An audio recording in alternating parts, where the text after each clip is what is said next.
konkrétat.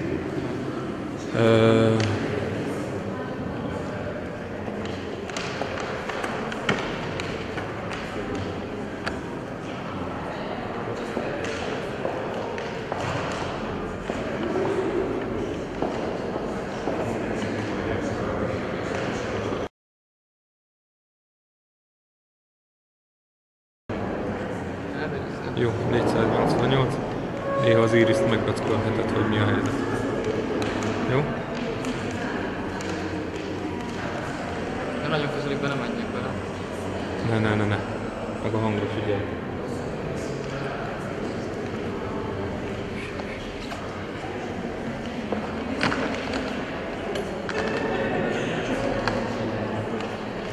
Ki ne húzódjon. Jó? Oké. Meg erre. Vigyázzatok. Hát csak az a baj, hogy jó, ez így jó. Tökéletes. Így. Elment a kép. Ja, most forráztam. Mondjad.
Egy, kettő, három.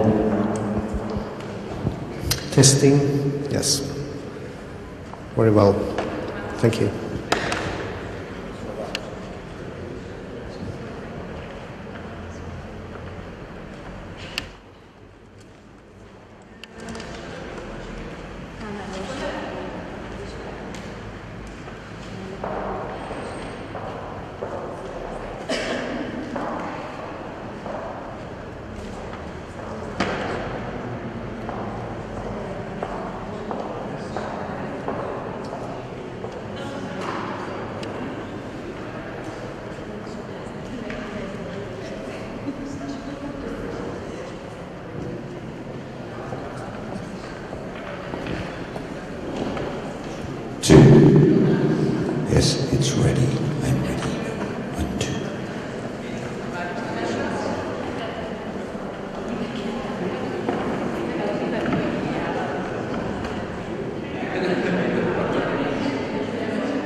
Dear ladies and gentlemen, do apologize for this delay, but right now we are waiting for the leadership of the school to come. They are attending a session right now, so I do apologize.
Dear ladies and gentlemen, I think I'd rather say some words instead, and I promise to stop as soon as the leadership appears.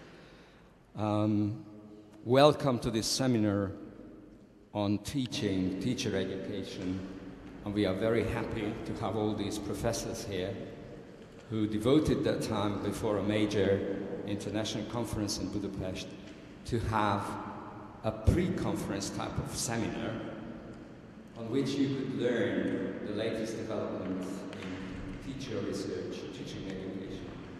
I will address that. I do not want to go on various details. Right now, I would like to say thank you to the organizing committee, led by Professor Iván Falus, and also the secretary,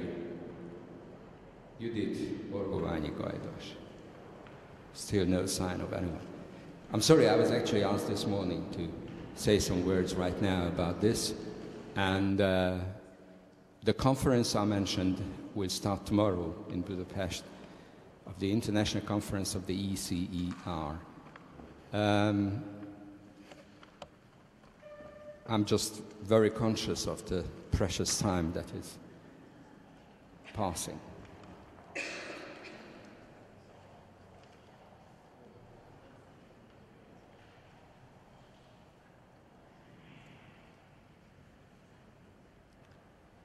I already saw the deputy rector to be around.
Dear ladies and gentlemen, let me greet the rector as well as the deputy rector of the institution, and straight away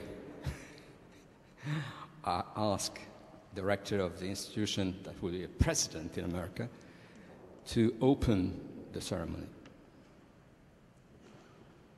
Professor Kálmán, Liptai.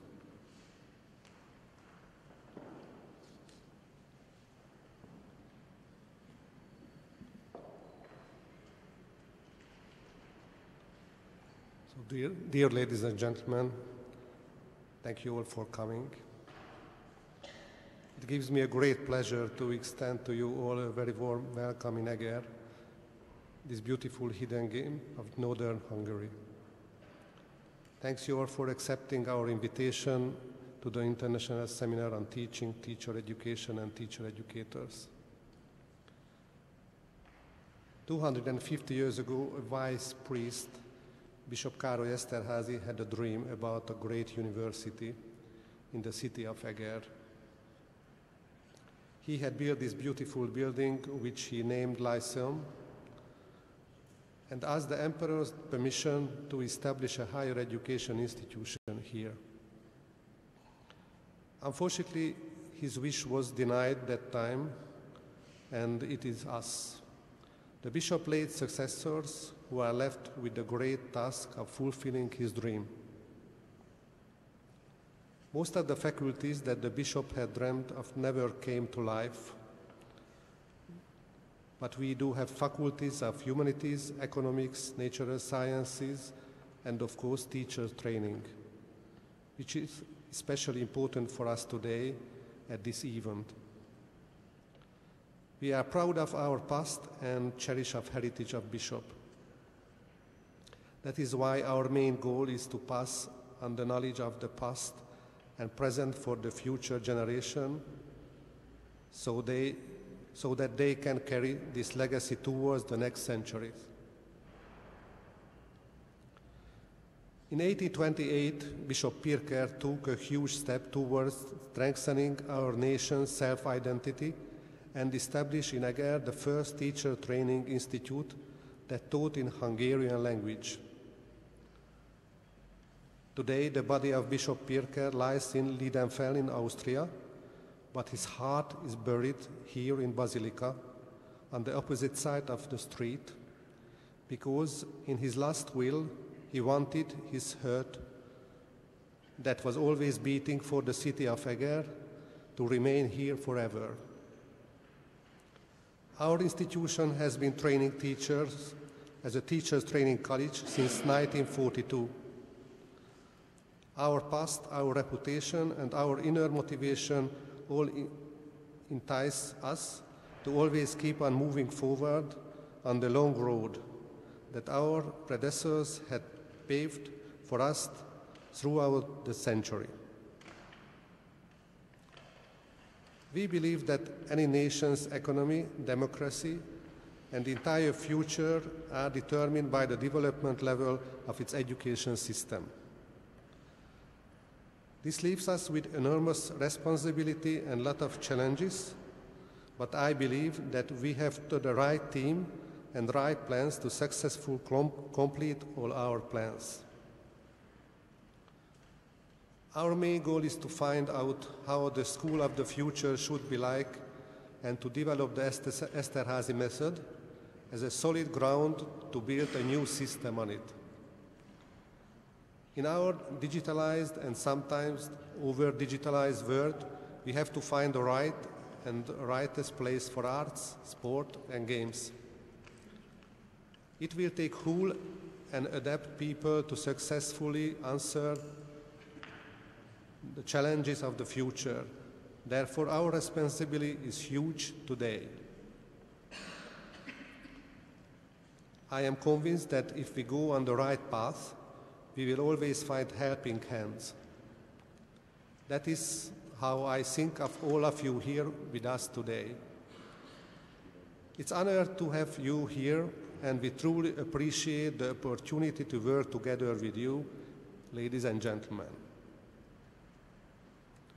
Northern Hungary is an unprivileged region struck by migration, poverty, and problems in education. Our task is to foster the talented and to support the disadvantaged. Our government placed their trust in us and assigned us to help our country to face and answer these challenges. I wish you all a successful conference, and I hope to welcome you back soon in Eger to spice up our kitchen of knowledge again.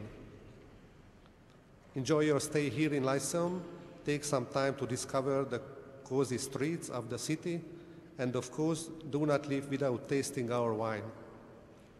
I hope you will find a way to each other, as this is the only possible way to move forward to the future. Thank you for your kind attention.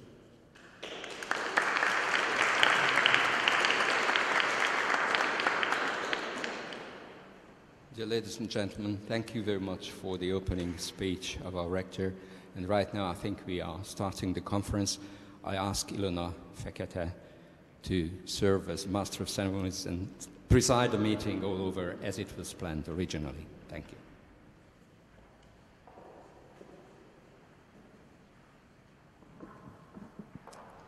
Hello, everybody. I would like to tell how today is going to be.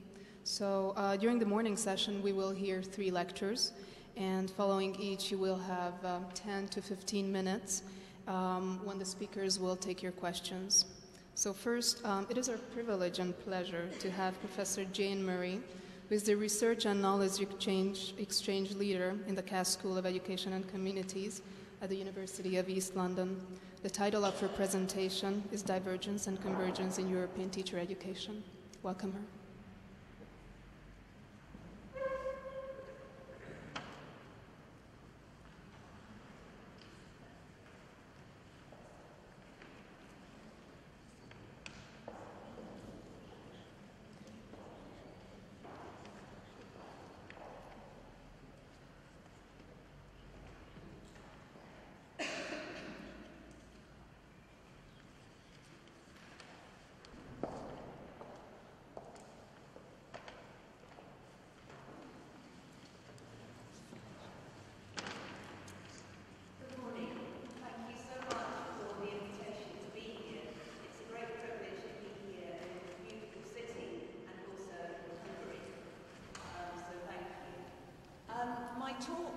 Today is actually going to be about European policy levels. So I'm going to talk about some very, very broad patterns across Europe. Inevitably, my attempts will be time limited because I have a very short length of time. So I will only be able to touch on some of the broad patterns we see and some of the convergences, the comings together, and the divergences, the difference that we see across the 28 member states. Now, I would of course remind you that any European policy on education can only ever be advisory to the 28 member states, and of course the 28 member states vary very, very differently in their structures, as we know only too well. I'm going to focus on initial teacher education or pre-service teacher education, although there are also some very interesting patterns in continuous professional development or CPD as well. And I would say that one of the things that comes through totally strong message from the European policy is that there should be continuity across the teacher career course in terms of progression and development. I'm going to talk first of all about some background factors in policy analysis and what we need to think about, teacher recruitment and retention, because we can't talk about initial teacher education without considering that, teaching and teacher education very briefly, and then move on to pre-service ITE and qualification levels and practical experience, where we see two key European trends emerging. So, policies. A reminder here from the British sociologist Stephen Ball that policies are only ever representations of people's thinking around education. So, in other words, we need to think about them critically. They are encoded, they are created, they are brought into life by all sorts of struggles, in this case at European level. And then they are decoded, put into action by all the various actors in teacher education, by the policymakers, by the teacher educators, by the student teachers, by the teachers in schools, by the mentors, etc., by all the actors in teacher education, by how they interpret those policies. A further reminder, this time from the American sociologist Thomas Popkowitz back in the 1980s, but I love this one because it says sometimes what you have through policy are public discourses, so public ways of understanding teacher education. But what those do is they often serve to dull the sensitivities and the complexities under the surface of teacher education, because they tend to filter out all those historical and social and political assumptions around teaching and teacher education. And of course at European level, this is extremely important because each of our member states has a very different history around teaching and teacher education. Again, some broad patterns, but also some minute differences. So, in essence, what this means is under these broad patterns of convergence and divergence that I'm going to talk about at policy levels are the realities of teacher education as it's lived, as we experience it, as our students experience it, as teachers in our schools experience it. Okay. I'm going to use that phrase, Teacher Education Institutes, or TEIs, to talk about not just universities but also colleges of teacher education, because it's the European phrase that is often used. By the way, I should have said at the beginning that my PowerPoint will be available. I will make it available to the organisers of the conference.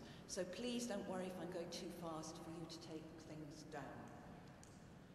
Okay, I want to talk about background factors because I feel very passionately that we cannot consider these policies unless we understand the background factors. Now here's my long list of background factors.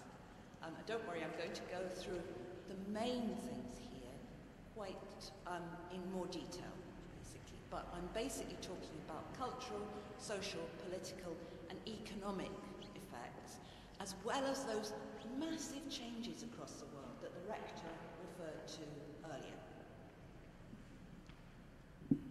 Okay, thank you. First of all, economics. As we know, across Europe, we've been through times of economic downturn, if not recession. And the European Commission has identified in its most recent report, 2015, that public budgets across all member states have been under great pressure. And that in many cases, this has put pressure on education and training budgets as the countries try to balance their public finances. And those fiscal constraints have led to cutbacks in public spending for some phases of education. So thinking about Hungary, you may immediately be able to see where some of those cuts have impacted in terms of education. In England, my country, they have impacted less on schooling than on higher education, than on our colleges and on our universities, for example. This socio-cultural and technological change is so big, all I can do is indicate some of the things that we're facing. And again, your rector talked about some of the factors that we face here. So this increasing social and cultural and linguistic diversity across Europe. In some countries, but not all across Europe, we have increasing levels of social inequality. And we know that increasing social inequality is associated with poorer economic outcomes. So that's worrying. We are all dealing now with the fallout from conflict and from social unrest. And it looks as if we will be dealing with that in a very acute way for some time to come. When we start to look at technology, well, this is where it becomes really quite alarming in many ways, because technological change is so considerable. And technology, use of technology, of course, leads to changes in social behaviour. And the world of technology outside the school is often very different for our student educators than it is inside our schools. So you note here technology is helping my voice to go up and down and louder and quieter. And that, what that poses is basically a sense of how challenging teacher education and teaching are at the moment. I'll come on to that in just a minute. Globalization and international competitiveness, of course, have profound European consequences. So we know that across a lot of the developed world, what we're seeing are new neoliberal regimes which emphasize performance and auditing of performance, and the marketization, certainly of higher education across Europe, and also in some cases of schooling as well. So the school sector is being marketized. The higher education sector in most European states is already heavily marketized. PISA. Well, the PISA test results seem to have every nation involved in some kind of feeling that they are under enormous pressure to perform better and better and better and better in terms of the outcomes for pupils in schools.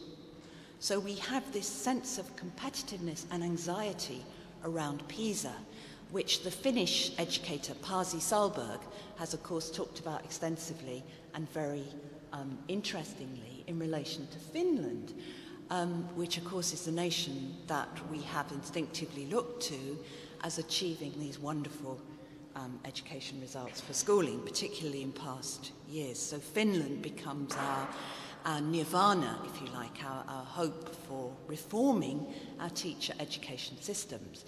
But one of the fallouts from PISA has been this sense of reforming teacher education. Now, I'll come back to this in a minute, but this is such an important agenda for us across Europe in terms of how particularly initial teacher education is now positioned.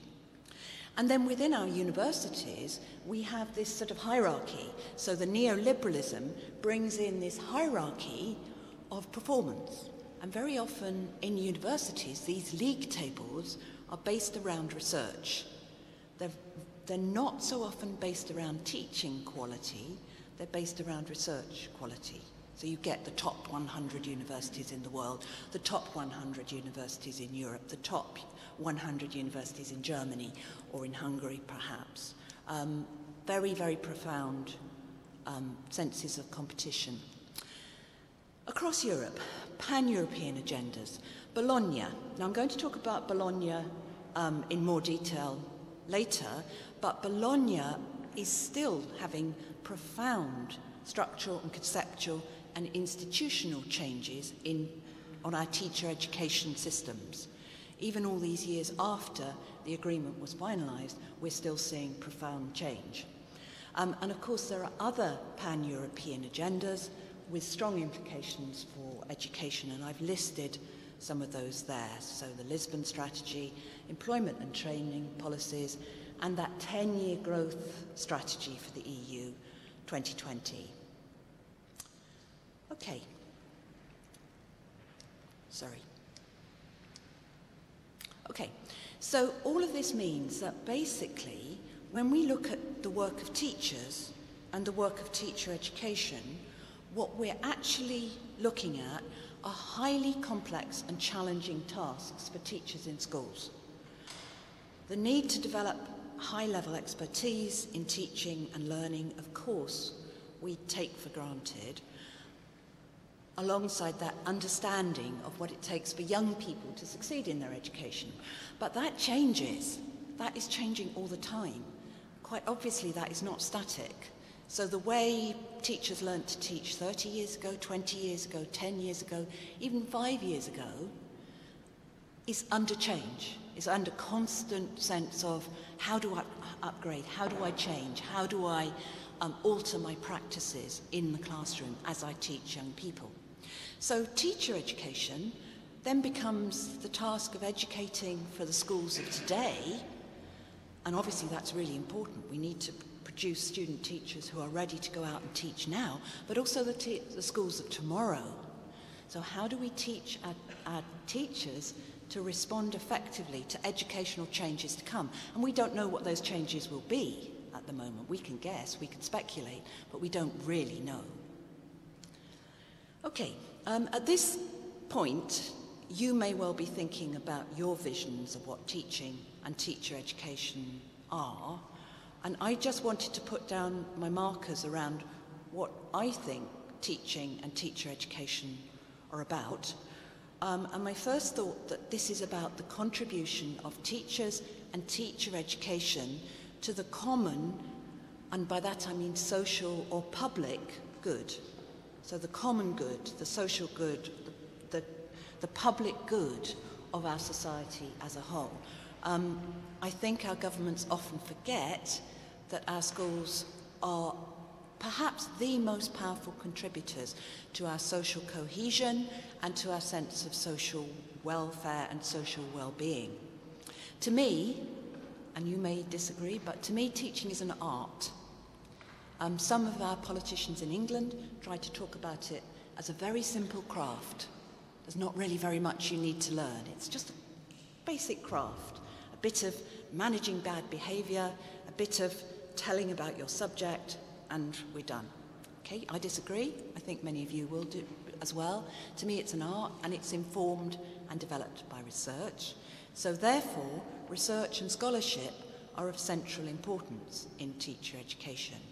And we really need that strength that teacher education institutes give to teacher development during initial teacher education, but also well on into later life.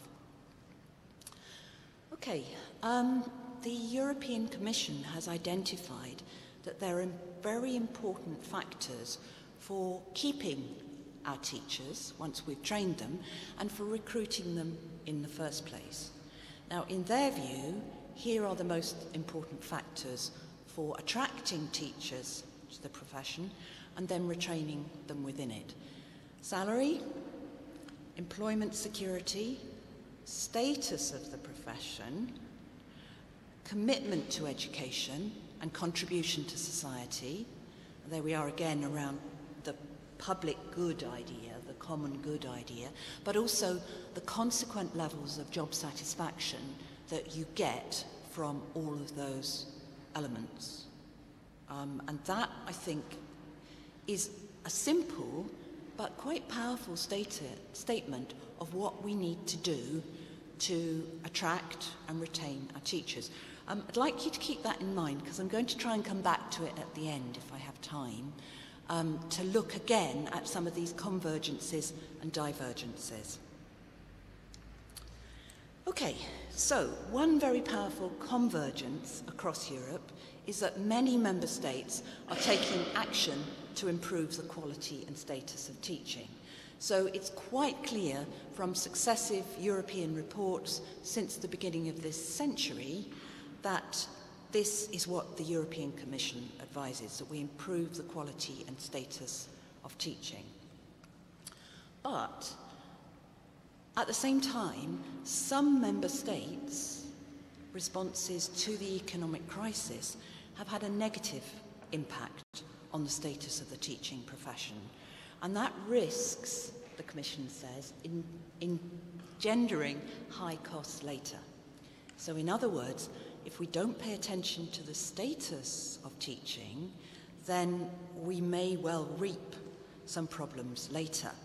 So again, I'm going to look at what some member states are doing to try and improve the quality and status of teaching and ensure that they attract enough teachers to the profession.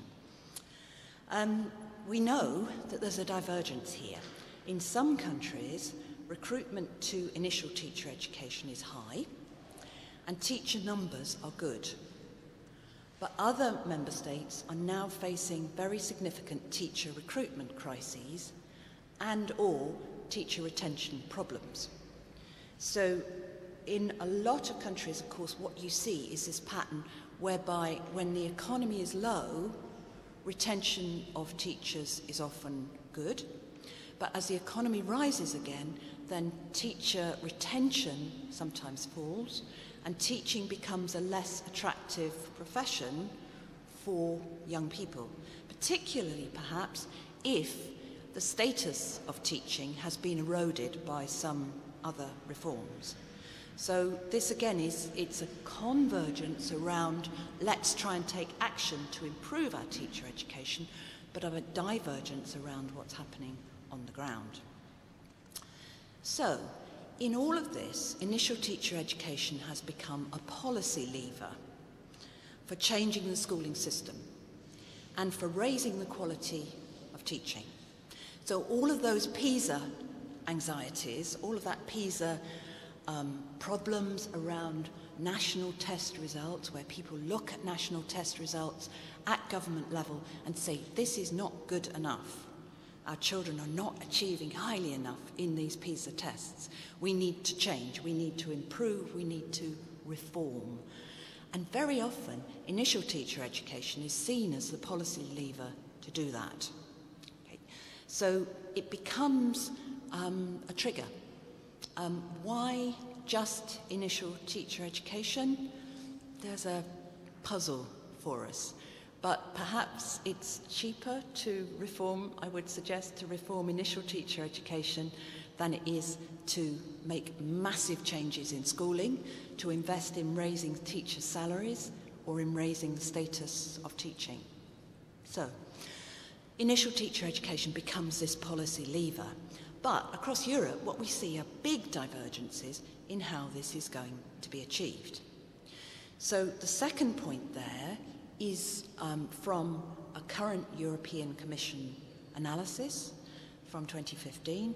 It says there is a known trend across Europe towards requiring higher levels of qualifications, master's degrees or undergraduate degrees, bachelors, for initial teacher education. Now, I've added in the brackets, in italics, most of Europe, because this is not, the known trend is definitely there, but it's not happening in most of Europe. So, we know that there are moves towards higher levels of qualification for initial teacher education, including moves to master's level. So Hungary, I know, has moved to a 5-year or 6-year initial teacher education program. Similarly in Portugal, 5 years. Norway, 5 years with some 4-year programs for elementary school teachers. Ireland, 5 years and some 4-year programs for elementary school teachers. Interesting how elementary school teachers are often presumed to need less education than secondary school teachers. For me, they need exactly the same, if not slightly more, however. So, higher levels of qualification for initial teacher education, heading towards master's level. But there are also growing numbers of alternative routes. So we have these Teach for Your Country routes. It started with Teach for America. I know have Teach for Estonia, Bulgaria, Austria, Norway, Romania, etc. In England we have a scheme called Teach First.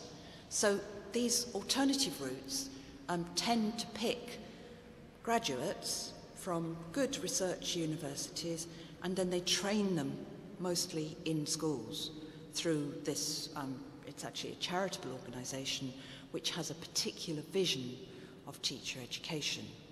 So it's an alternative route through initial teacher education. And we also have what are called employment-based initial teacher training routes in England, where it's possible for some of our graduates with, say, a subject degree in physics to train in a school and not to actually come into a university at all. So the school can take responsibility for almost the whole of the training programme. Okay. So those alternative routes are potentially very interesting because they do not adhere in the main to this idea that we must move to master's level, we must move to higher level qualifications. Then we have what I've called here alternative providers. So outside universities and colleges, we have organisations that provide online courses. So one example I've given here is in Ireland, they have an organisation called Hibernia, which offers online master's degree courses. If there are any teacher educators from Ireland at the Budapest conference, I know that they will be telling me about some of these, the quality, question marks around the quality of some of these online courses. In England, as I say, schools can now provide initial teacher education on their own, using some kind of system of accreditation, but they can be seen as providers of initial teacher education. And then in some countries, of course, you don't have to have initial teacher education at all to teach. You do not have to have any qualification. Let me just go back on a little bit. So if we look at the benefits of initial teacher education, so the European Commission's analysis of the TALIS data shows that actually, I think it's 91% of teachers in Europe have completed initial teacher education. They actually say that the benefits of initial teacher education make them feel better prepared for different aspects of the job if they've completed initial teacher education, as we would think and as we would hope as educators. And a large majority of those teachers are saying that there are common elements of pedagogy and content and practice. So initial teacher education, comes through very strongly as improving the quality of teacher education, which poses some questions about, especially option 4 on this list, why would any country want to recruit teachers who have perhaps a degree in the subject but no teaching qualifications? This happens in England, and I know we ask questions. Why do we want to do this?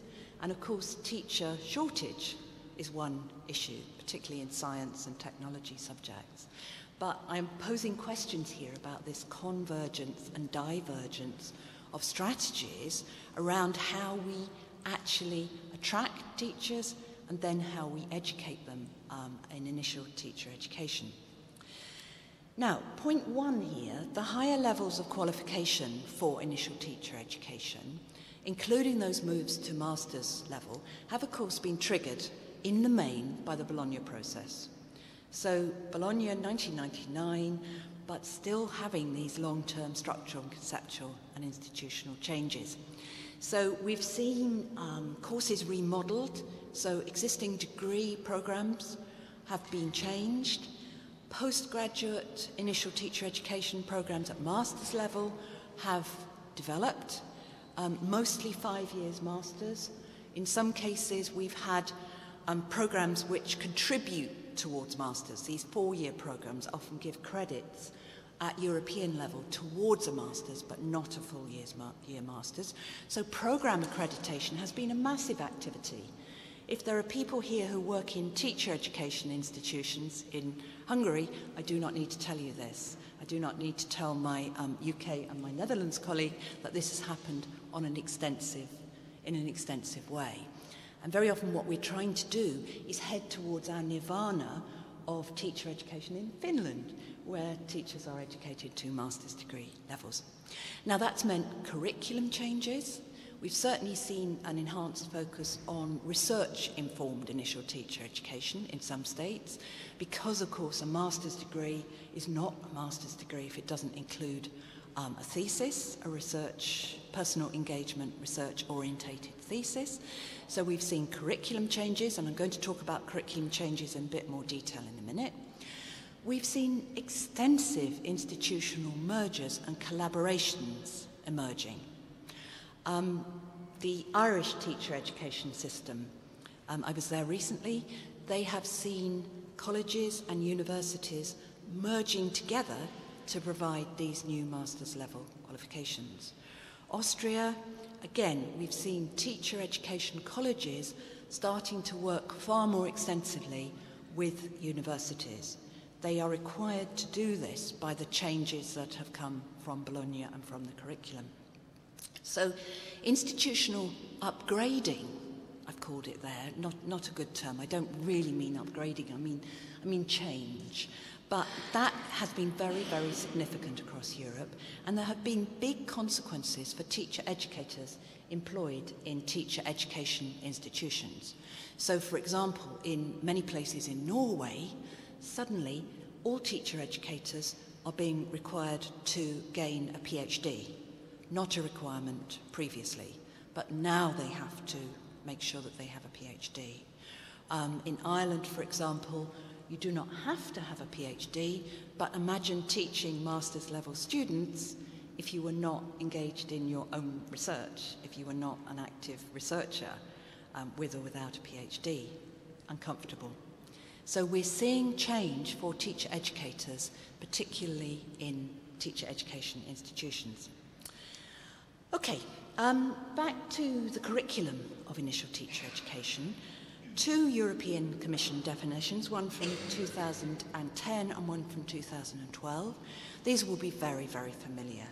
The content of teaching, subject knowledge, pedagogy, understanding of teaching, learning and practice, and then a slightly more developed definition, pedagogical competencies, subject matter knowledge, and subject didactics, plus development of students' capacities for reflective practice and on-the-job research.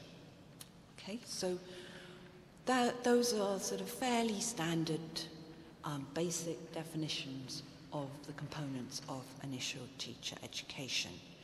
Now, in a minute, I'm going to focus particularly on practice, and by which I mean practice within the initial teacher education program, so the practicum, as it were. But just before I do that, the small stars you can see next to subject knowledge and subject matter knowledge, those indicate the areas in which EU teachers felt that they were best prepared. So point at the bottom there, a large majority of the teachers in this TALIS survey said that they covered those 3 essential elements, content, pedagogy and practice. The element which was best covered was content, and here that means subject matter knowledge. So subject matter knowledge comes through strongly. Less good was the preparation for pedagogy, or subject didactics, pedagogical competencies, and for practice. Practice comes through as less well in terms of preparation. Okay, so there is definitely across the EU a trend towards increasing the amount of practical training, including school-based practice within programs. Okay, let me just show you the EU definition here. This is from 2015. A trend towards remodelling teacher education for student teachers so that they can learn in school settings, get into real classrooms early in the programme. Again, these are my italics, where it's bold and italics. Get in there early in the programme, spend more time there, and receive stronger support in the process. Okay? So this is happening across Europe.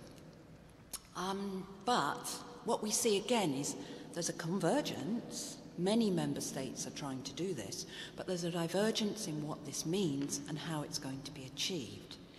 Not least because this term practical training, what does it mean? What does it mean beyond school-based practice? What counts as this school-based practice within programmes? Is it just the practicum? And what goes if this practice element increases?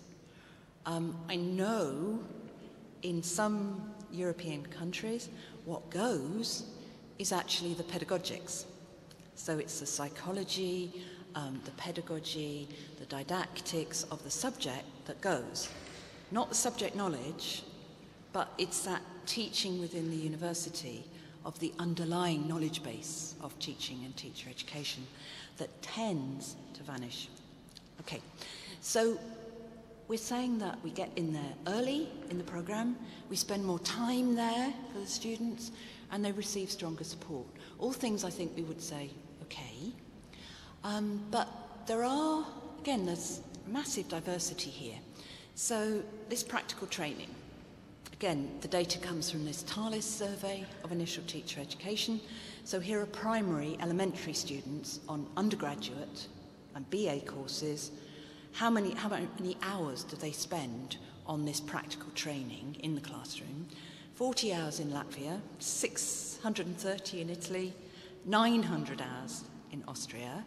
And the figure below is from England, and it's from a postgraduate course. Our postgraduate students do 1 year of teacher education. Their course is 36 weeks long. Of that, they spend 24 weeks in school, in the classroom. Okay, mostly on a practicum model. So you can see huge variation here in terms of what this means, how this is defined, basically. How do we see this basic introduction to the school setting? Now, personally, I've written quite a bit around the question of why do we assume that more time is better? How come we've got into this thing where quantity of hours is naturally, we all go, oh yes, they must spend more time in the classroom. If they do, they will be better teachers. Maybe, maybe not. There is no evidence around this. Then why do we think that earlier is better? Why do we think that immediate entry into the classroom? On this English postgraduate course at my university, the students start today, and tomorrow they will be going to their first school placement. They won't be teaching, but they will be in their school from tomorrow. So 1 day in university, straight into school. Okay, interesting assumptions. So, my long list of questions about the practicum, and it is a very long list, sorry about that, but I kept generating more and more questions. Where is this practicum in the programme? So I'm not talking about the year teaching that, say, here in Hungary, people do after initial teacher education is finished at university level, but I'm talking about within the programme. Where does it come? Where do we put this practicum or this school-based experience? How long is it across the European Union? What does the curriculum look like? And I know that's a very formal term, but I deliberately use it. What does your curriculum look like in schools? What kind of activities does the student teacher do? How does it relate to previous learning in the teacher education institution? What kinds of teacher knowledge are valued during the practicum? On the old model of the practicum that certainly we had in the UK, it was called sink or swim. So sink or swim. Okay, so you go in the classroom, it is immersion, learning by immersion. In deep, deep water, you swim, you sink. Okay, those who swam may be fine.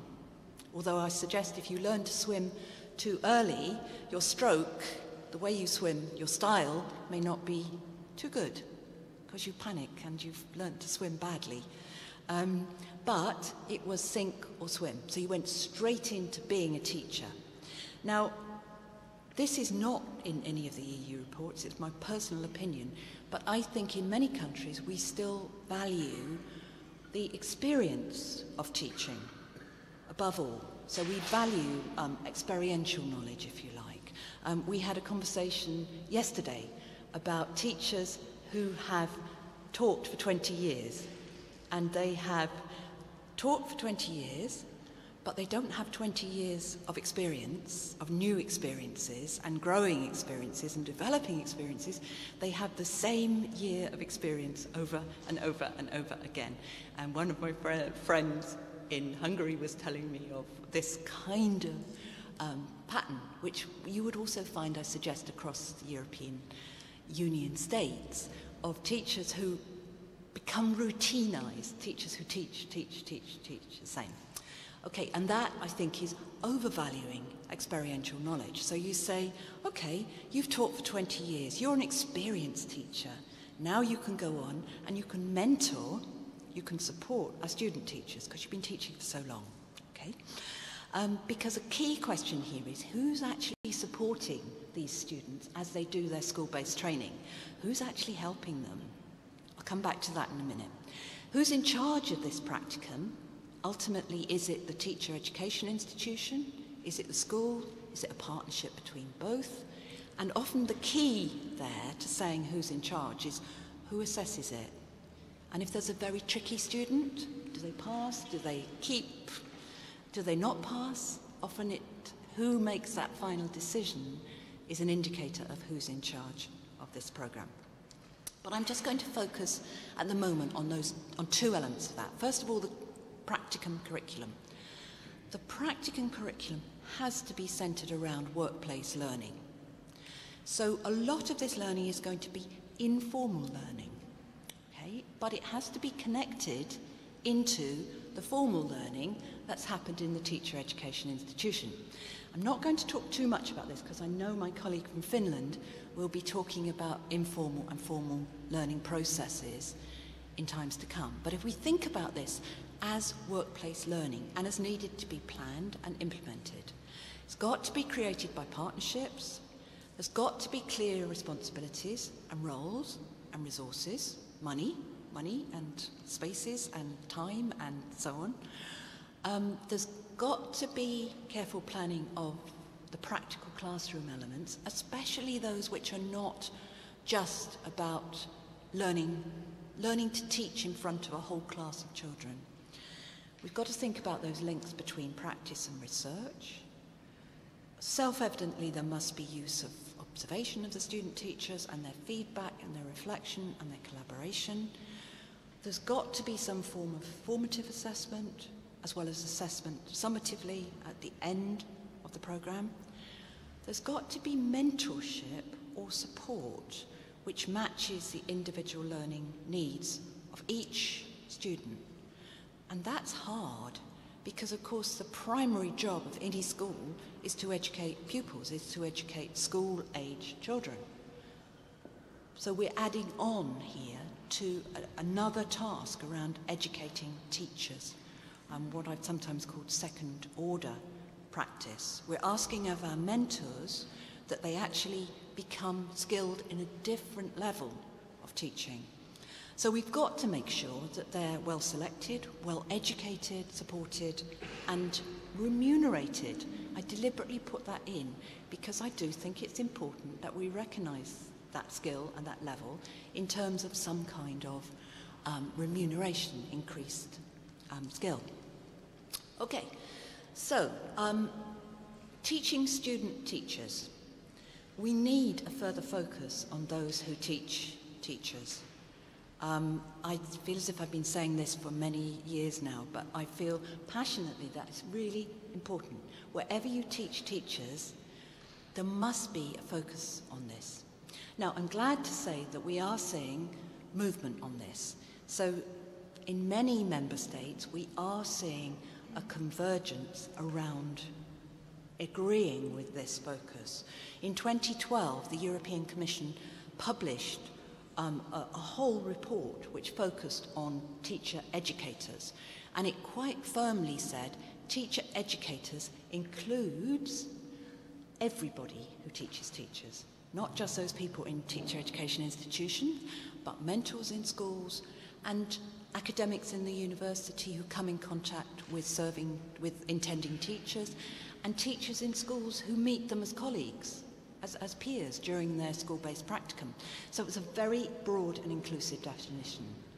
And then it also said we need to have competencies to recognise these people's skills, and we need to have validations of their roles. Now, I know that there are programs beginning in Norway which accredit mentor education at master's level and reward mentoring achievements. And I know that also in Hungary you have many schemes emerging where people are actually accredited as mentors.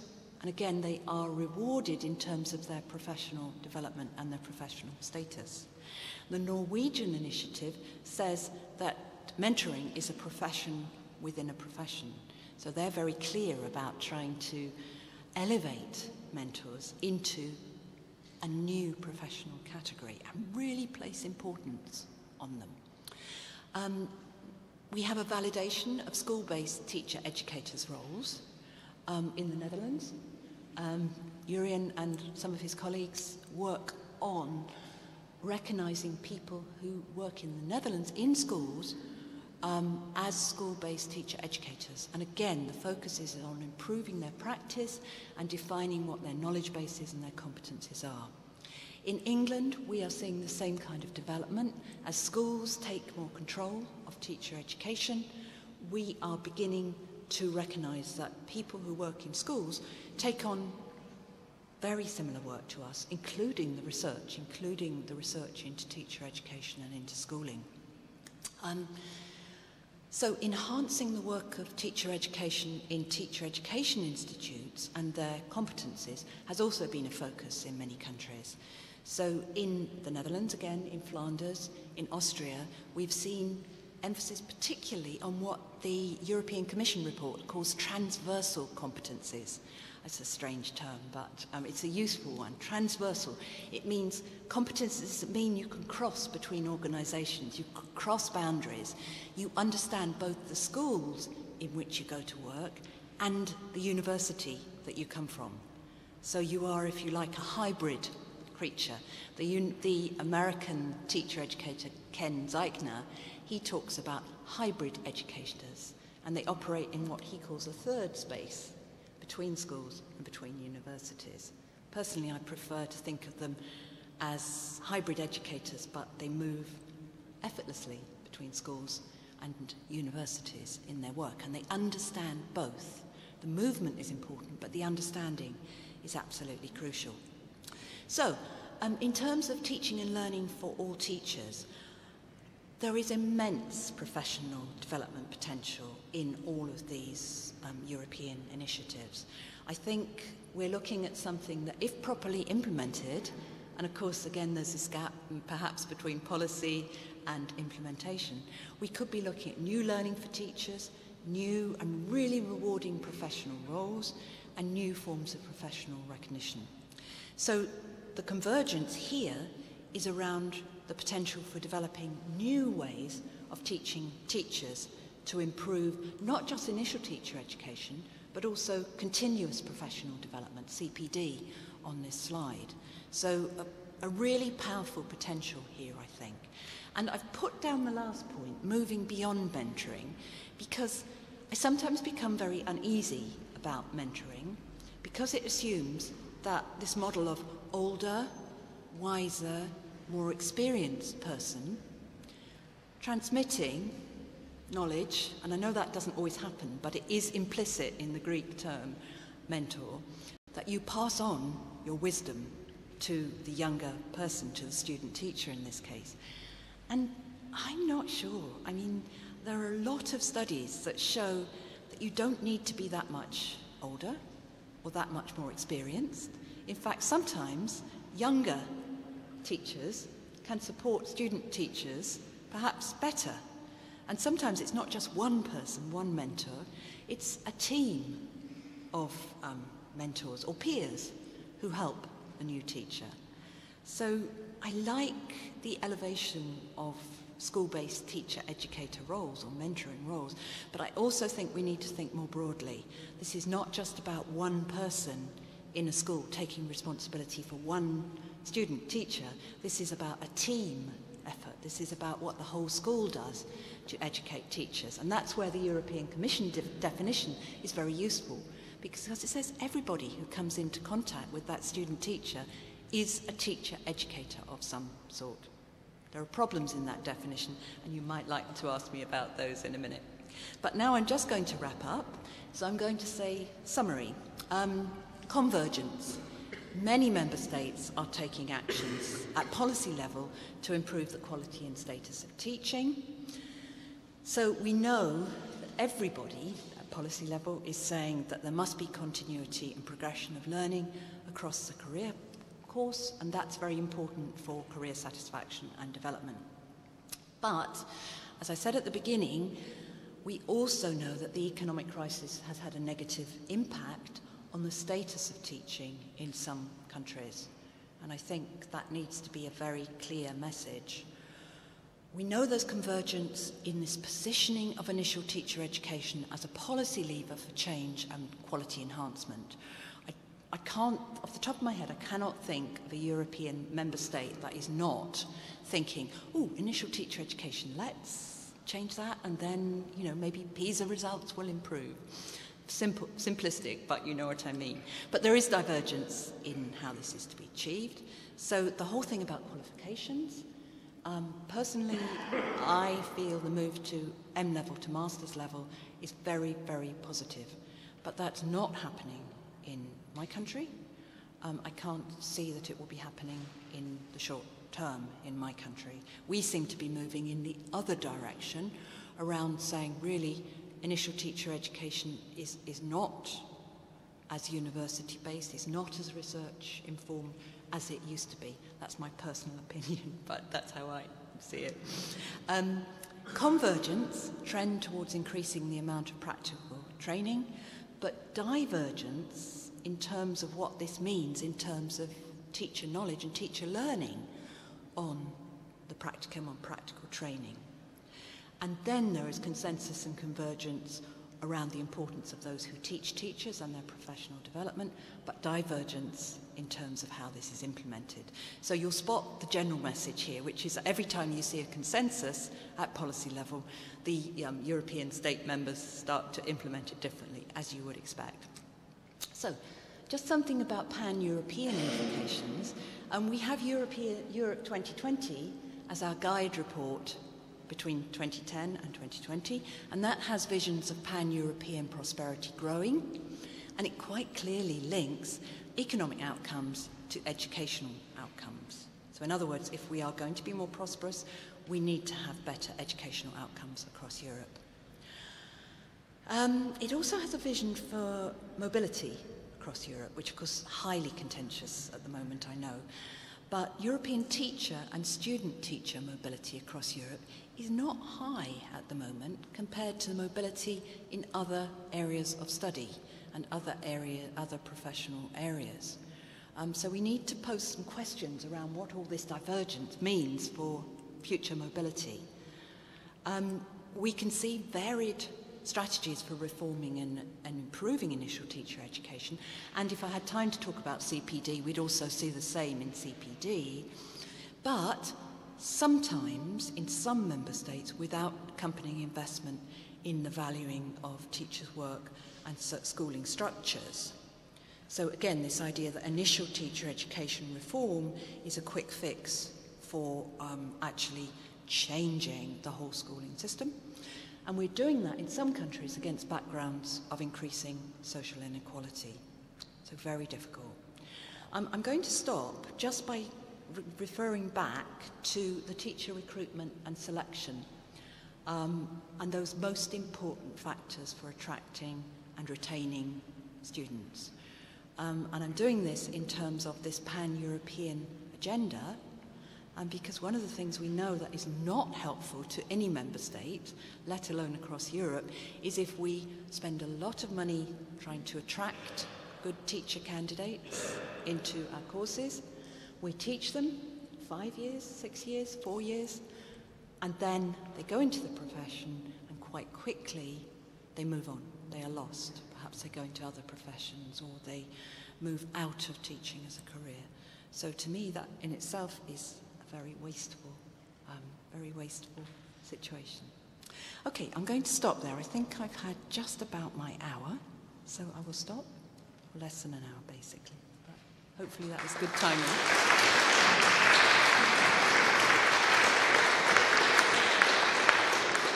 Professor Murray, thank you very much for your you. presentation. The floor is now open for questions, but before you ask your questions, I would like to ask you to say your name and also the institute you're representing. Thank you.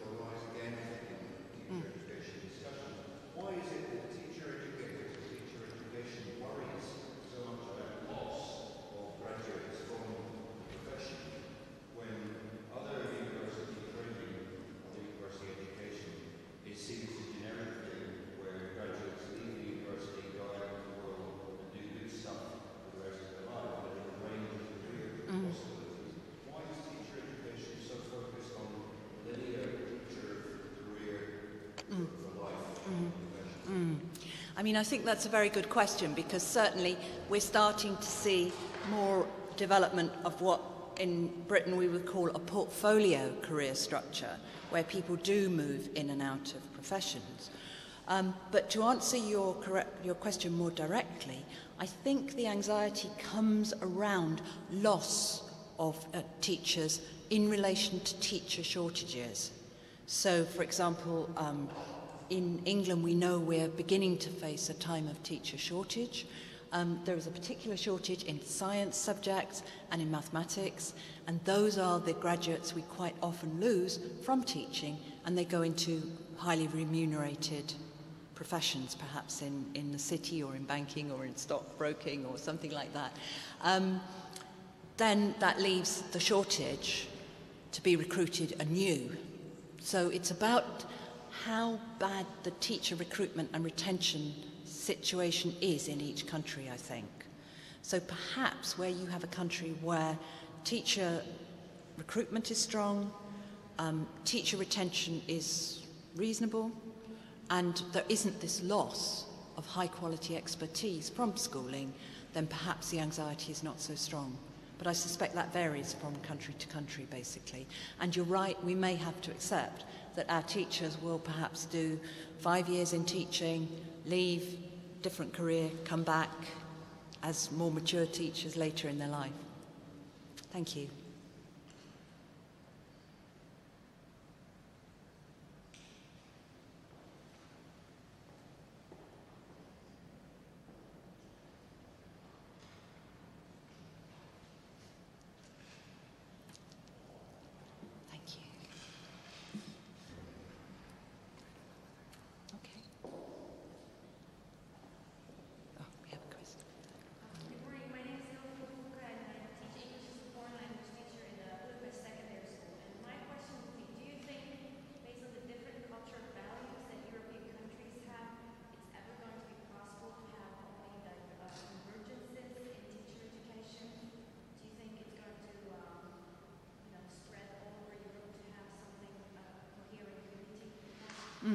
Yeah, thank you for your question.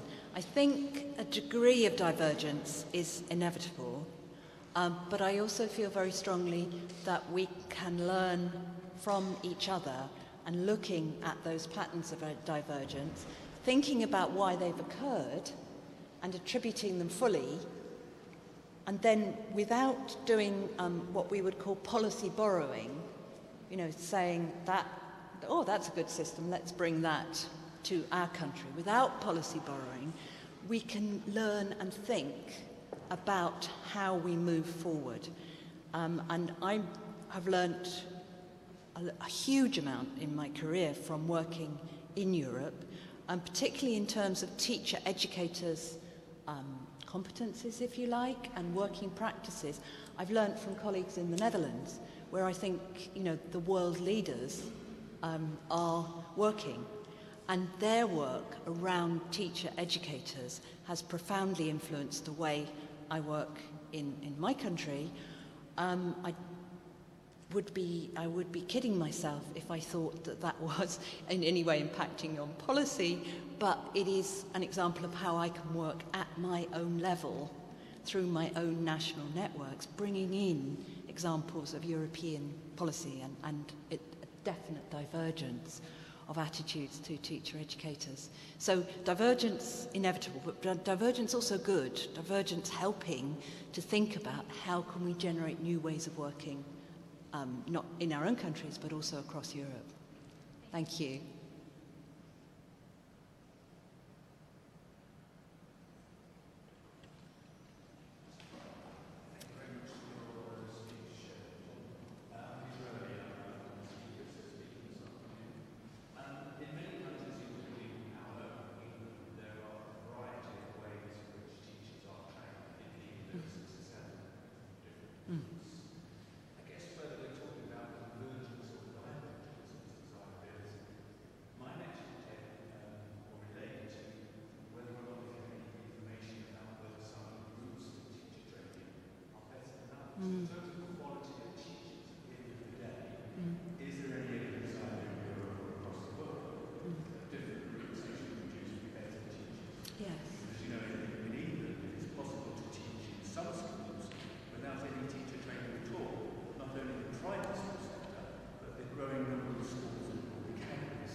Yes.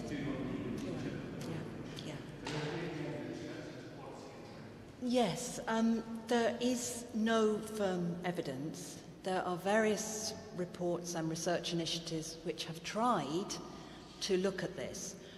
Notably, there was a study conducted by Pamela Grossman in the United States, which tried to look at the effectiveness of various routes into teaching in New York City. And you might be aware that in New York, again, as in England, there is this diversity of routes. And they tried to do this, to track through exactly which route was more effective. But it's a very, very complex piece of research to undertake, because you've obviously got the implications around each individual student teacher coming into the program.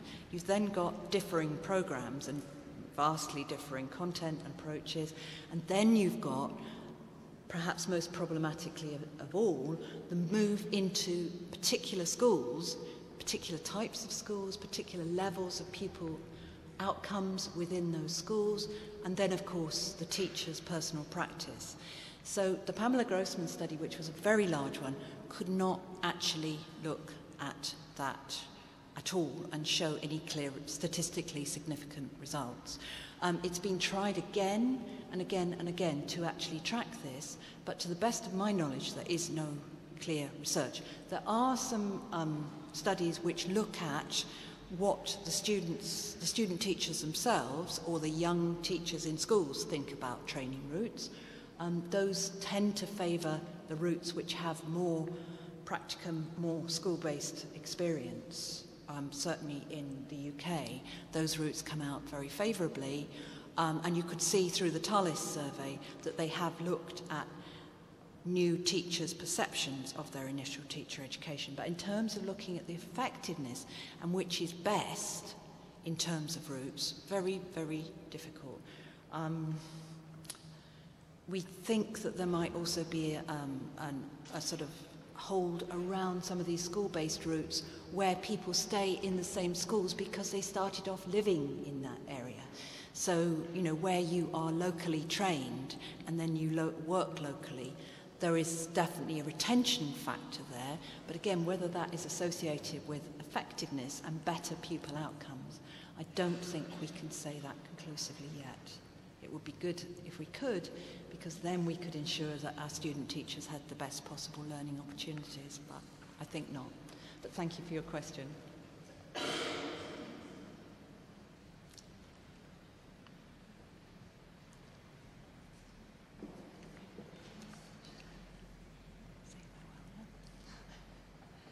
Well, if we don't have more questions, then we will move on to our next speaker. Thank you very much.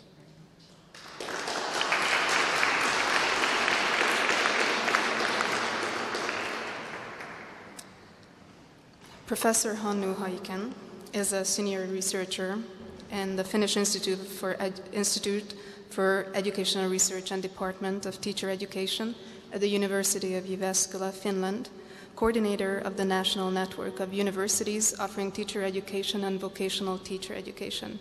He is a professor in 3 Finnish and 1 Australian university. The title of his presentation is Bridging Informal and Formal Learning in Professional Development. Please welcome, Professor.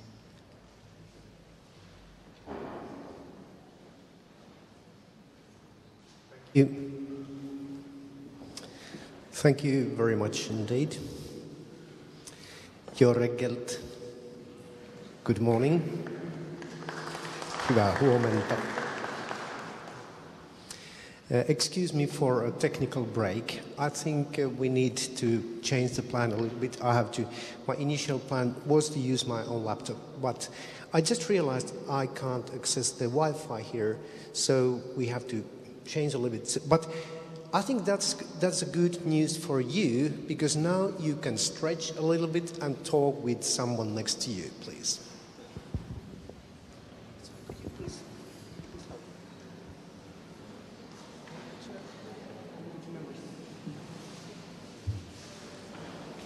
Is there a member stick?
No, I think it belongs here. It's here. You would like to use Wi-Fi during your presentation, right? Yeah. I think this is connected. Is it? Yeah. I hope so.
One.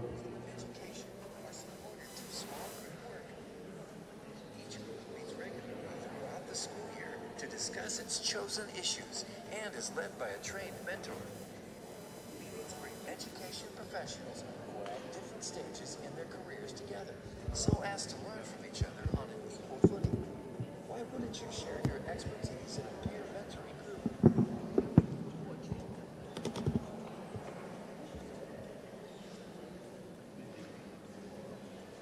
So there's a problem.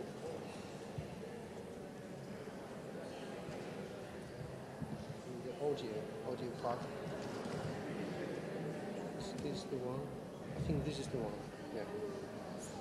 Okay.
Stages of their careers.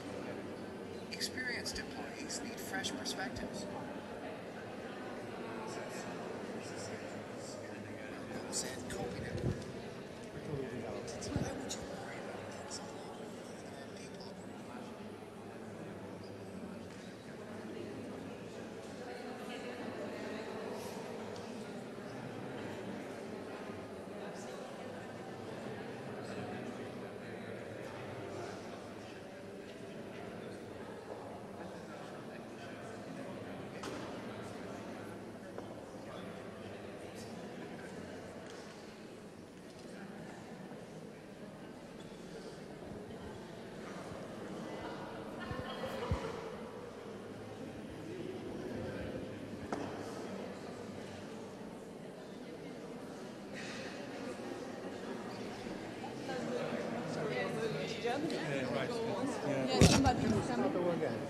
Yes. If you can tell the people to sit down.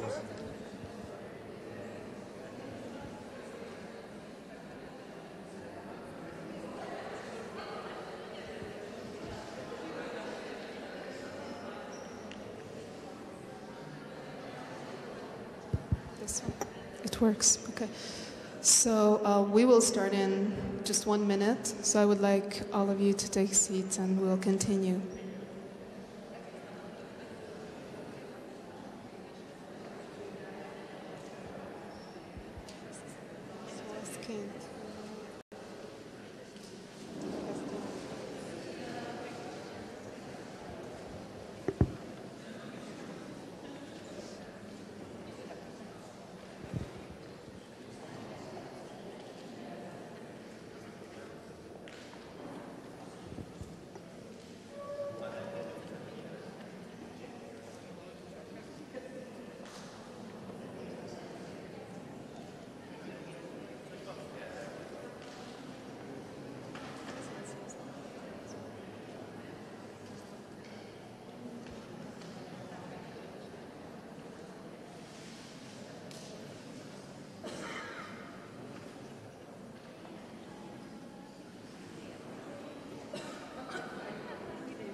So after a short coffee break, we will continue, and it seems that everything is working. So Professor Heikkinen, I would like to ask you to give your presentation. Thank you very much indeed. So I think it's time to go on. I hope you had a good time with your colleagues and good conversations, and I think we are more or less ready to go. So I'm very privileged and happy and honored to be asked to come here to this beautiful town and beautiful country indeed. And there are a couple of reasons why. Of course, this is a great city. Well, actually, I think it's a city because it's a cathedral here. I just heard about the definition, what is city? And a city is a place where you have a cathedral, and so this must be a city. Of course, it's a beautiful country indeed, and somehow I feel I'm already very familiar to Eger for particular reasons, because when I was a young man, you know, in Finland, there was a synonym for red wine, and it was Egri Bikaver. It's the local red wine. And so, in a way, I've become very familiar with this town or city already. And it was really good time in the local wine cellar yesterday, and we tasted some of this Egri Bikaver. It's still as good as it was some years ago. But of course, there are some other reasons why I'm very particularly happy to be here in Hungary. Actually, we are almost relatives. I mean, our languages are almost the same, isn't that? Actually, all my colleagues aboard keep telling me that you sound so similar to Hungarians that you must understand each other very well. Well, personally, I must say I can't understand a word of Hungarian, but I'm pretty sure that you understand all of Finnish here. And actually, I'm testing here. Now I'm saying, good morning, ladies and gentlemen. First in Finnish, hyvää huomenta, naiset ja herrat. And then, jo reggelt hölgem is urem. Doesn't it sound the same? Yeah, more or less. So, perfectly. I'm so happy to be here indeed. And, well, perhaps I have to disappoint you a little bit in the very beginning, because probably somebody is expecting a smart speech now. But I'm sorry, I'm not able to give any speeches, not to talk about smart speeches. And actually the reason why is that I think it doesn't matter what I speak. What matters is what you think and how you think. And that is the reason why I'm not going to have a talk of 40 minutes and then a discussion, but I'm going to promote some kind of collaboration, some kind of dialogue with you, rather than giving a speech about teacher education. And there are a couple of reasons.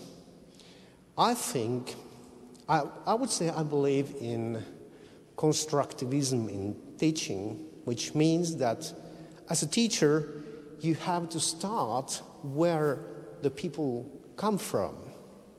The teacher is somebody who first has to learn about those participating in this happening, which is often called a lesson. And so I'm doing really, I'm living what I'm preaching really today as well. And one important thing is that I also believe that people nowadays are sitting too much. And this is a really big issue in Finnish schools at the moment. We say sitting is the new smoking. It's unhealthy to sit too much. And that was actually one reason why I asked you to stand up and move a little bit. And it's especially dangerous for young children. They are actually in a phase of development where they should move, they should be active and actually talk with each other. And I think one of the worst crimes of the modern school is to teach them to sit silent. And this is actually what is now going on in the Finnish schools nationwide. We have initiated a kind of national program which is called Moving School Program. And it means that the teachers should stop anything which is going on if there is too much sitting, and then the pupils should move in a way or another.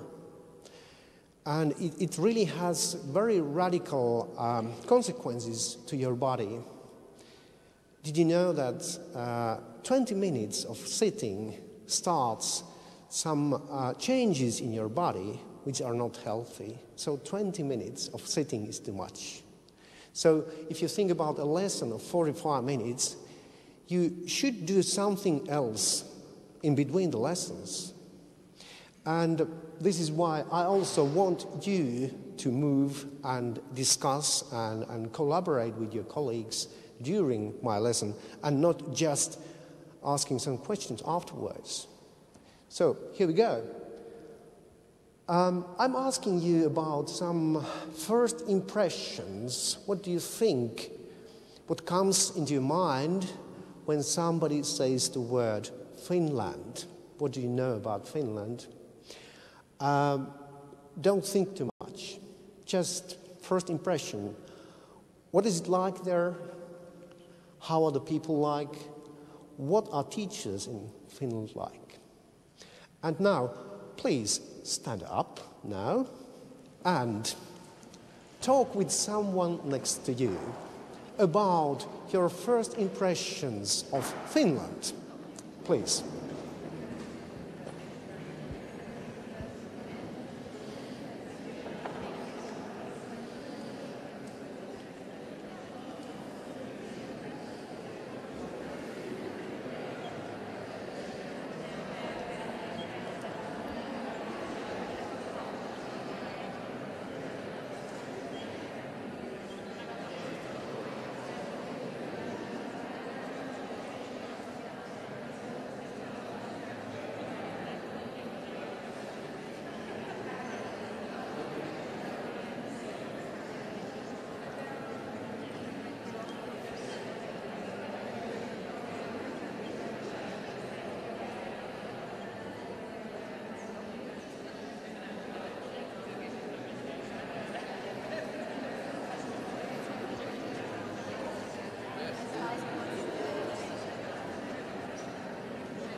And then, as soon as you are finished, please sit down.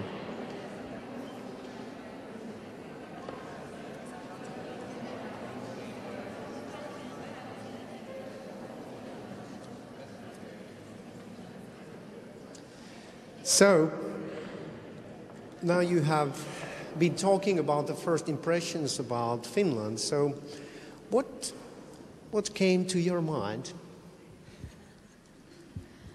My mind came the Finnish model, what we all talking about a lot about the Finnish model, and how the Finnish schools are very good, and we need to do the same thing with the Finnish people. So that's. Thank you very much. Anybody else? What do you think of Finland? I had two words coming to my head. One of them was Nokia.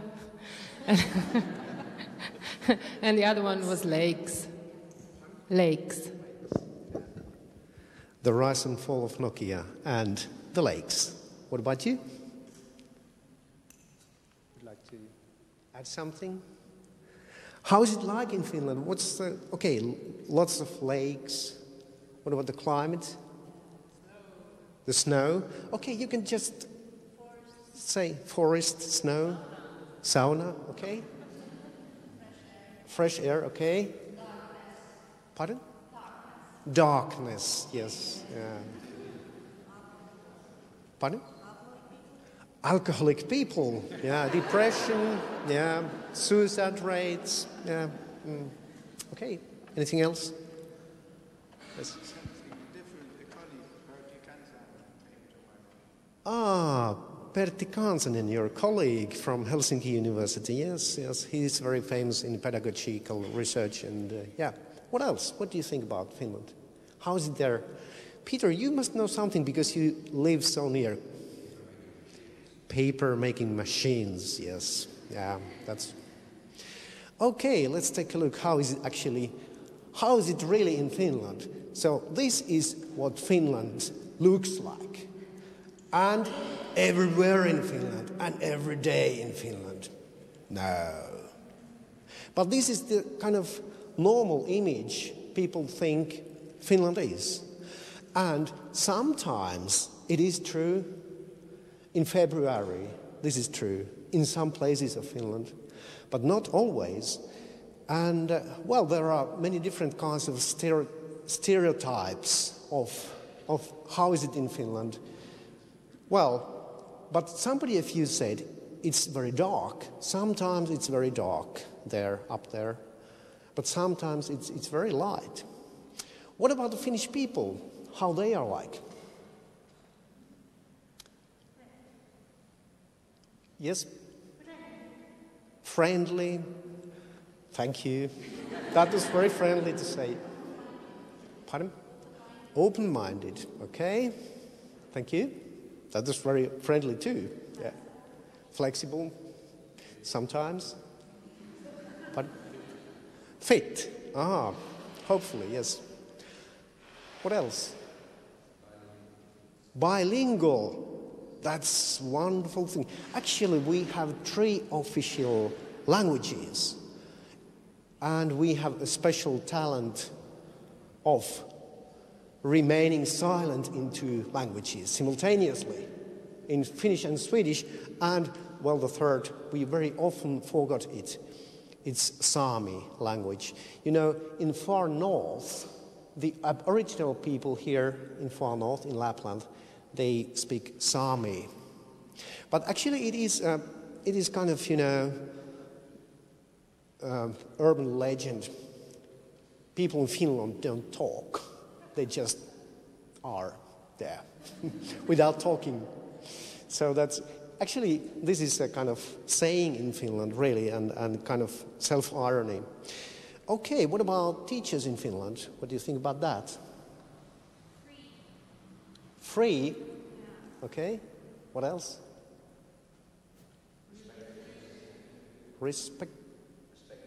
Respected. Okay. Yep. Yes, please. Could you please repeat it? The Finnish teachers produced the German PISA shock. Okay. I think they produced the Finnish shock as well, and probably global shock, perhaps. I don't know. What else? How are teachers in Finland? Experimental, yeah. Doing experiments, yeah, like me today here. I've never done this before. Okay. Well, let's get back to this picture. Somebody mentioned this PISA shock, and for me, it's something I would say, give me a break. I don't want to talk about PISA. And that is something I think that's typical for Finns, because actually, honestly, Finns are rather modest persons. And this happened when this PISA shock or whatever miracle came.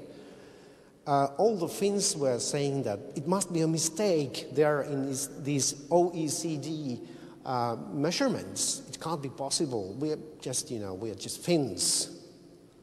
And the same happened in 2010 when Newsweek, the magazine, international magazine Newsweek, declared that the best country in the world is Finland. And we couldn't believe that. Actually, this picture is from the cover of Newsweek magazine 2010.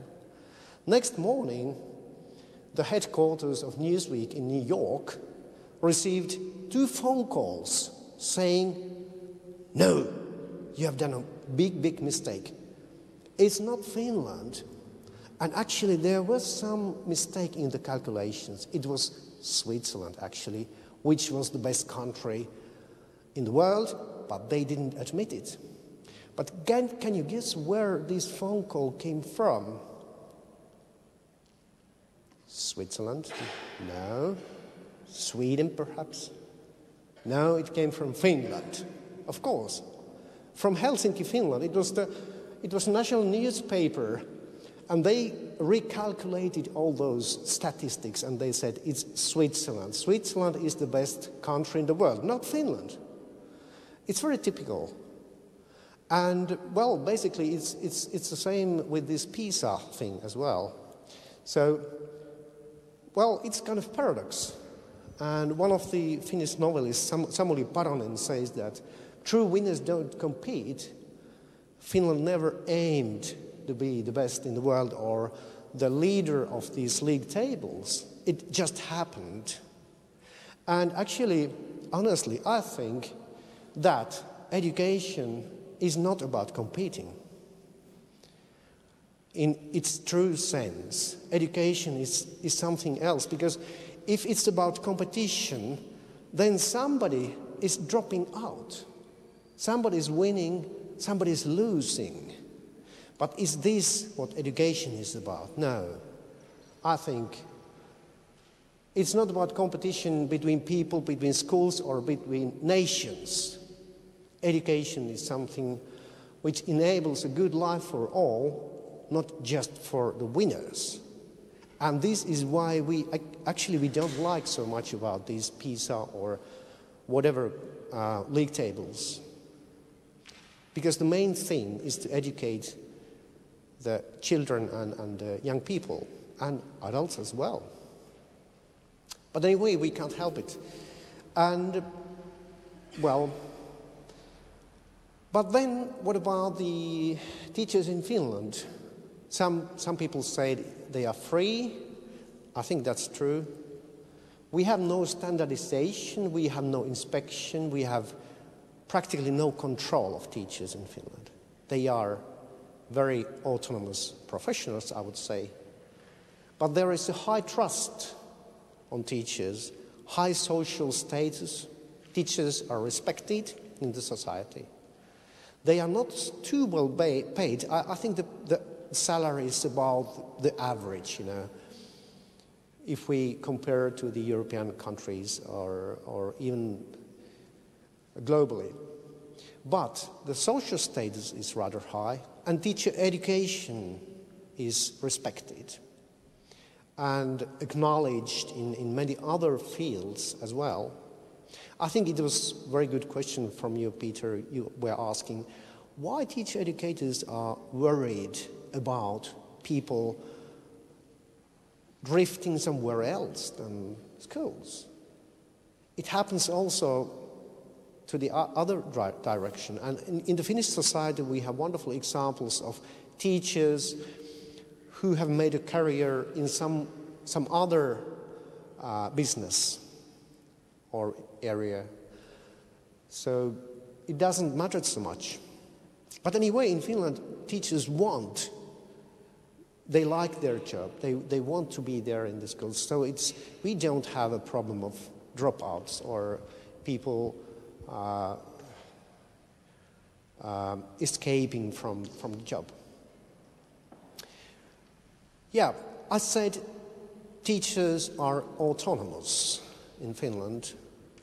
And what actually I mean by saying they are autonomous, and I have to go back to the etymological roots of the word autonomy. Where does it come from?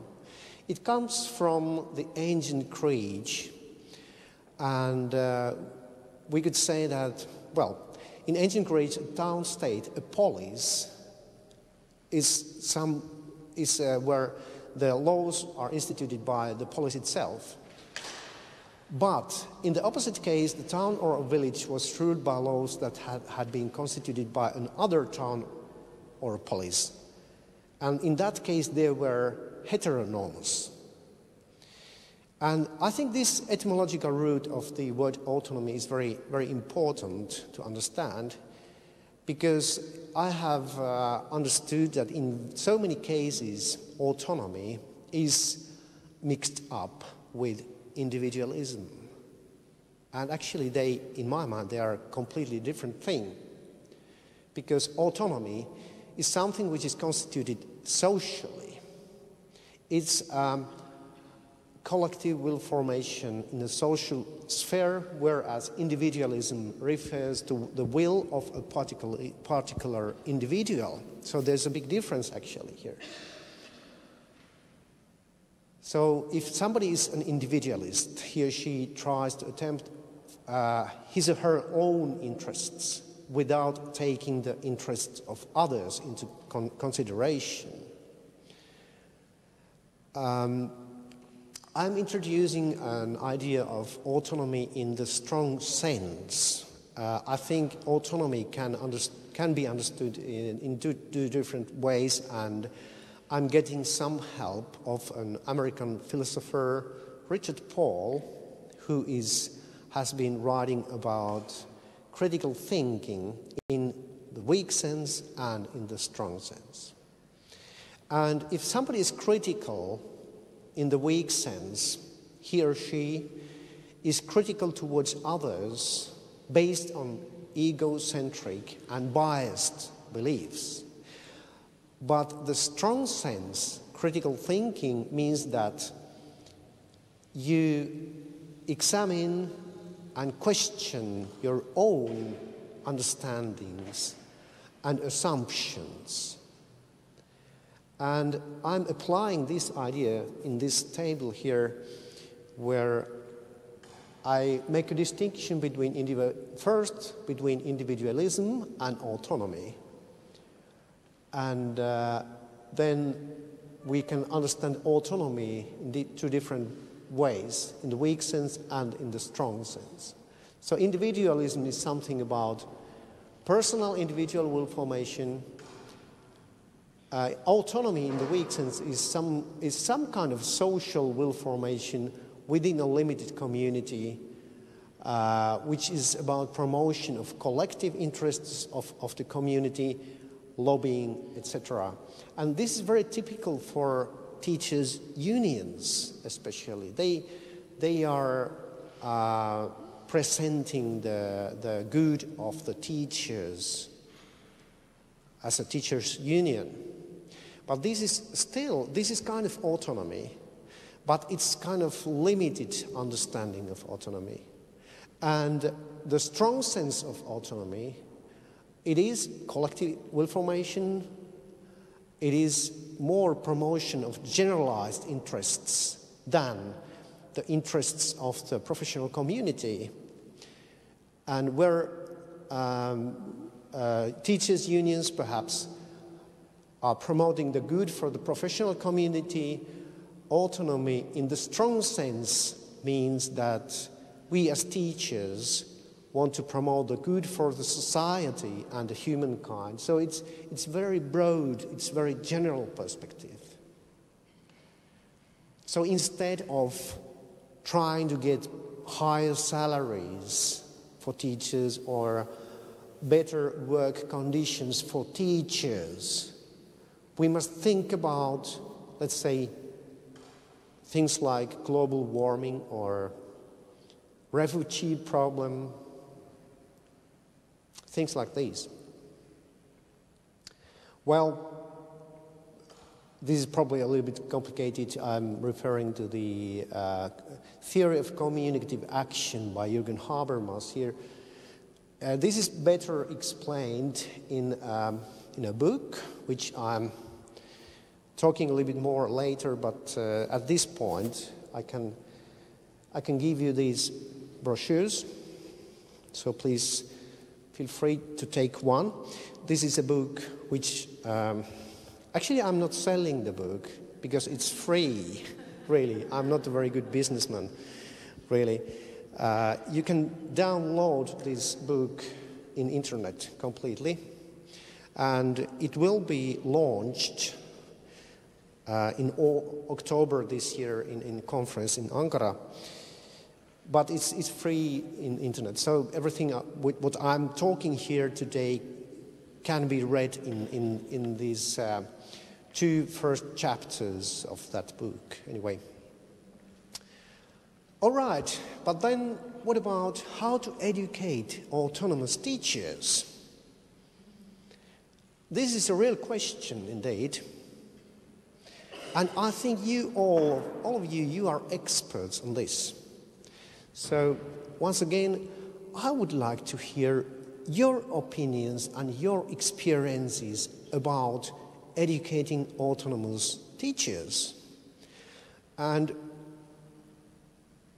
once again, excuse me, I'm asking you to stand up and talk with somebody next to you. And the question is, how can you make someone else an autonomous person or an autonomous teacher? Please.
And as soon as you think you are finished, please sit down.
So I think most of you already are finished. And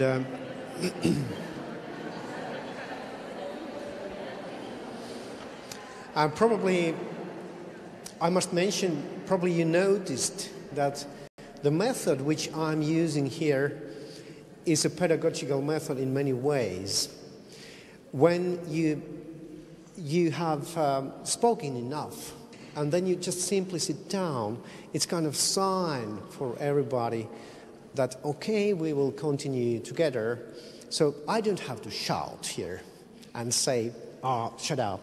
But everybody are sitting just calmly down, and then this is the way to go. But I spied on a couple of people here, and I would like to ask some more. What were you talking about this question of educating autonomous professionals? I'm Barbara Wesser from Budapest, and I'm afraid I was not clear.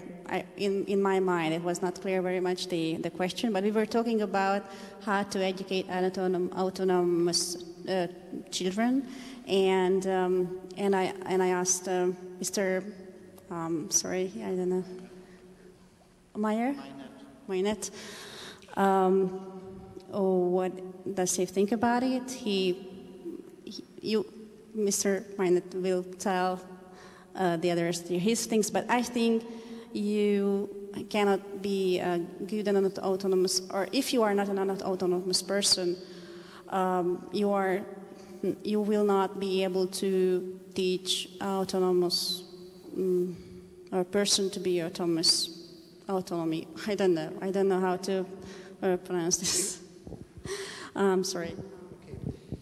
Yep. So if you are not autonomous yourself, you can't educate somebody else to become autonomous.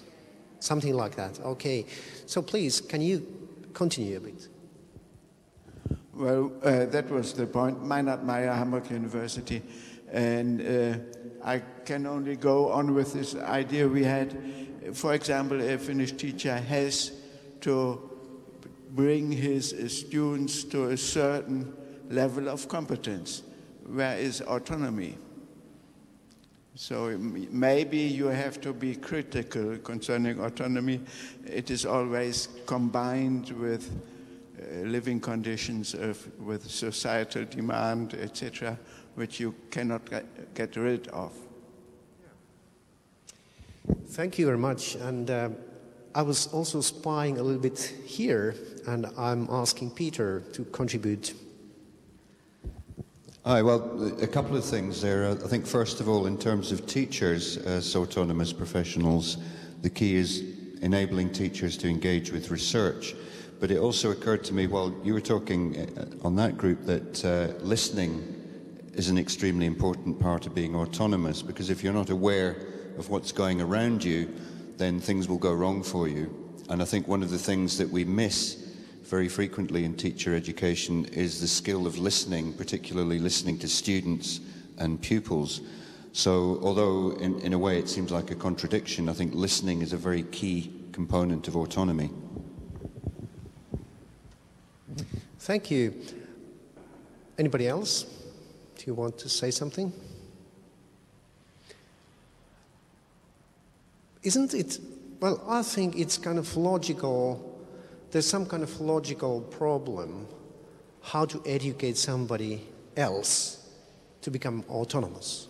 Because I think that is both the starting point, that's kind of necessity, and it's the aim, simultaneously. So I think it's a kind of logical problem, how to make somebody else autonomous. And I think this is one of the key questions of teacher education if we want to educate autonomous teachers. But actually I have to say that this is nothing so new. Sorry. Because this already has been introduced by Immanuel Kant in his pedagogical lectures some 300, 400 years ago. And in these pedagogical lectures, Immanuel Kant was asking how to cultivate freedom through coercion. Because, and this is the kind of the essence of the pedagogical paradox, it's that we face the problem of assuming the existence of something of which education was to be the precondition. So autonomy is both a precondition and kind of result of education. And in other words, how is it rational to assume that in order for education to be possible, the individual must be free, and simultaneously, in order for the individual to become free, education is necessary? So this is the kind of the classical formulation of the pedagogical paradox by Immanuel Kant. And logically, it seems impossible to solve. But actually, in practice, some miracles seem to happen, I think. And well, in teacher education, we meet the same problem. Where is the magic point at which the people turn from heteronomous objects into autonomous subjects? And this actually is the origin of what I call the second-order paradox of teacher education. It's kind of a double paradox, because if we want to promote the autonomy of, not only the autonomy of the upcoming teachers, but also the autonomy of the upcoming teachers' future students, it's kind of double paradox. So how to do, what is practically possible? Well, my simple answer is that teacher educator is a facilitator, kind of guide, who can only plan or arrange different kinds of learning environments where the teachers can find their own personal philosophy, the way to go on and to learn to teach, parallel to the practical abilities and skills. And this means that actually, in the morning, earlier in the morning, there was a discussion about teacher education, let's say the kind of theoretical basis of teacher education and the relationship between the teaching practicum to the theoretical kind of knowledge. And my only solution is that it has to be integrated. And I think Jane was saying about the same.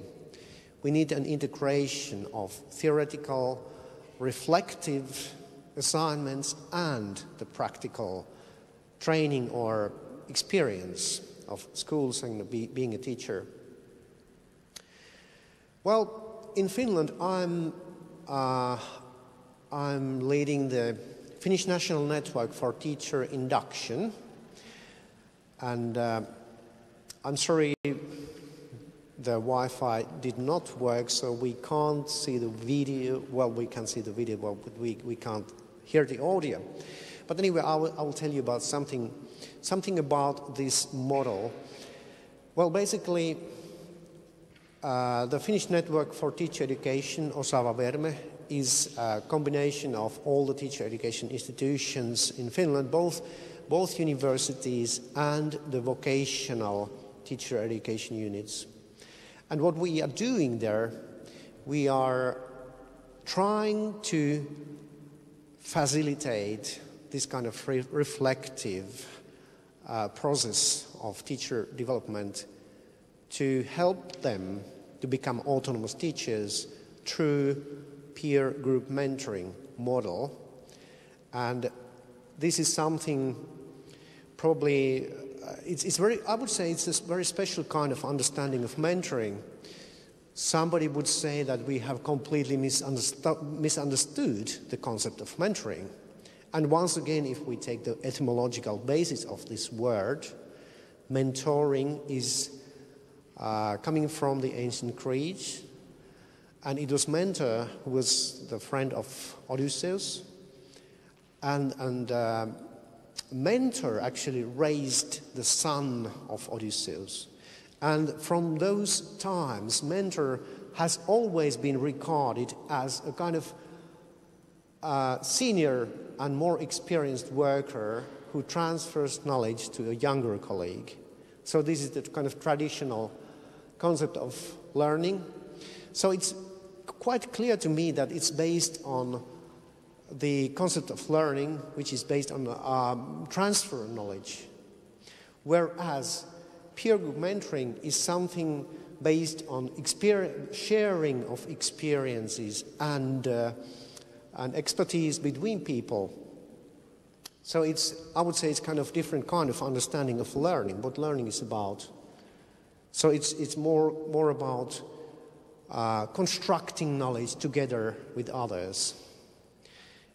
The principles of peer group mentoring and some empirical results of it have been published in this book, Peer Group Mentoring for Teacher Development. It's in Routledge Collection, the UK publisher. I have one copy here.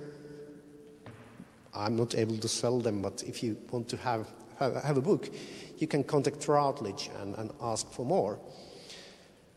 So, in a nutshell, I would say the traditional concept of learning, the traditional concept of mentoring is based on traditional concept of learning, which is the transfer of knowledge.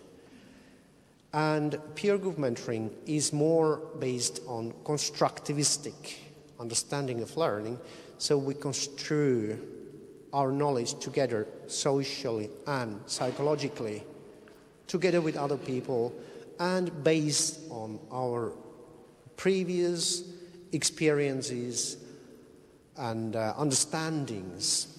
So this is very clear definition or difference between the classical mentoring and peer group mentoring. So I would say that we are introducing an understanding of mentoring in educational sense, which is different from what I call the mentoring in schooling sense. In the mentoring in schooling sense has something to do with the qualifications, directives, and accountability of teachers. It's very often motivated by external aims and values, which also can make even non-educational or anti-educational. But let's take a look here. What does it mean, education in a proper sense? It's something which not only takes place in schools or classrooms, it is formal settings, but also in non-formal settings, such as the human resource development processes of workplaces and informal settings, such as the everyday life of a family and a community. And this is a very conscious starting point for peer group mentoring. And it's kind of, if we now have some very basic material here, at the first look, I think it's quite evident what this is about. So everybody are more or less aware of what is formal learning, what is non-formal learning, and what is informal learning. But the trick is here. Nowadays, and especially in this peer group mentoring model, we blur the line between formal learning, non-formal learning, and informal learning. And that's called informalization of learning, which is taking place nowadays all over Europe and globally. It's a turn to more informal ways of learning within formal education. And actually, I think this lecture is an example of that. I deliberately want you to stand up and talk with your colleagues. So what's the difference between this lecture and, chatting somewhere during your coffee break? This is what I deliberately do. So I'm doing this informalization of learning during this lecture here. And this is very often the case, and let's say in Finnish education and in Finnish teacher education, we are really doing this consciously. So we kind of build up informal kind of learning within the formal learning. But there is also another kind of movement which is kind of contradictory or kind of parallel, I would say, well, anyway, because there's also some kind of movement from informal learning to formal learning, and that's called the formalization of learning, which means that we more and more need to recognize the the prior learning within the formal education and make it visible, and then kind of turn this kind of learning into credit points and qualifications and so on. And more we introduce portfolios, proofs, things like these.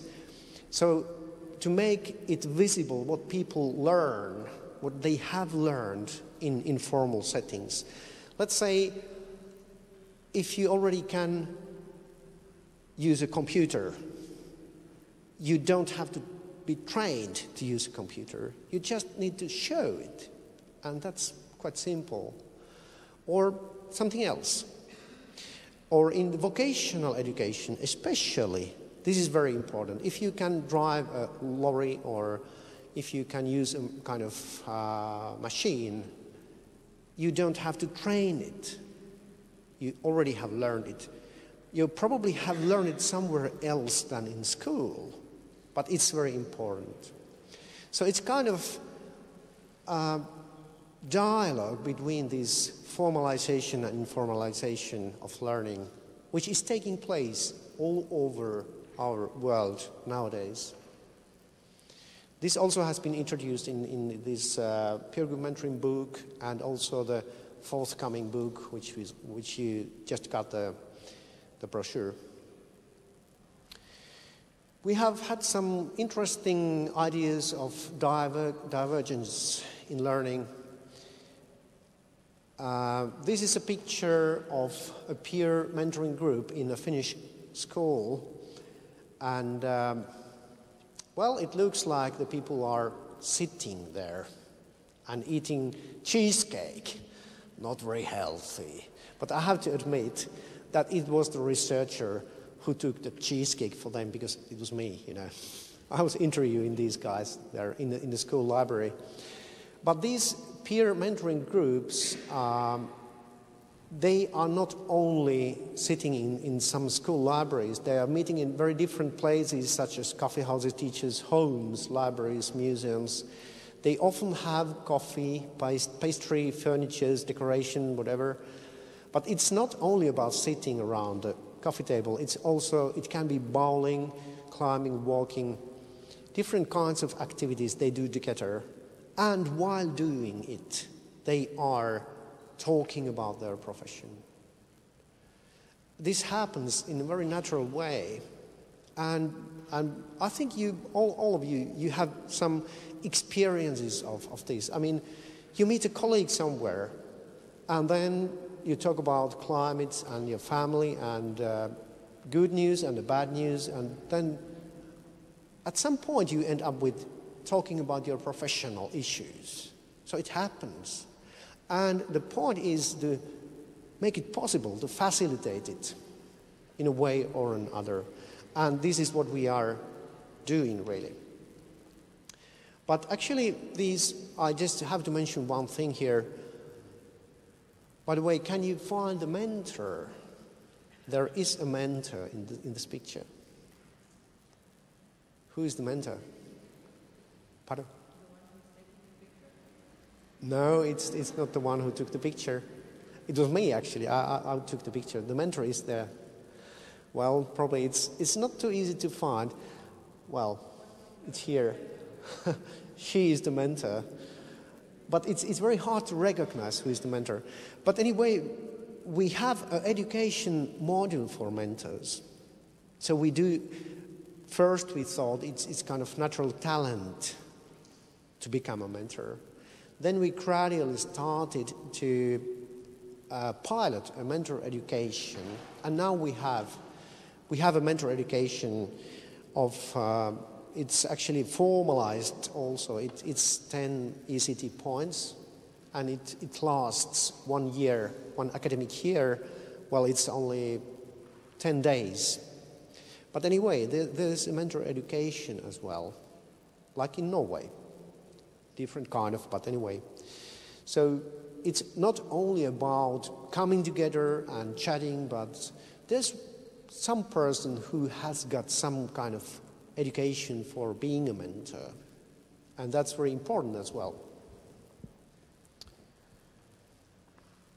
There is still another version of this peer group mentoring, which is actually the point in this book, which I just gave you the leaflet. It's a kind of version where students of pre-service teacher education meet experienced teachers. So we kind of blur the line between pre-service teacher education and in-service teacher education this way. And this is very, very new now and just has been piloted actually in a number of countries, but this is of course what I'm talking here. It's most about the Finnish version of what we call the Paideia Cafe. Paideia, of course, it comes from the ancient Greeks. It means education, and actually you can type it in, you can write in two different ways. Probably some of you wonder why this letter is E and not I. It could be. You can write in two different ways. But anyway, this is the word in Greece which means education, broadly speaking, education for good life. But it's also the name of the project. And the results of this project will be disseminated through this book this October. So this is the cover of the book, and it's downloadable in this address. There's also another address in that leaflet, so you can choose either of them, but actually in this address it is already available. So if you are very keen on reading that book, so please make a note of this address. Its kind of formal address is there in the leaflet. And there's the other book about peer group mentoring for teacher development, published by Routledge a couple of years ago.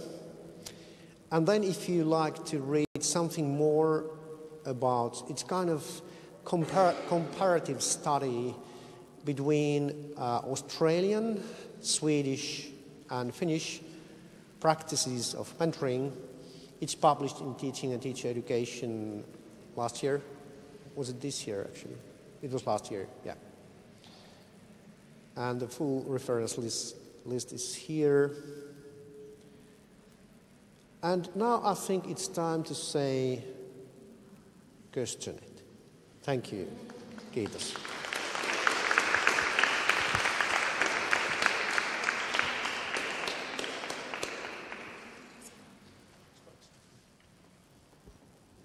Thank you very much.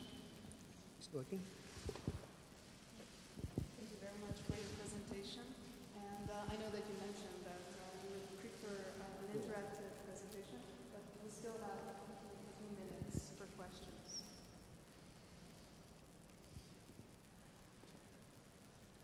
But I'm very happy with some moving now. So thank you very much indeed for being here. And do you think we have some couple of minutes here, time before the next presentation and some technical break? Okay. Thank you. So in 5 minutes.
because of are related to the kind of place yes, region.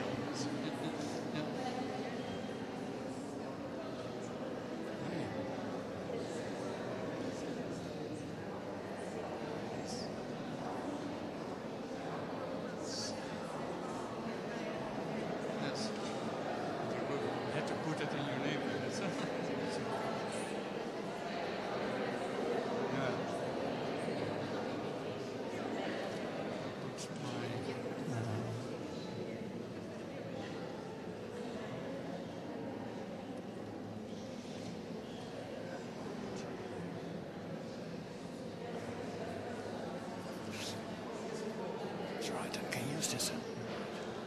Right. Okay.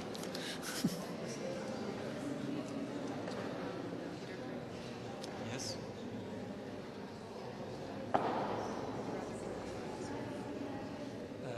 I'm not both, so I'm the front, so just say you're in without the title. I even don't have a PhD.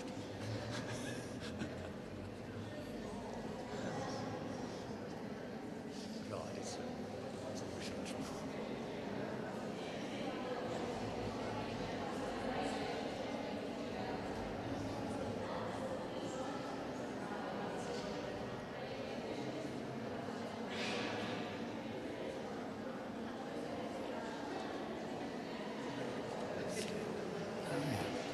Oh, I have to do it like this. No.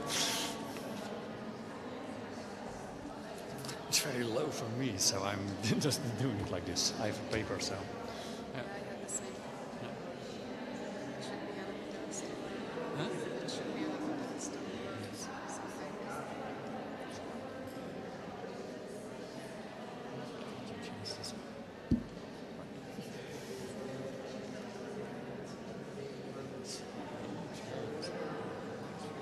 Impressive.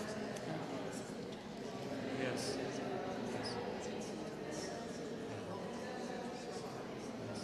Yes, at the end of the 18th century.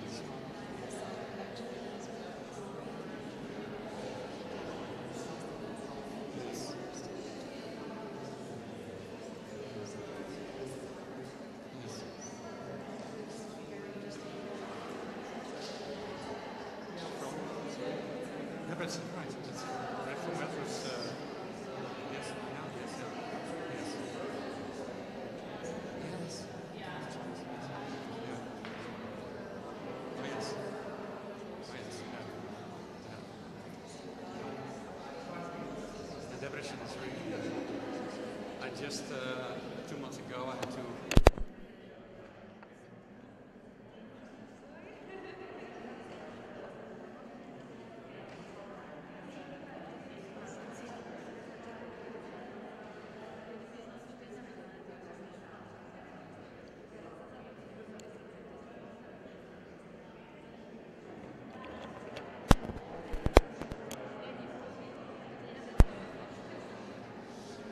Very interesting here about this building. This side we have the chapel, the other side we have the library, so we have science and church opposite to each other.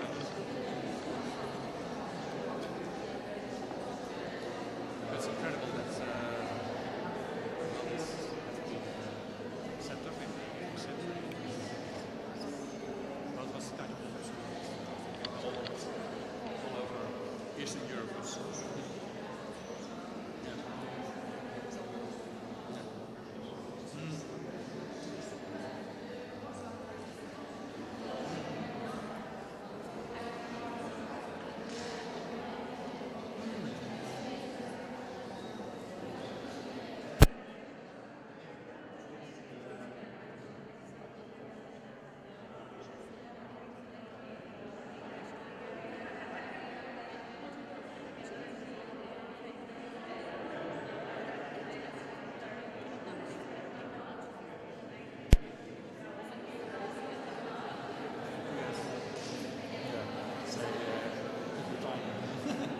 Shorten it a little bit, but maybe because I didn't try it out.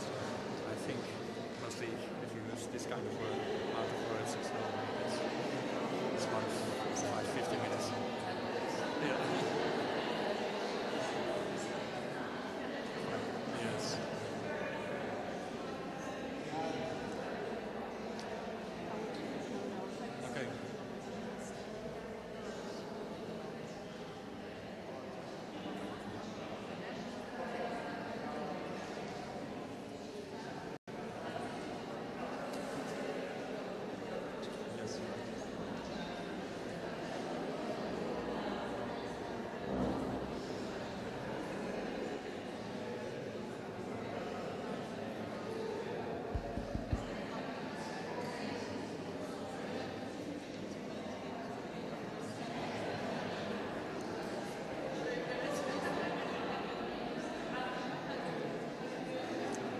működik.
So after this little break, I think we can get started again.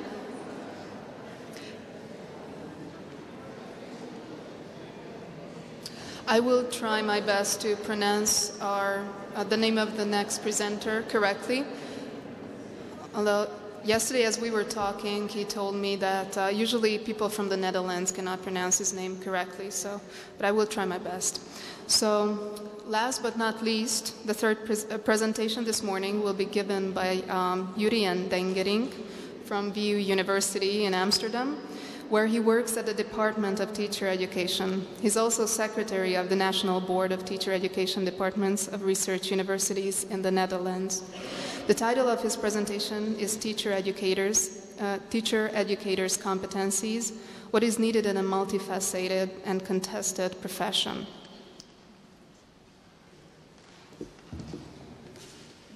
Thank you indeed for inviting me.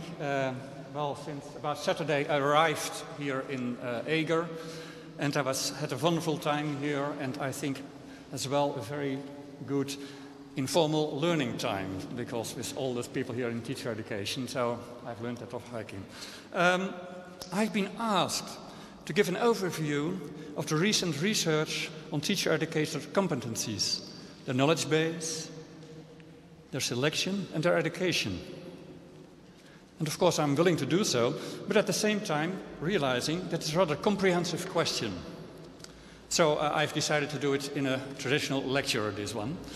And my contribution will be mainly based on a review study on the profession of teacher educators that I recently conducted with Mick Lunenberg and Fred Korthagen, and some surveys I did on the learning preferences of teacher educators, and on my experience as a coordinator of trajectories for teacher educators. And I will, of course, incorporate some other studies on this field. In a recent review study, Carson Smith showed us that the study of teacher educators is a distinct field within the studying of teacher education preparation. So B5, only a small part, but that's about teacher educators. Especially in the past 10 years, the number of publications that shed lights on aspects of the profession of teacher educators has risen. But still, it is considered an under-researched area. Along with this, John Logran states, it's almost as that the work of teacher educators has been superficially perceived as relatively straightforward and easy to understand. As a consequence, sophisticated knowledge, skills and ability necessary to do that work well are either overlooked or sadly ignored.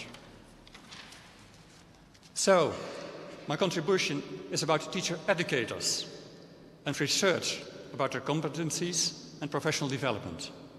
It's not about teacher education, It's not on teachers or teachers' professional development. But who are they? Teacher educators, they constitute a distinct professional group within education, differing from teachers in primary and secondary education. And for instance, Jean Murray in her study with Trevor Mill qualified them as second-order teachers.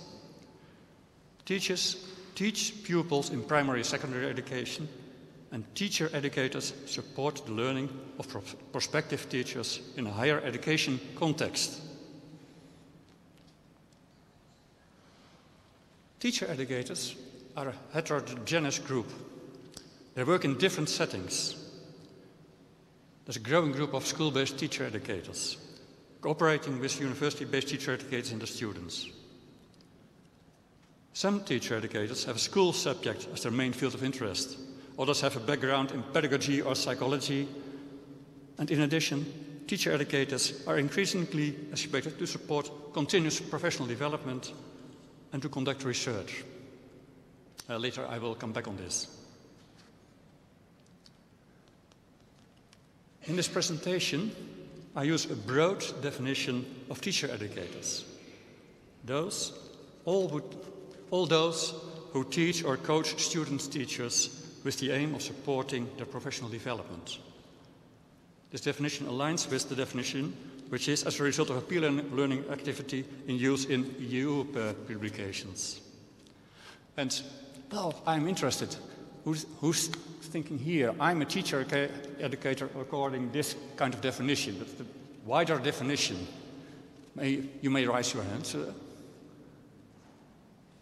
Who feels him or herself a teacher educator in this audience? I, but you? So yes, quite a lot. This brings us to the issue, what these teacher educators have to know and are able to do. In the first decade of the century, several national frameworks defining the competencies of teacher educators have been defined. In recent years, however, the use of frameworks has increasingly been criticized because, well, these people consider them as simple instruments for quality control in an era of accountability and therefore counterproductive for teacher educator development. So that brings us to some central questions. First, what does recent research say about that multifaceted character of the profession of the teacher educators? And is it then still meaningful to define generic competencies for teacher educators? And if so, how do they look like, these competencies? And what can we say about an underlying knowledge base? And what does it mean for selection, education and professional development of teacher educators? I will try to answer these questions on the basis of research which has been published since about 1990. In my contribution, I will bring forward and will try to underpin that it has sense to formulate generic competencies, but that the required competencies depend on contextual factors like the prevailing vision on teacher education and the specific role the teacher educator has or wants to have within it. And I will also bring forward that the necessary education of teacher educators is highly undervalued, as well in research as in practice. And that research about the professional development of teacher educators covers only a part of the profession. So, about the multifaceted teacher educators, our first main question. Research about what teacher educators do and what their role is can be approached from different angles. In my contribution, I want to focus on the results of a review study on the roles of teacher educators, some recent Flemish PhD studies, a recent study of Ronnie Davey about what teacher educators are actually doing, and I want to refer to some other studies that focus on the biographical, oh, that's English words, perspective. And I will argue that the roles and activities of teacher educators are highly dependent on the way teacher education is conceived in their environment. So first about those roles of teacher educators.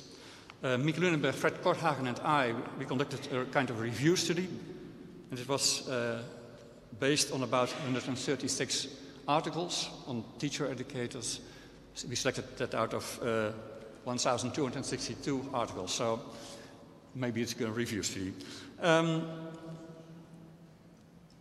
I want to go shortly through all these roles. But the first one is the teacher of teachers. And well known in this role is the distinction that Murray and Mill have made between first and second order teaching. They emphasize that the teacher of teacher does not teach students, but their prospective teachers, I have said.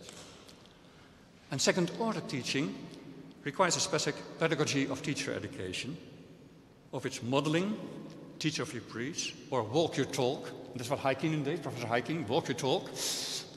And explicating, because after that, when he walked, it was explicating what he was doing, are important experts. So he's a real teacher educator, Professor Heikkinen. Another part is, the researcher. And the attention to the role of the teacher educator as researcher is growing strongly, we see. It may have to do with the academization of teacher education Jean Murray was referring to. But among teacher educators, there's no consensus on whether they have to fulfill the role of researcher, and if that should be the case, what this role involves. Is it just about reading literature, supervising research students and conducting research, on the other hand? Several studies showed that teacher educators have different views concerning the question of whether or not conducting research is part of their work. Coaching, a very important role as well, or mentoring. Coaching the learning process takes place at both the institute and at the workplace. So this mentoring is not only at the workplace, but teacher educators mentor too as well, maybe in their university.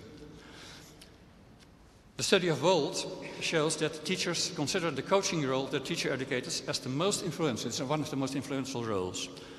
According to teachers, essential aspects of this role are openness, accessibility, enthusiasm, passion, forgiveness, inspiration, respect, helpfulness, integrity, being generous and open-minded. Too often, mentor teachers base their behavior on their personal experience as a teacher and advise students about practical issues in a specific school situation, and making their own teaching behavior and underlying thinking explicit. Well, that's really hard to do that. Make your own teaching behavior explicit. But then, Heikkinen was going further even. What's mentoring really? Look at the learner. The role of curriculum developer. Development of a curriculum for teacher education is a subject of not many studies. So, about teacher, we discovered that there should be more studies about this field. The studies we studied, we saw that several studies reported on the lack of cooperation among teacher educators in curriculum development. So they were very isolated in organizing their curriculum. There was not a whole curriculum. So with the result that many of the courses were highly disjointed. These may be rather known roles of teacher educators. Another role, which is the role of gatekeeper. And in this role, the teacher educator is monitoring the access of the student to the teaching profession. And in several cases, also the access to the teacher education itself. The yardstick by which teacher educators measure the future of teachers is mostly determined by defined standards and profiles or rubrics. We were a lot working with rubrics about, well, something that, but may become a tick list, and that's very dangerous. So the emphasis on constructivist concepts led to a wide use of portfolios in teacher education, and the role of the teacher educator as assessor of portfolios. And regarding the practice component, the role of the school-based teacher educator as assessor and gatekeeper becomes increasingly important. So not only the judgment of the one who's in the university, but also those teacher educators in schools, they are judging as well the quality of the prospective teacher. The last one we called a broker. What we do see increasingly is that universities and schools cooperate together, and they share responsibility for the education and development of prospective teachers. And this calls for teacher educators who are able to shape this cooperation process. And Iván introduced the term of broker for this role.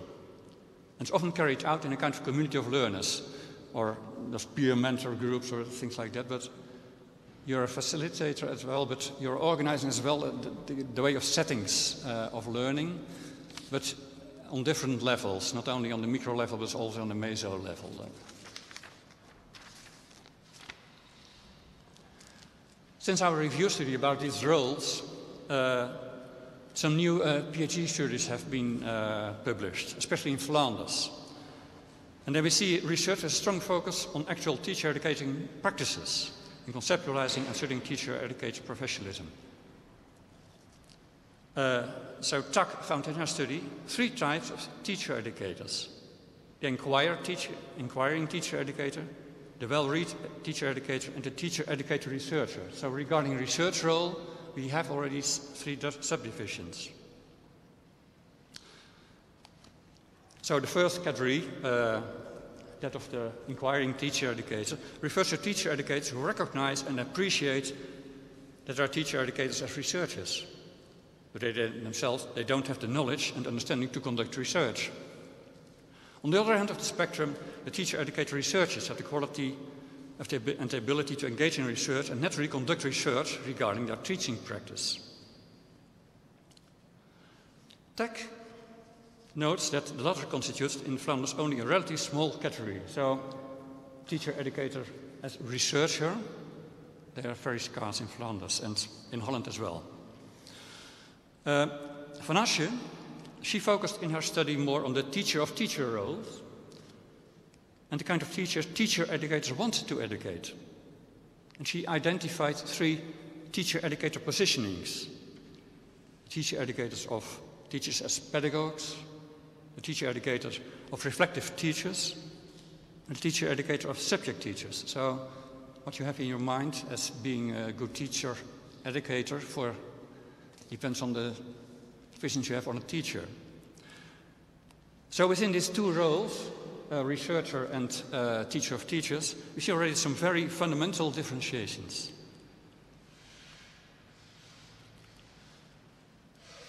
But when you're actually asking what teacher educators are doing, the differentiation in activities is still larger. A group of teacher educators, researchers where I belong to, is conducting a survey in several European countries. And the first results, based on more than 600 teacher educators respondents, will also be presented at the Ecer conference next days. And core activities of teacher educators are not surprisingly teaching, supervising and mentoring, and providing professional development to teachers and being engaged in research.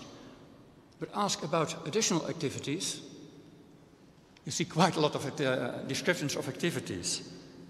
And here, well, what you see in the list is they select, they do under recruitment, supervision on placements in school, coordinating the work of other teacher educators, developing new courses, external examining, evaluation, admissions, administration for courses, supporting other colleagues, consultancy works, faculty management, managing a partnership of colleges, quality assurance, strategic management of programs, national committee members being, program leader, publishing professional and academic writing, giving emotional and development support, develop school partnerships, develop blended learning arrangements, leading and marketing programs, interviewing, provide career guidance, inviting funding, writing funding applications, community engagement, etc. So the activities of teachers are very broad, mostly. And this notion of lots of variety we see also in the study about teacher educators in New Zealand of Ronnie Davey. So she finds that the notion of job complexity is one that emerged constantly from their stories. She interviewed quite a lot of teacher educators in New Zealand. They all had a conception of their role, work and job as multifaceted and multi-layered, one in which many aspects overlap with others. As they described them, their jobs were a complex mix of the pedagogical, pastoral, scholarly, interpersonal, managerial, administrative, advisory and consultative. Moreover, they often had to operate across these quite different roles at the same time. So what comes out of these additional job descriptions are additional clusters besides teaching and research. I think a managerial or administrative cluster and also a service cluster, advisory and consultative work, participating in national and international development projects, service to the community, and further development of university-school cooperation in different contexts. Another way of looking at the multifaceted character of teacher educators is looking at their biographies. And then you see that there are quite a lot of tensions in this way. Regarding university-based teacher educators, for instance, they have been mostly they have been a teacher and then they come into secondary education. This is a kind of second order, what G. Murray told. They are entering the profession from teaching to teacher, but others are first do a PhD and then entering teacher education. So for you see Zeichner has some wrote articles about that. So then you get come in new context. Those coming from primary, secondary education, they're coming into academia, a different context from primary and secondary education. And those from a research university with academic qualifications, they come in teacher education, which is also different. So then you see that they, in the profession, they're confronted with research, they're confronted with continuing professional development, they get a broker role, and maybe they get a leadership role as well. So that makes it all complicated. And what you see here, that's, well, just in between teacher education and schools. You have all this, that's your position. And you're working in a context which may be different from other contexts. So it's dependent quite a lot of how teacher education is conceived in their direct environment. And here are 4 examples of, well, conceptions on teacher education, which maybe do. So, knowledge-oriented, transmitter of knowledge, transferring knowledge. The one is competency-based, teacher as a facilitator for the learning of students, portfolio building. Realistic teacher education, Fred Korthagen in the Netherlands has done quite a work on that. This pedagogy of teacher education, modeling. Research-based teacher education, which is increasing now a lot. And Grossman, G. Murray cited her already about what's the influence of teacher education on teachers. Grossman made a model based on core practices. And it's a very interesting article she wrote. So our conclusion is that the profession of teacher educators is, as Gary Smith labeled it, multifaceted and characterized by a large variety of responsibilities, roles and activities, especially among more experienced teacher educators within universities.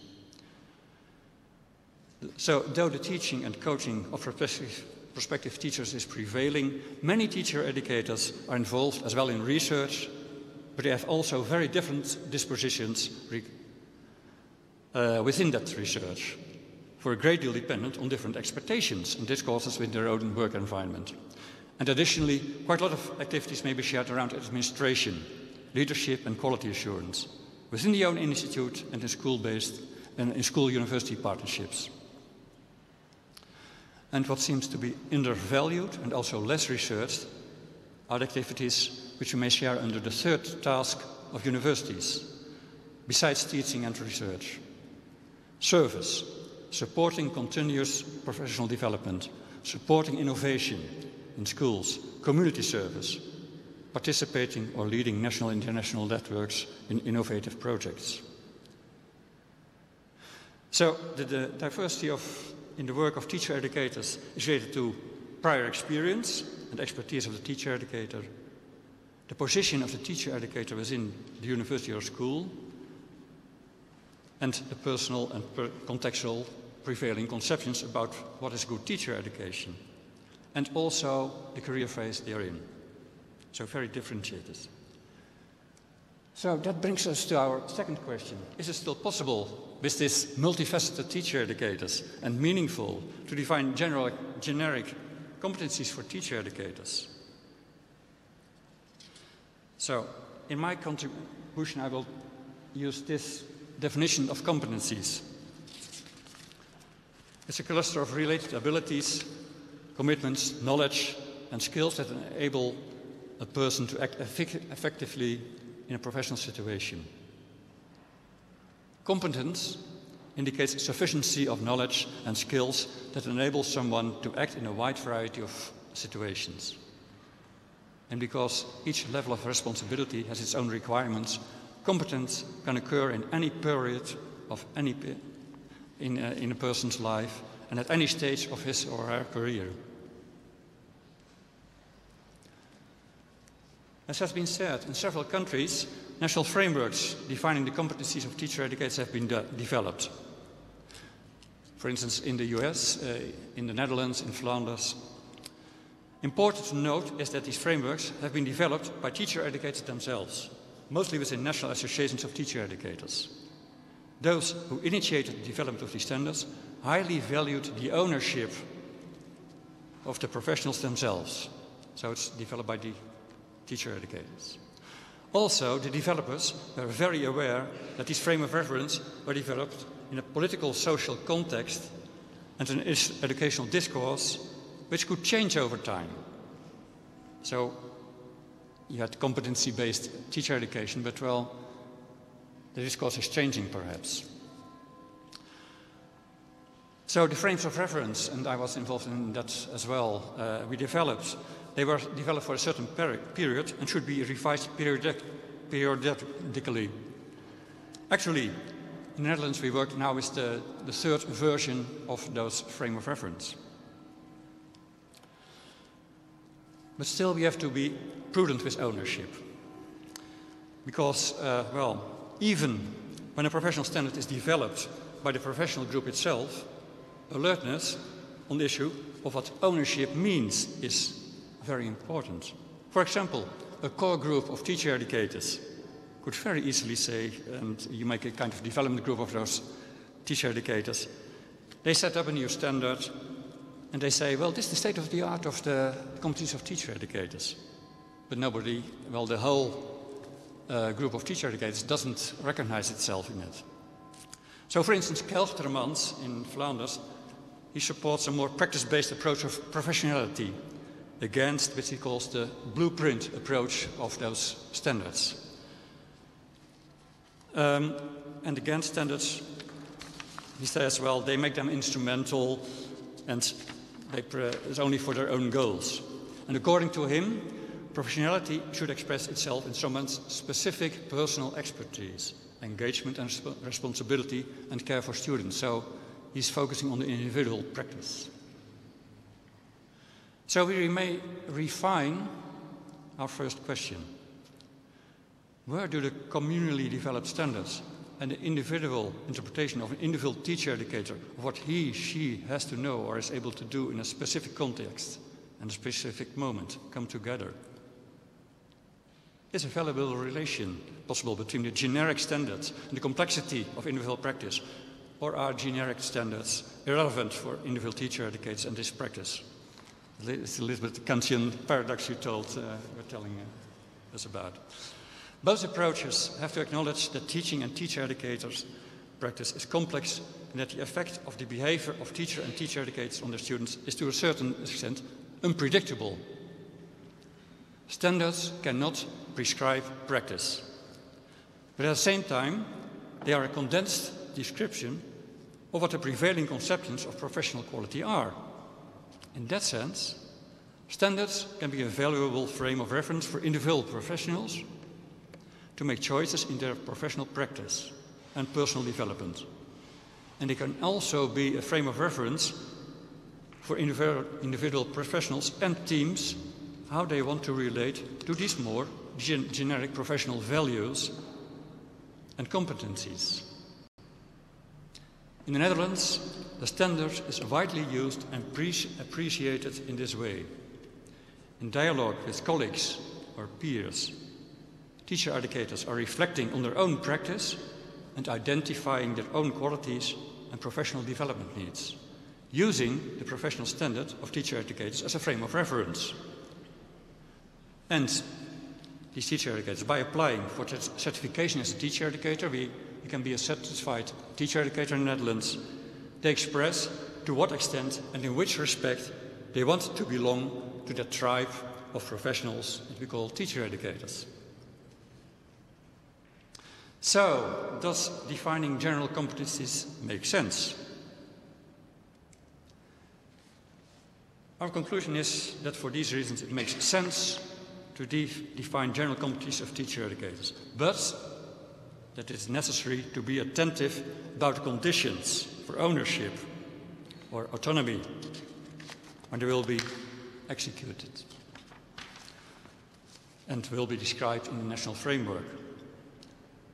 Their main function should not be managerial or controlling, using them as a tick list, but being supportive for interpreting and developing one's own personal and professional identity and qualities, for professional dialogue, for a sense of belonging to a professional group.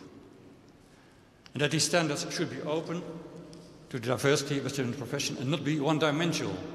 That's very important. In my view, conditions and contextual factors are important and they differ per country. They qualify to a large extent the debate about the possibilities for the development of a framework that really makes sense. So, for the Netherlands situation is that, well, kind of discussion that we always have discussions in open society in that way. Even with the government we have very open lines. But other countries, their accountability debate may be so prominent that, well, it's nearly impossible to make this kind of standards. That's, so we reckon with that. This brings out to our next question. How do generic competences look like? And what can we say about them? And for getting more grip on the content of these, well, competencies, I explore with you two ways. First, I want to have a look at some existing frames of reference, and then I want to go to the underlying knowledge, which has been developed, for instance, in a Dutch knowledge base. But always, what we see also, there are some recent studies of Goodwin, Gosnick, and Davey, which say something about the underlying knowledge of teacher educators. So going to the frames of reference. That's what I want to show you. So we have the American standards of the Association of Teacher Educators. We have the Flemish Educator Development Profile. And we have a Dutch, well, we call it beroepsstandaard, frame of reference for teacher educators, which is over there. And I explain later, because it's a complicated frame. I said already, all these standards have been developed in close cooperation with and by teacher educators. So it's developed by teacher educators. And regarding the focus of all these standards, they are all meant as a starting point for self-evaluation, feedback by peers, and intervision. They are intended to support professional development. And they all have not the beginning teacher educator, but the accomplished teacher educator in mind. So it's a kind of vision you have to go through. Regarding the American standards, it consists of 9 elements which describe the competencies of teacher educator in behavioral terms. Sentences that start with model teaching, engage in inquiry, provide leadership. And with every indicator, they have indicators as well. The Flemish and Dutch standard both start with some fundamental principles regarding the being and attitudes and responsibilities of teacher educators. So here you see, for instance, the Flemish one. It's starting with fundamentals. And then the Flemish profile, that makes a subdivision in 9 roles of teacher educators afterwards. So as a supervisor, as a supporter, as a teacher education specialist. So, and then behind that, they define some competencies. The Dutch standard has a different structure. In the middle, you see fundamental or foundational principles. And then you see 4 areas around it. And these competence areas, they are pedagogy of teacher education. That means that you're structuring learning processes of prospective teachers. You're educating and training by modeling. You're promoting the exchange between theory and practice. And you're assessing the development of prospective teachers. Another area is supervising professional learning, interpersonal interaction, dealing with diversity, supervising the development of the professional identity. The third area is organization and management, structuring shared education, working in a multidisciplinary team, contributing to the organization of teacher education, and contributing to management. And the fourth is about the teacher educator, him or herself, reflection, analytical performance, maintaining one's own expertise and developing itself. These competence areas are mainly described in verbs and nouns as well. But compared to the other standards, we see in the Dutch standard a unique ring of roles and contexts of teacher educators.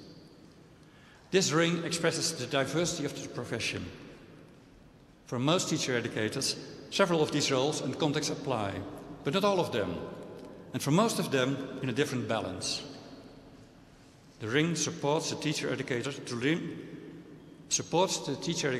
to relate him or her to those foundational principles and these areas. So if you are a researcher or a curriculum developer, well, how competent do I have to be in all these areas? And you can define it for yourself. Overviewing these competency areas of the 3 frames of reference, we see that they all refer to identity aspects.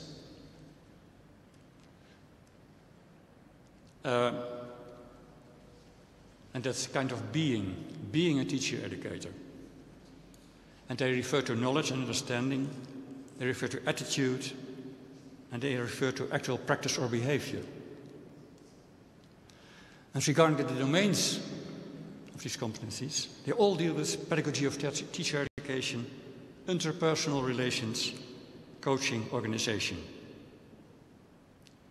But compared to others, the Dutch standards paid little attention to what the 80 standards calls the cultural competencies to promote social justice or to diversity or inclusive education. Values in the Dutch standard are more formulated in a postmodern way. Teacher educators have to be aware of the choice that they and other people make.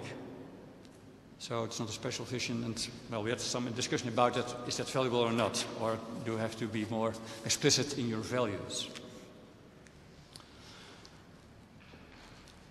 Another thing is that all standards, and especially the Dutch one, are very low-key regarding research. They refer to inquiry or inquiry as a stance, systematic reflection, being research-informed, sometimes to scholarship. And only in sublines we see sentences like engage in action research or is able to carry out research or make an academic contribution relating to topics relating to education learning. But it's very scarce in relation to research. So what will be the underlying knowledge of these competencies? Because particular knowledge and expertise is central for a professional group. They have specialized, it binds individuals and distinguishes them from other groups. So if teacher educators should be a profession, then we need also to know, do they have special knowledge? Some years ago, I developed with Miguel Lunneberg and about 80 other teacher educators and researchers in the Netherlands, a knowledge base of teacher educators in the Netherlands. And you see here 3 clusters of domains. Jean Murray participated as well in this, of course. And we identified 10 knowledge domains relevant for the profession of teacher educators. The 4 core domains, they are up there, they're relevant for all teacher educators. It's about identity of teacher educators, pedagogy of teacher education, and see the metaphor of Jean Murray regarding teacher education as second-order teachers. You need always to have knowledge about learning and learners, and knowledge about teaching and coaching.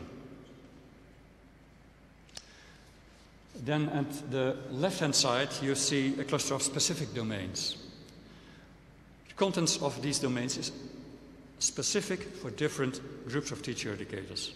It's depending on the kind of institution they are working in and the specific school subject they are teaching. And then on the right side, you see extended domains. They're mostly relevant for more experienced teacher educators. And they are about the policy context and participation in networks, about participation in leadership. They are about the knowledge they need for developing curricula and assessment, and a special domain regarding doing research. And if we are looking to those domains, here's the structure of the description of one of those domains. For each question, within each domain, we formulated 4 core questions. So, for instance, here, what's characteristic for the profession of teacher educator? What types of teacher educators can be distinguished? How do you become a teacher educator? And how can you continue your development as a teacher educator? And for each of those leading questions, we asked a scholar to write an encyclopedic article.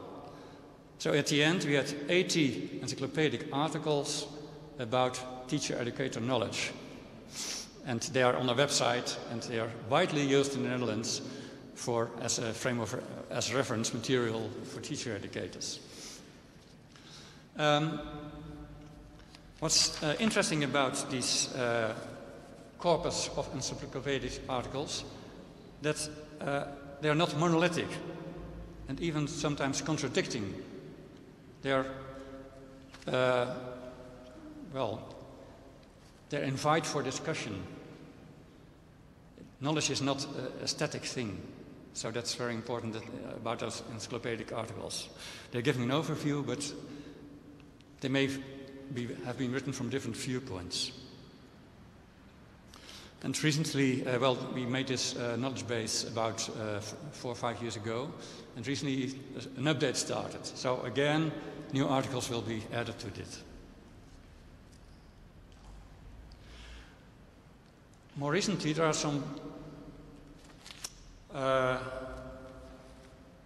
studies also about the knowledge of teacher educators. And Davy, she says, well, there's 3 main areas of comprehensive knowledge. One of 2, a teacher educator needs to have comprehensive knowledge of the special subject, including pedagogical content knowledge, and comprehensive knowledge of a range of educational and pedagogical theories. That's the core. But then you need always to have quite a lot of working knowledge of schooling, and the teaching profession in its natural context. What is needed for teachers? Goodwin and Kosnick, they discern 5 domains of teacher educator knowledge as well. So personal knowledge, philosophy of teaching, contextual knowledge, pedagogical knowledge, sociological knowledge, and social knowledge, cooperative knowledge, knowledge about group processes, conflict resolution, things like that.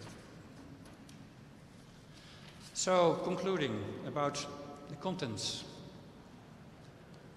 What we do see is that there are always foundational principles about the competencies of teacher educators. What's the character of the profession? What are the kind of values? What's the identity of the profession? Then we see a cluster of teacher competencies.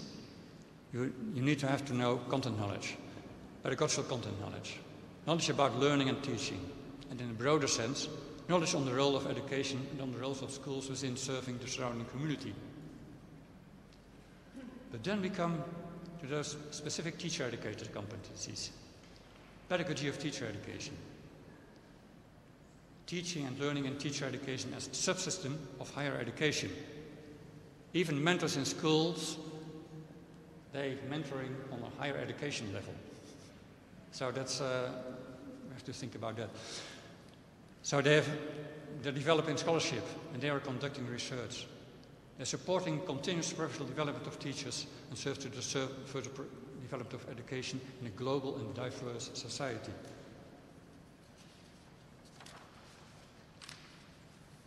As you have noted already, all these domains in one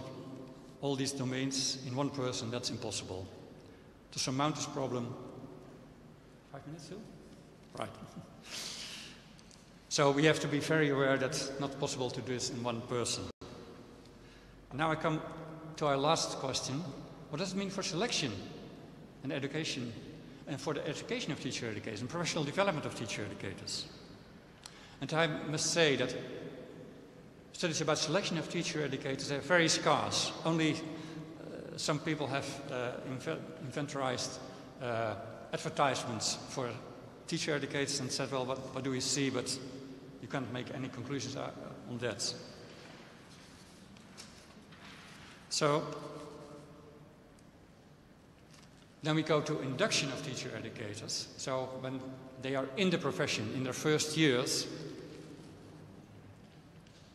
then that will be then we see that prior education is non-existent for teacher educators. When you're becoming a teacher educator, but you don't have prior education for second, there's quite a great tension you feel when you're entering the profession, because you're respected within your school as a good teacher or a good mentor. But now you're a novice within the context of higher education.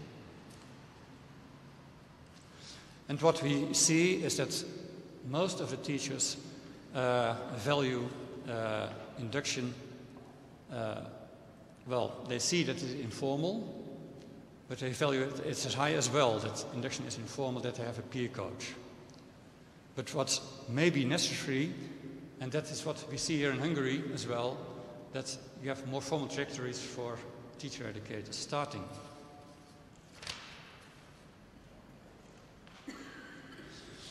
What we did in the Netherlands, we conducted a survey about learning preferences of teacher educators. And we saw large differences between the professional learning needs of teacher educators, between school-based teacher educators and university-based teacher educators, but also between less experienced and more experienced teacher educators. So we made some 4 profiles of teacher educators, learning profiles of these teacher educators. So less experienced school-based teacher educators are, for instance, they are focused on skills and insight in their profession, and they prefer more formal learning. So that are some things. In institutes we see also kind of things. What was striking that a lot of school-based teacher educators wanted to learn with teacher educators in universities, but teacher educators in universities didn't want to learn with teacher educators in schools. So while it's very, on the other hand, it's very valuable when you're combining them both in the group, because you make the whole curriculum together.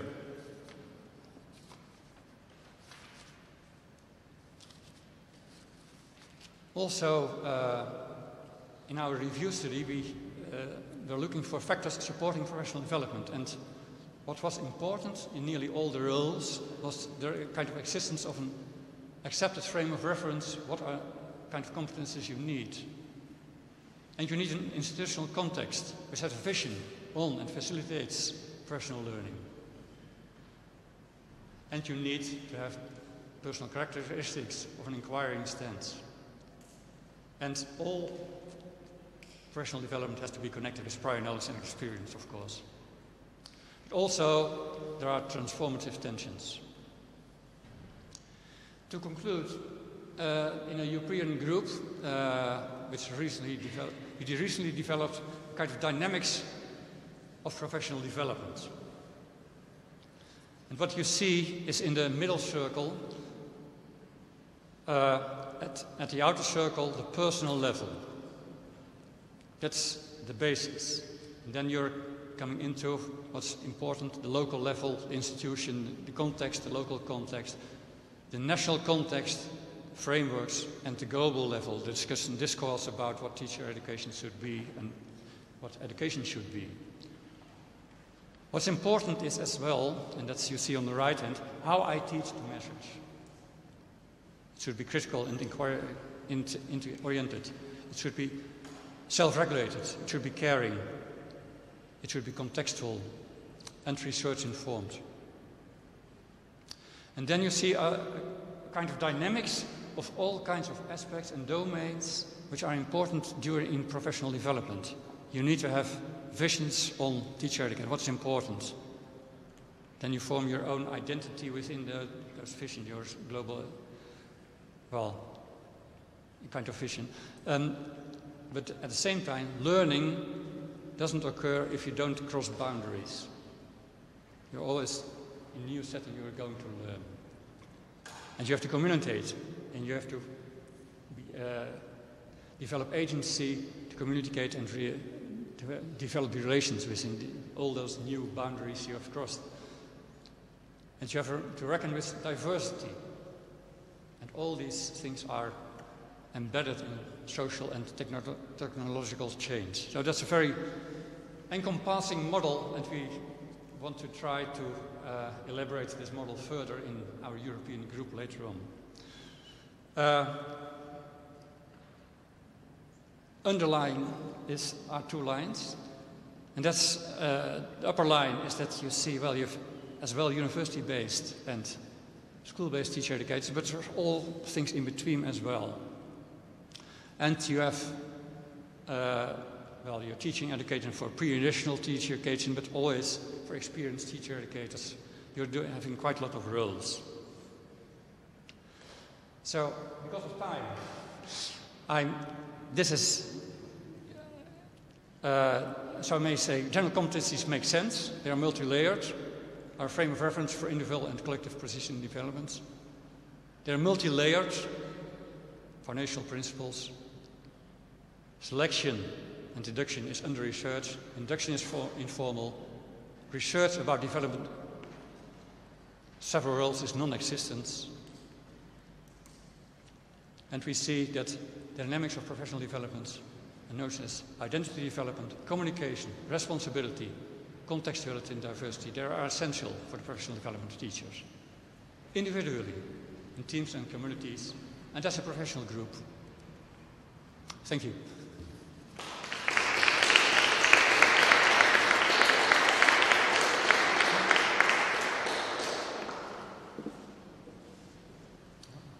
Thank you very much for your presentation. And now the floor is again open for questions.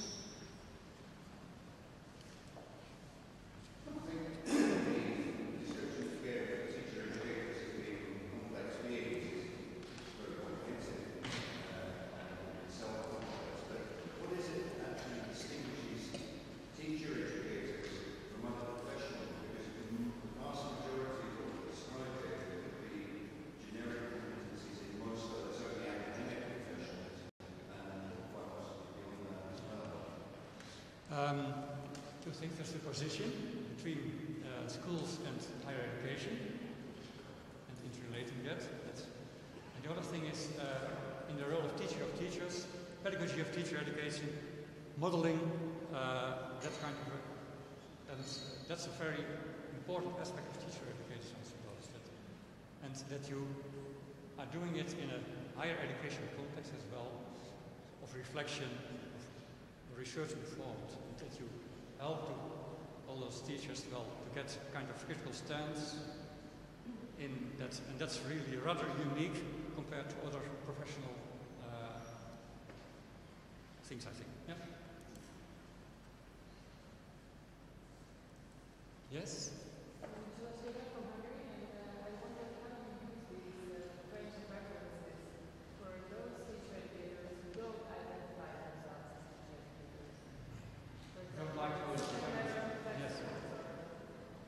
Right.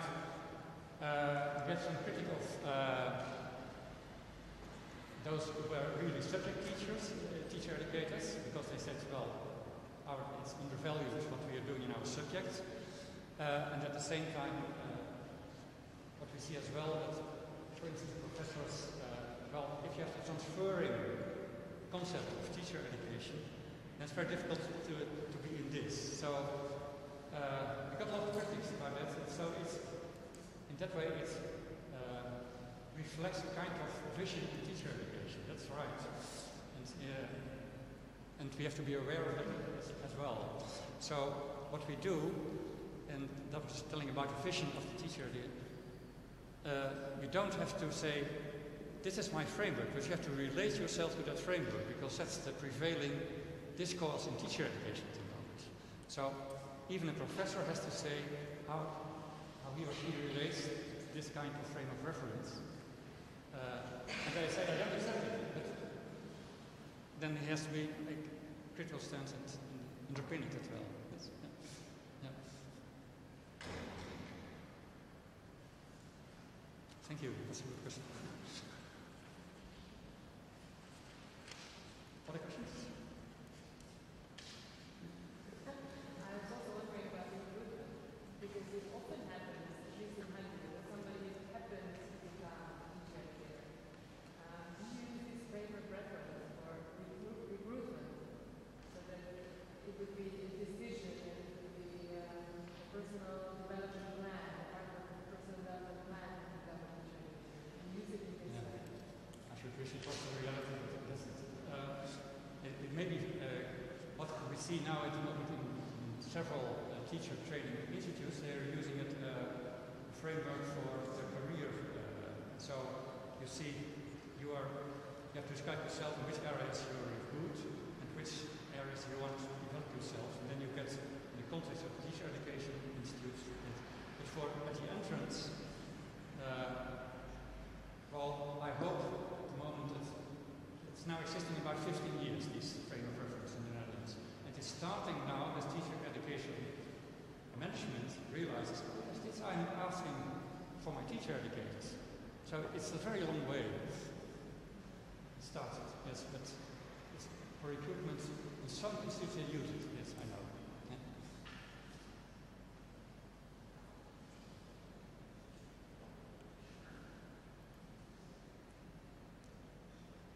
Yes? One small question which goes beyond, is it possible that one does teacher education without aiming at teaching everything? So to speak, there are areas in which the students themselves have to find their way in informal learning.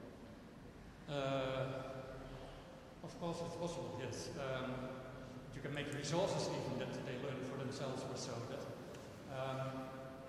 I'm recalling a little bit Vista, say the influence, or the one who's teaching is very important.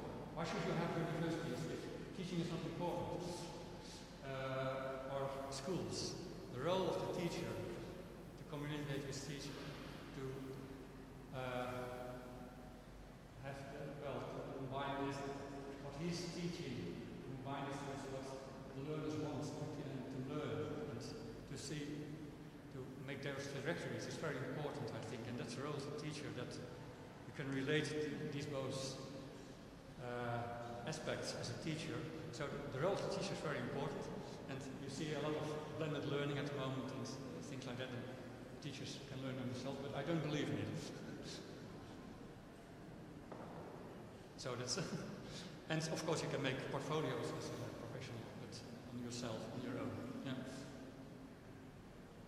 Is that the answer to your question or not?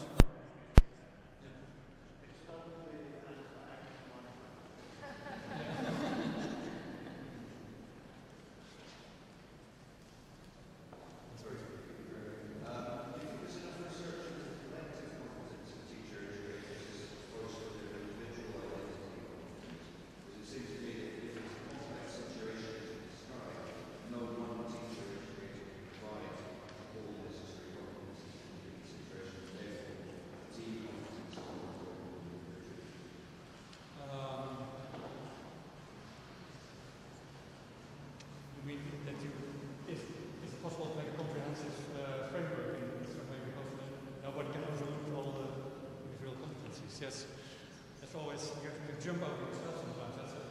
That's one side of it, I think. And what I said as well, that it's nearly impossible for teacher educators at the moment to have the whole area of competencies you need. So there are more, those who agree in research, there are more focusing on pedagogy, there are more interrelational aspects in the teacher education. There are more subject education, teacher education, it's very important as well. It's maybe undervalued sometimes in the Netherlands at the moment because we have an institute where first you do your master's in your discipline and afterwards you have 1 year of teacher education. So it's very pedagogical and didactical, but not very much related to your subject. And that's, I think, a miss. Yeah. Yeah.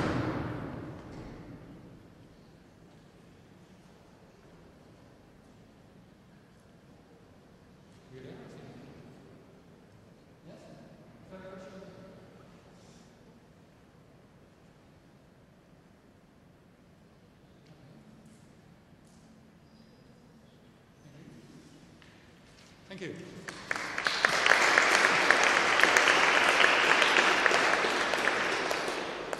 Well, thank you all for your presentations. I believe that they will serve as very good basis for fruitful discussions. A couple of announcements before we go for the lunch break. Now we will have a lunch and coffee break, and this will be followed by the poster section, and the authors will be waiting for you to approach them with questions that you might have, so just go up to them and ask them. The afternoon lectures will be held parallel here in the chapel and in room 112. 112, yes. The chapel is right above it, so it's down here. They start from 1:30 and 2:30. After the discussion, we invite our guests to come back to the chapel for the closing of the seminar. So we would like you to come back and we'll just close it. So, bon appetit for everybody here.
Roland, yeah.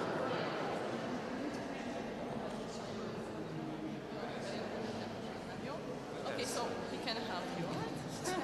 Can I help you? Please.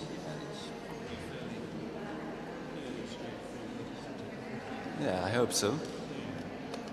I could just save it on the desktop. Okay.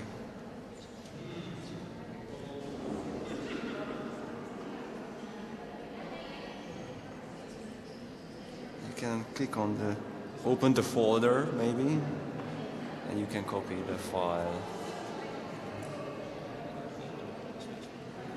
Eger CPD 2015. Is it working? Yeah, it's working. So if yeah, you can read that okay, can't you? Someone said I should change the letter into black. You can read that. I can read that, Yeah, so... it's reasonably okay, isn't it? And so, if I go to...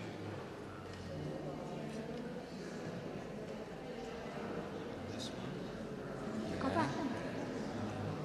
I can go up and down like that. So. I guess I can read that, so... It's okay. No problem with that. It's perfectly legible. Yeah. Yeah, it's perfectly readable, so... So what I'll do is I'll press button B, and then that closes it down. Yeah. And when I want to start again, I just press button Yeah. B, and it stops the projector will work. getting hot. Yeah. So I'll leave that in, shall I? Yeah. Is there do you know? Yeah, you can use that one. Yeah, that's the one. Will it work? Oh, we can check whether it's work or not. I hope it's working. Yeah. Fantastic. And the microphone, that works as well. Would like to use it? You see, because it depends how many people come to my session. Yeah. Because if it's only, say, 10 or 12, I might not need the microphone. Yeah. Because most people who are here today are teacher educators or from both schools and universities. I think the latter one. Universities. So my talk, which is about professional development of teachers, may not be as much interest as teacher educator. But we'll see. We'll see. Thank you for your help.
You're going.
So a very quick announcement.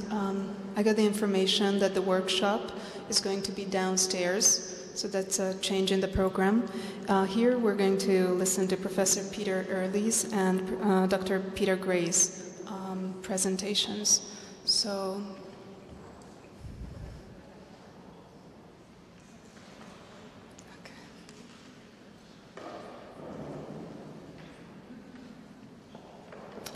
okay. So everybody is where they want to be. Okay. So Professor Peter Earley holds the Chair of Education, Leadership and Management and is Director of Academic Affairs at the London Centre for Leadership and Learning at the Institute of Education, University College London. And the title of his presentation is Schools as Learning Communities, Effective Professional Development. Well, thank you very much for the introduction. And thank you all for coming here for this afternoon's presentations. It's always a bit difficult after a nice lunch to get back into the swing of things, but so thank you very much for coming. And may I first of all thank the organisers of the day, the organisers of the seminar, for inviting me.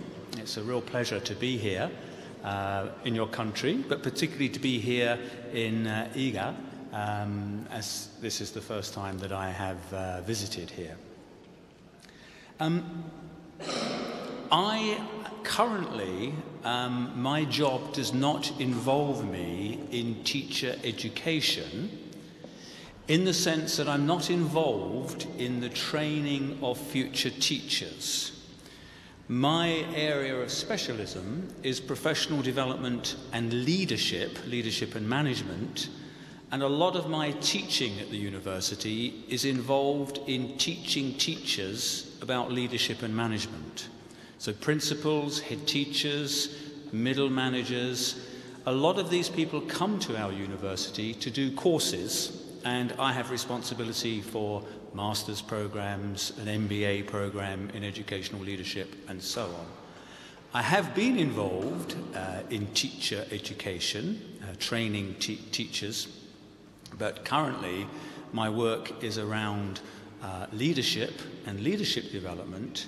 And today I'm going to talk to you about professional development and what we know about effective professional development, and related to that, what we know about schools as learning communities. And I've structured my talk this afternoon into these 4 sections. I'm going to start off just saying something very briefly about terminology and definitions. I'm then going to say something about professional development and what we know about effective professional development. And then I'm going to turn to an area where I've done quite a lot of research over the years in terms of leading professional development and looking at that role and who has responsibility for that in schools. And then finally, to look at schools as learning communities and to give you an idea of the developments that are taking place in Britain, or more specifically England, because you probably appreciate that the English education system is different from the Scottish system, which again is different from the Welsh system and the Northern Ireland system. So if I occasionally say UK or United Kingdom, what I really mean is England, because that's what I'm going to be talking about this afternoon. And my focus is going to be very largely on schools, and it's perhaps worth saying just initially that schools in England are autonomous institutions that are in control of their own budgets. So the amount of that resource, the amount of money that schools spend on teacher professional development is largely up to them and their school leaders and governors. So there is not a specific amount, there's not a specific budget which schools say, right, we're going to use that for teacher professional development. Rather, it's up to the schools to decide how much of that budget is spent on teacher professional development. And some schools decide to spend quite a lot, other schools decide to spend next to nothing. And when I say quite a lot, we're talking about 1.5 to 2%, 1.5 to 2% of that total budget. So schools receive their budgets directly, either from the local authority or from the ministry, and the size of the school budget will depend on the number of children that attend that school. We call them age-related or age-weighted pupil numbers. So older children accrue more money than the younger ones, rightly or wrongly, but that's the situation that we have. So each school, a school, say, of 1,000 students, will be in receipt of a certain budget, and how much of that budget it wants to spend on professional development is up to them. Some, as I say, spend next to nothing. Others might spend several £100,000 on staff development. Now, I mention all that as a way of introduction because it does really highlight the importance of effective professional development. The importance of ensuring that when we are spending money on teacher development, that we are spending it in the best possible way. So, for example, we use the term, and I'm sure it's familiar to you here in Hungary, value for money, cost effective.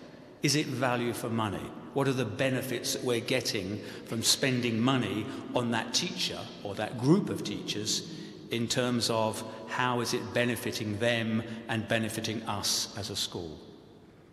So all that by way of introduction, and I want to start off by talking a little bit about what we understand by professional development.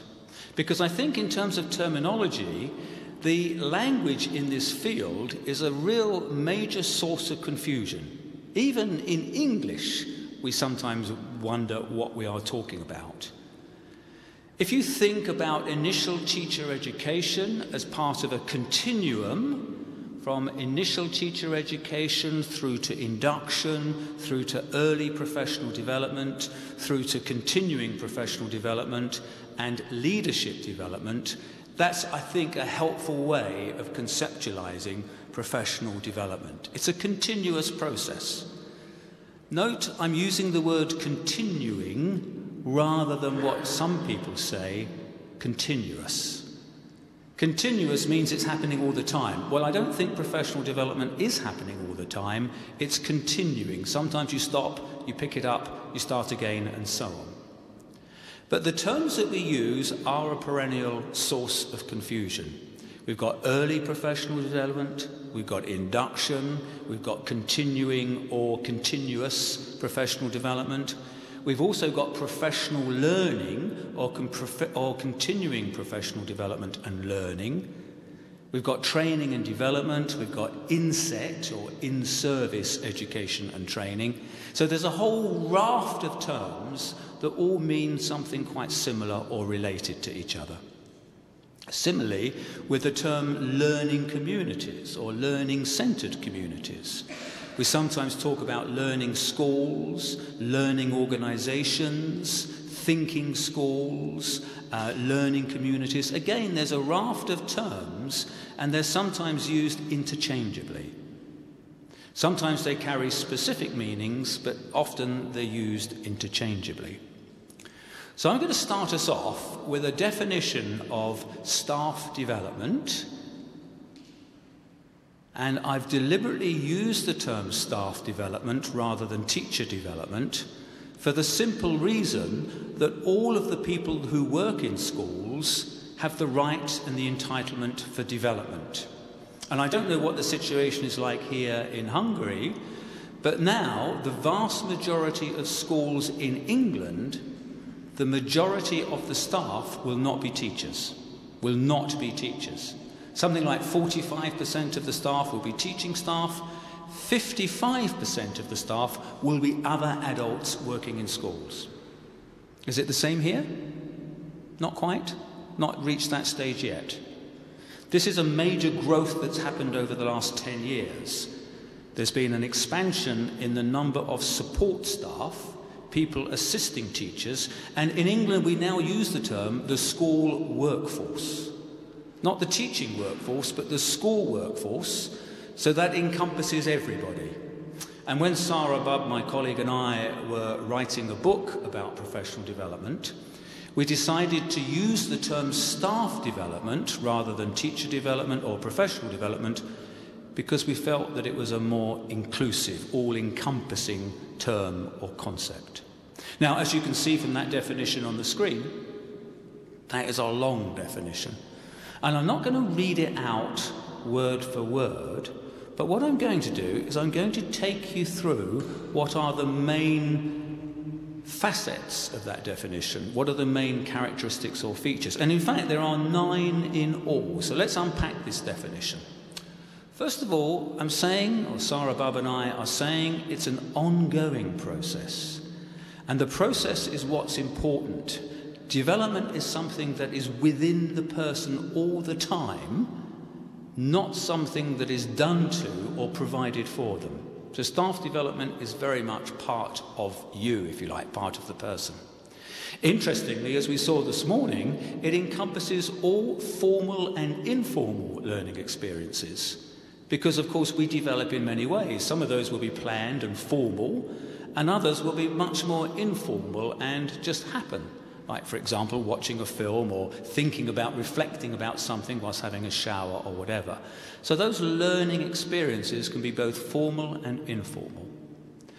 It also enables staff in schools, either on their own or with others, to think about what they're doing, to reflect and to think about what I'm doing in terms of being a teacher or being a member of support staff.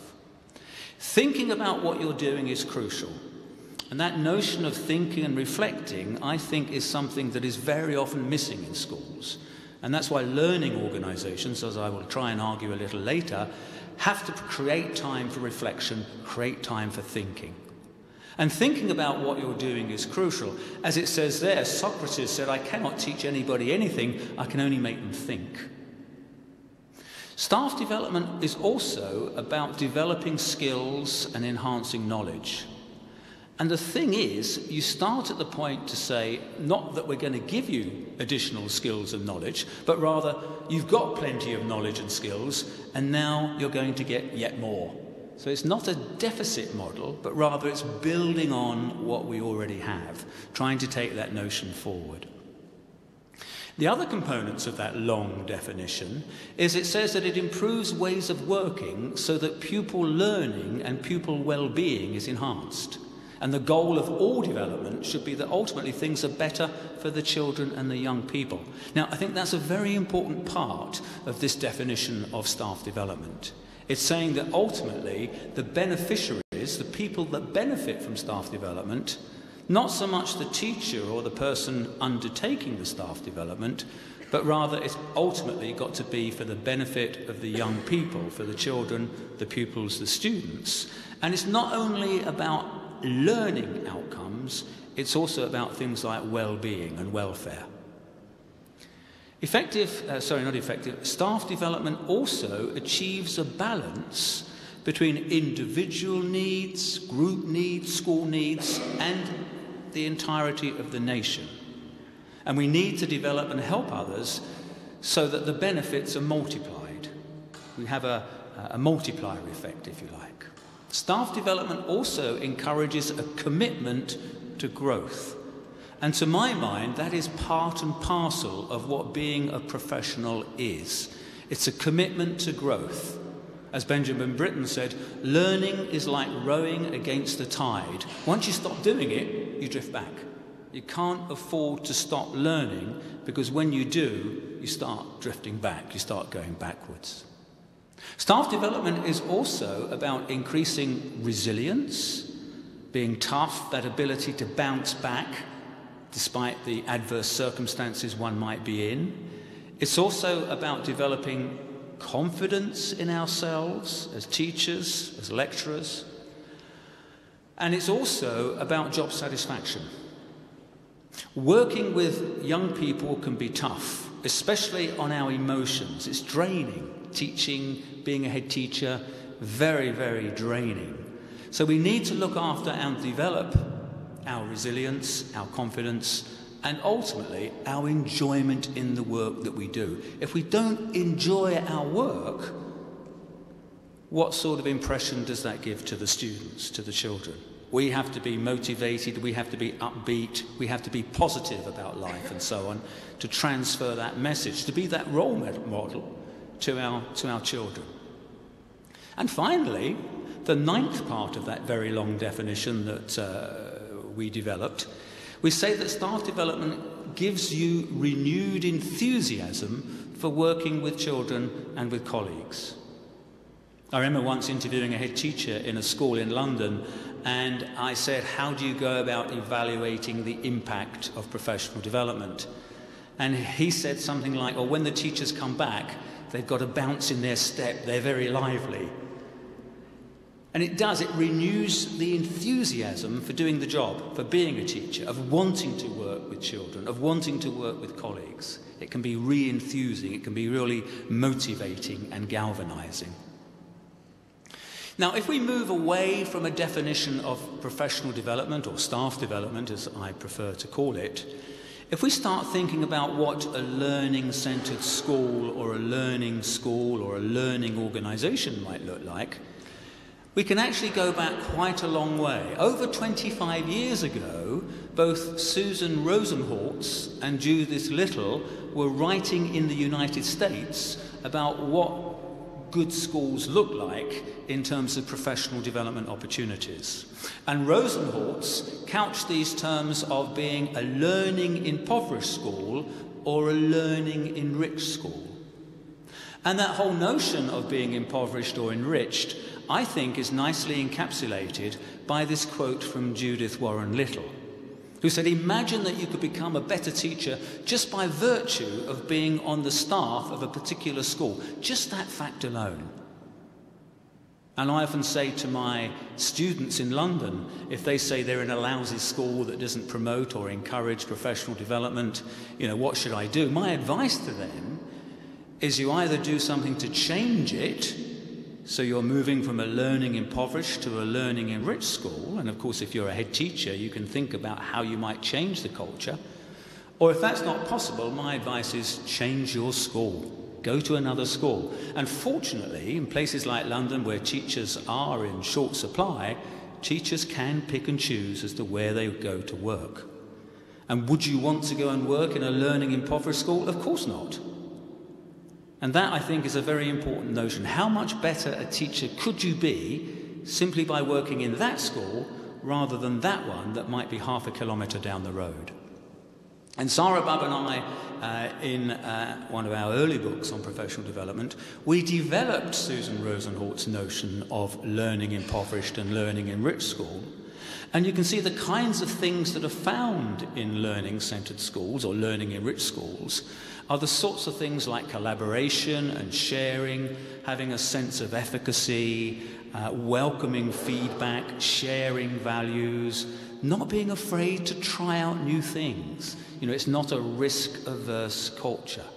So these are, I think, parts of what it's like, what a learning-enriched school would look like, as opposed to its opposite, a learning-impoverished. And of course, the work that I do at the university is mainly with school leaders. And I'm very much trying to get them to think about what their school, what it should be like, what they should be working towards in terms of learning enrichment. Now, this was an interesting quote that I came across from the Tallis report that came out last year, where it said that teachers with less experience tend to have lower self-efficacy. And that self-efficacy tends to be higher when teachers report good relations with others in the school, and this includes cooperation, collaboration, supportive feedback, and this again is associated with positive changes in behaviour, such as the amount or type of professional development, and also good relations with students in the school. Although the researchers say, as is quite often the case with educational research, isn't it, we cannot be sure about the direction of causality. It's very difficult to say what is causing what in those terms. Now, when we come to think about the range and extent of professional development activities, and there's quite a long list there, that's certainly not exhaustive, that list, it's just illustrative, there are examples there. Some of them are quite expensive, others of them are inexpensive, and you can see there that they range from things like observation, from things like study groups, coaching and mentoring, courses and conferences, which of course is what we commonly associate with professional development. It's going on a course, it's going on a conference. But also there's things like doing research, action research, practitioner research, there's school networks, there's online communities, there's being involved in dissemination and training others. There's a real wide range of professional development opportunities. In the tradition of what we were doing this morning, what I'd like you to do now, just for 2 minutes, is I'd like you to turn to your neighbour and just with that list in mind, just have a think about of the professional development activities that you're aware of and personally may have been engaged in, which one of those do you think was most powerful for you? In terms of your own learning, in terms of your own development, as a teacher, as an academic, as a head teacher, say, what do you think was most powerful for you in terms of taking you forward developmentally? Just 2 minutes. Turn to your neighbour if you would.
Perhaps under the heading of courses and conferences, you could think about university programs, a master's degree, a higher degree like a doctorate, or just a course that you've undertaken on how to become a better teacher or a better school leader or whatever. Okay, any reflections? I haven't given you very much time to do that exercise, but it's quite an interesting one to do. Any comments or reflections about what for you, remember this is a personal thing, what for you was a powerful opportunity for development? Anyone?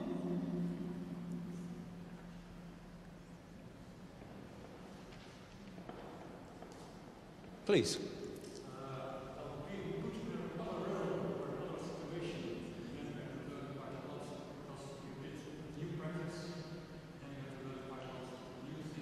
Thank you.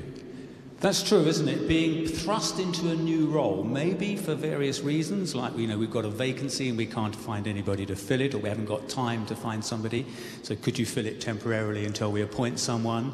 Thrust into a new position. That can be a very powerful learning experience. And of course some schools, and we'll come on to this when we look at what learning-centred communities are about, they actually create opportunities deliberately to put you into new roles so that you're learning all the time.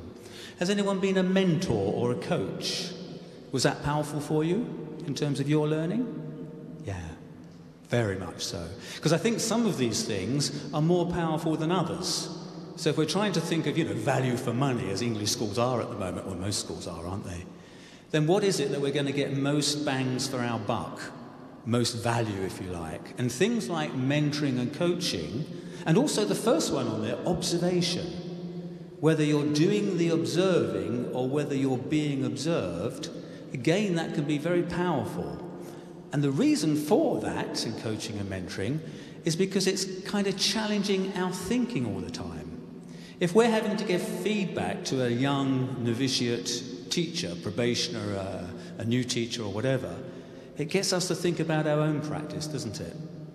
If we're observing someone and we're having to give observational feedback to that person, again, it's getting us to reflect about our practice.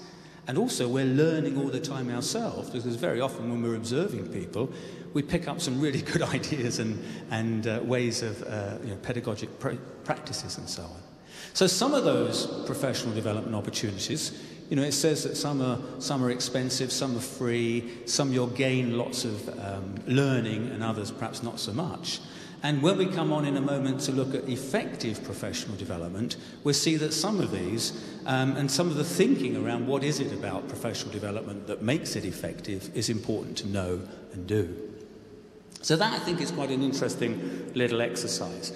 This I came across recently, again from the Tallis report. This is the country note for my country, England. And it said that teachers in England report higher than average participation in courses and workshops and in-service training in outside organisations, but English teachers report lower than average participation in more in-depth activities such as research or formal qualifications like higher degrees. And less time overall was spent on professional development than was the case in other countries involved in that Tallis survey.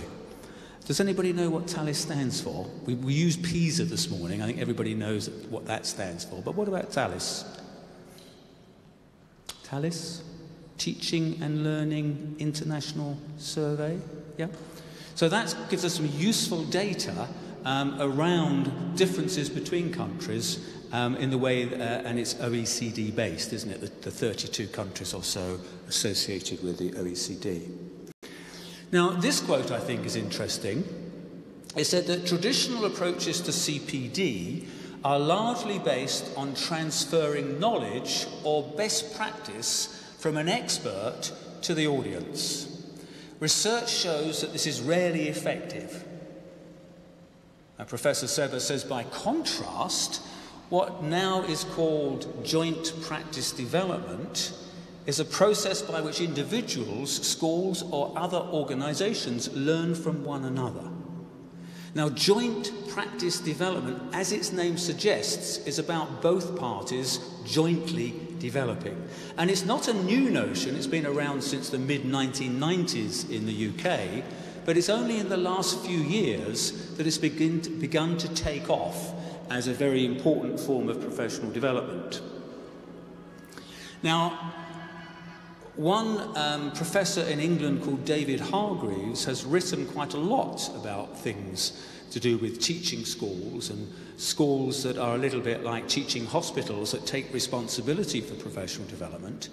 And he says that JPD, or joint practice development, is a joint activity where people interact and influence one another, but it goes beyond sharing good practice. It's an activity that focuses on professional practice. That is, it's about what teachers do, not merely what they know. And that's that important distinction between, if you like, knowing or knowledge and actually practice. And the way that professional development can bring about changes in practice, improvements in practice, hopefully, rather than simply changes in knowledge or indeed changes in attitudes. And joint practice development, the development is about the development of the practice, not simply a transfer of practice from one person or place to another. And so it's a form of school improvement. And our schools in England, like yours in Hungary, and indeed throughout the world, we are constantly looking at ways in which schools can improve, and the experience that children have, teaching and learning, is actually enhanced. So school improvement is very much what we're all trying to achieve. Another form of professional development that is very popular in English schools at the moment, alongside joint practice development, is what's called lesson study. And this is something that many of you will have heard of. It didn't originate in England, it's actually come from Japan. And we've had English teachers go over to Japan. Indeed, a colleague of mine in London spent a month in Japan learning how they do lesson study. And indeed, some municipalities, like Camden in London, for example, all of its schools, primary and secondary, have been involved in lesson study, of introducing that as a form of professional development. It's about developing new practice in order to solve classroom problems. It provides a framework for the collaborative study of teaching and learning, the lesson, and they engineer the way that the lesson is framed and talked about. So like joint practice development, it will involve a number of colleagues who collectively are planning and studying the lessons that they teach. So again, very, very much focus on the classroom. Now, I mentioned earlier that coaching and mentoring can be a very powerful form of professional development because both parties gain, both parties benefit. And this quote, I think, is quite interesting because it gives a slightly different take on coaching. This comes from the well-known American authors, Bruce, Joyce and Showers, and they say that coaching usually involves the coach watching the learner teach.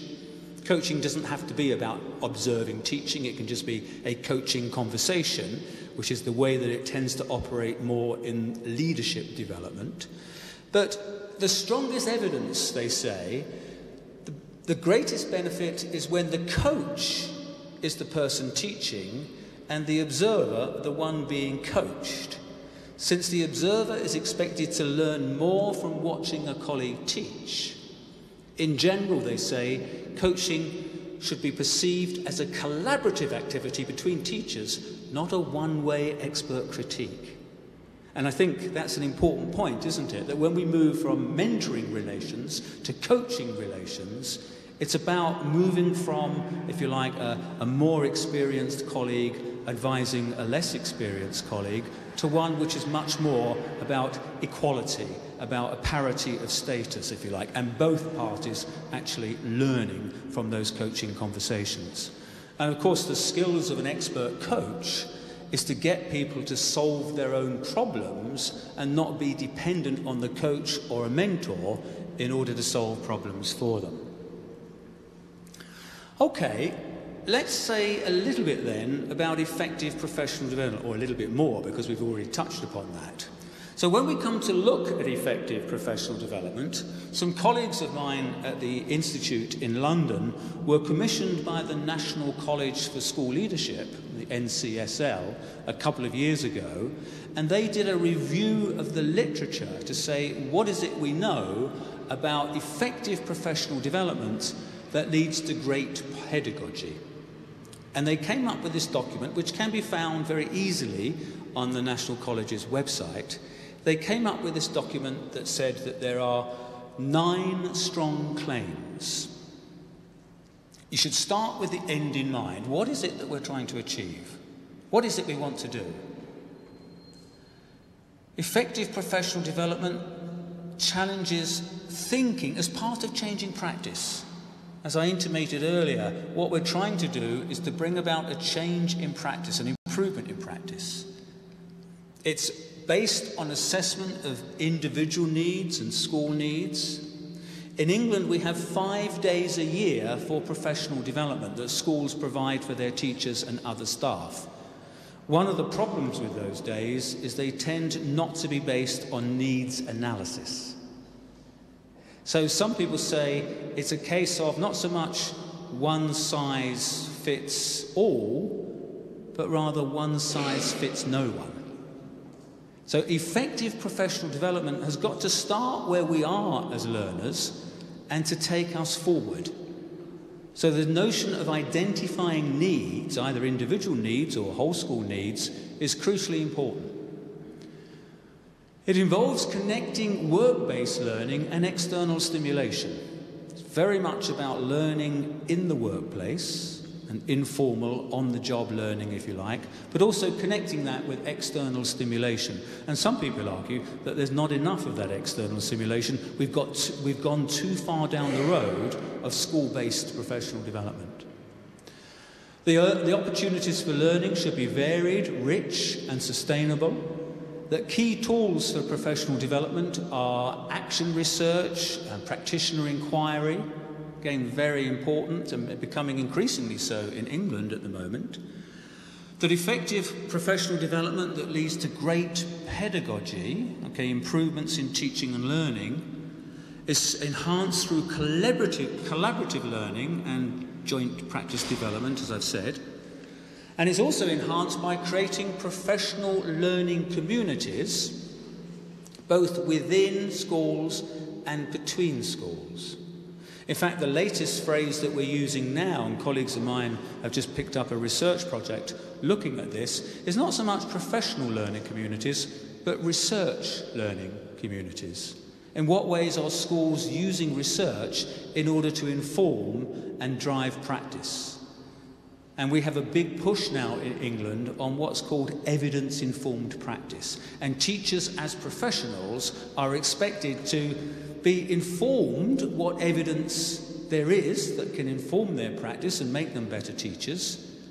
But also research learning communities involves the idea that teachers will be engaged in research as well. Understanding research, reading research, but also undertaking research. And as was said this morning, maybe that is part of what being a professional is and what teacher education should include much more than it currently does. And the area that I've been professionally interested, my research interest, very much that last one, it requires leadership that is going to create the necessary conditions that will enable effective professional development to take place. And that's where a lot of my research has been done. Development activities are likely to be more effective if participants choose them to fit in with their work and life. If they want to do them, if they see them as relevant and they know what the intended outcomes are likely to be, that they're involved in some way in evaluating impact, that they feel that their expertise that they have is taken into consideration. They're building on, if you like, the knowledge and expertise that they have, rather than being treated as empty vessels that we're going to be filled. You know nothing, so we're going to fill you up. They also like the strategies, the teaching and learning strategies that are used, and they're able to apply what they've learned. You know, that notion of how useful is this to me? How's it going to make me a better teacher? What am I going to do with it next week with class 9 or whatever? And also that they're open to learning beyond that intended. So if you like, their frame of mind, their attitude to learning is very much one of a learner. I'm open to learning, and not only from what I'm getting here. A study that Sara Bubb and I did, a government-funded study that we published in 2009, it said that staff development was most effective where there was a strong ethos within the school, and that leaders fostered and staff felt a sense of entitlement to and a responsibility for their own development, closely linked to the benefits for the children. We also found that staff turnover was low and morale was high. They tended to go together. And that staff development, or professional development, was led and managed by experienced senior staff who were well informed and gave it a lot of time and linked it strategically to school improvement in efficient and cost-effective ways.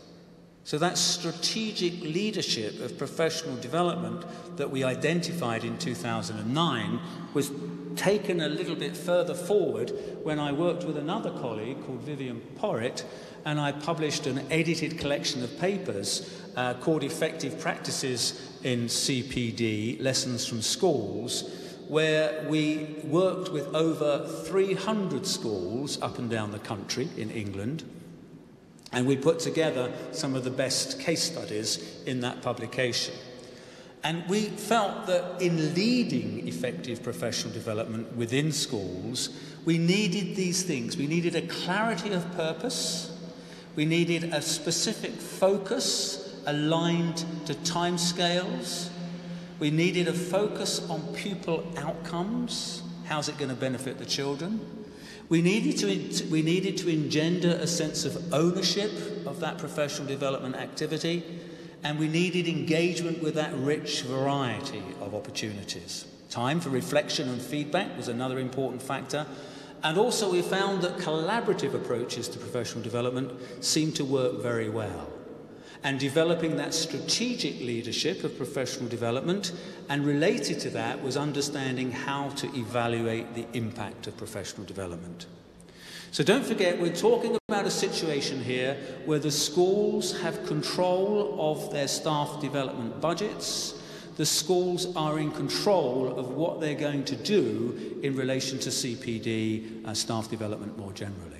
So schools need to be well informed, and they need to have leaders of professional development who basically know what they're doing and know what's in the best interests of their children, their schools, and indeed their staff.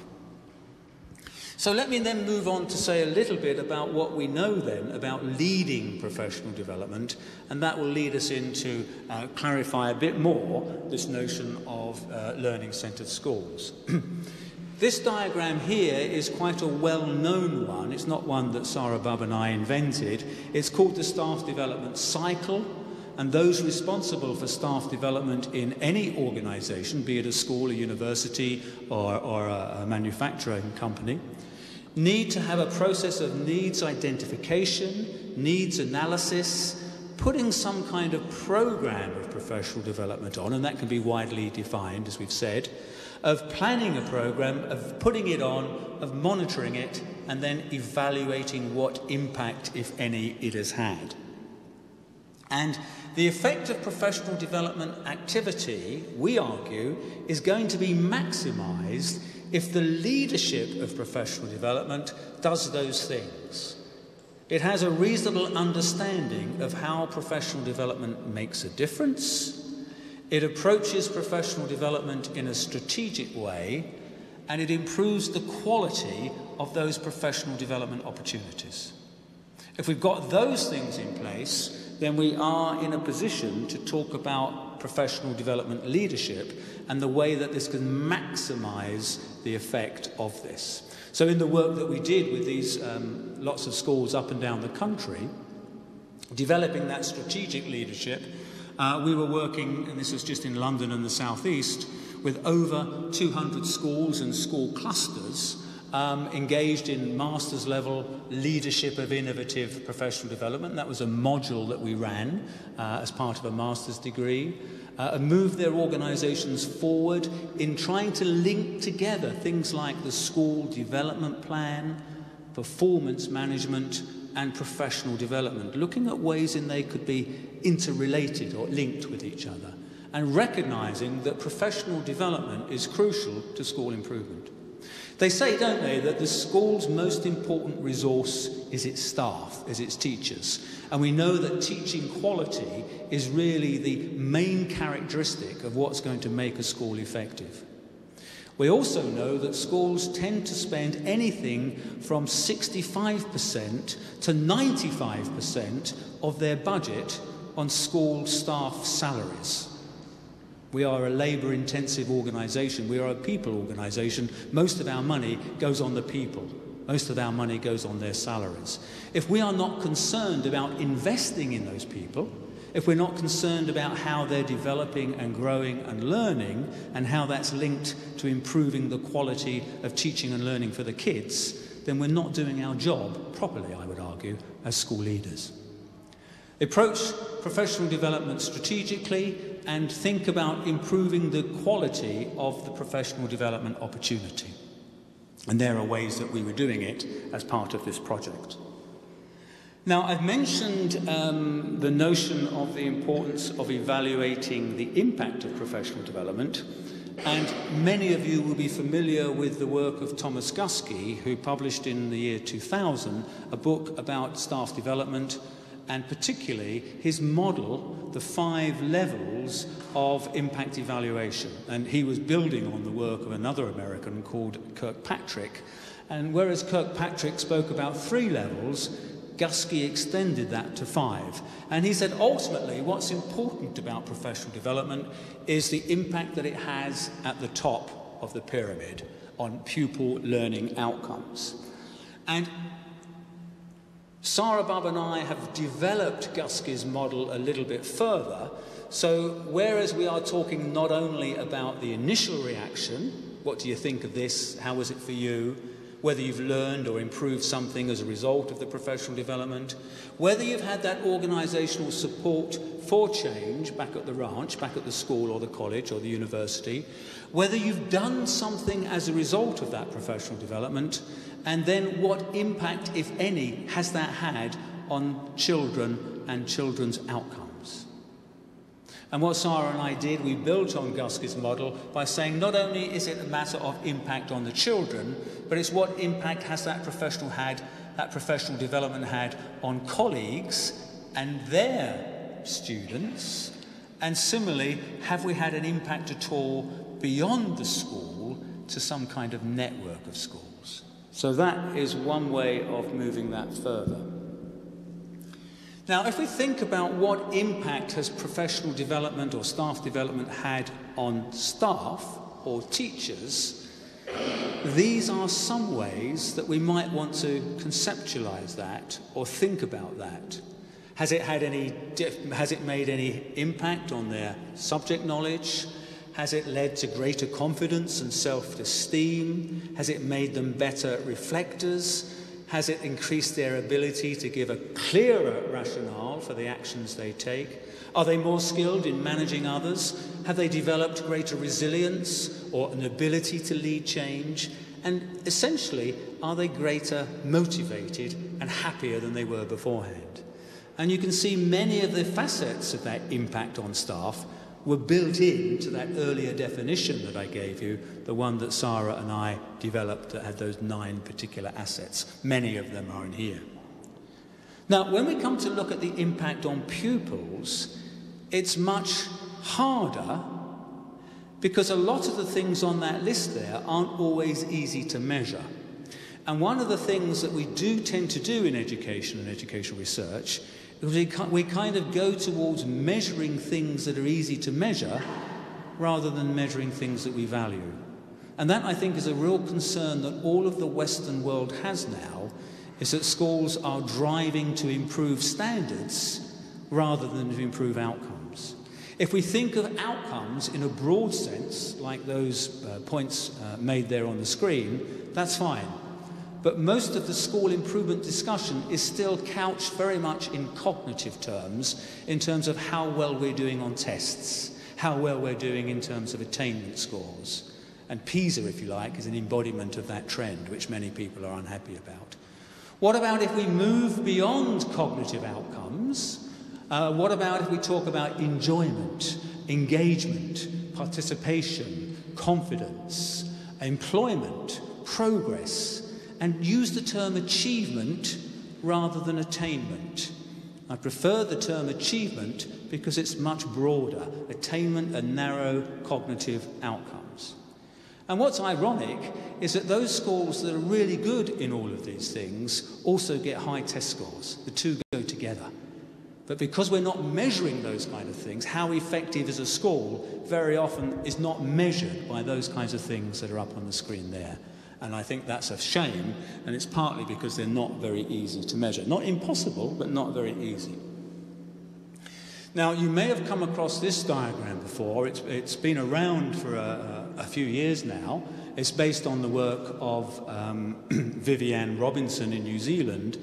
But she and her colleagues did a meta-analysis of what were the characteristics of effective leadership. And interestingly, she found that the greatest effect size was that fourth notion there of leading teacher learning and development.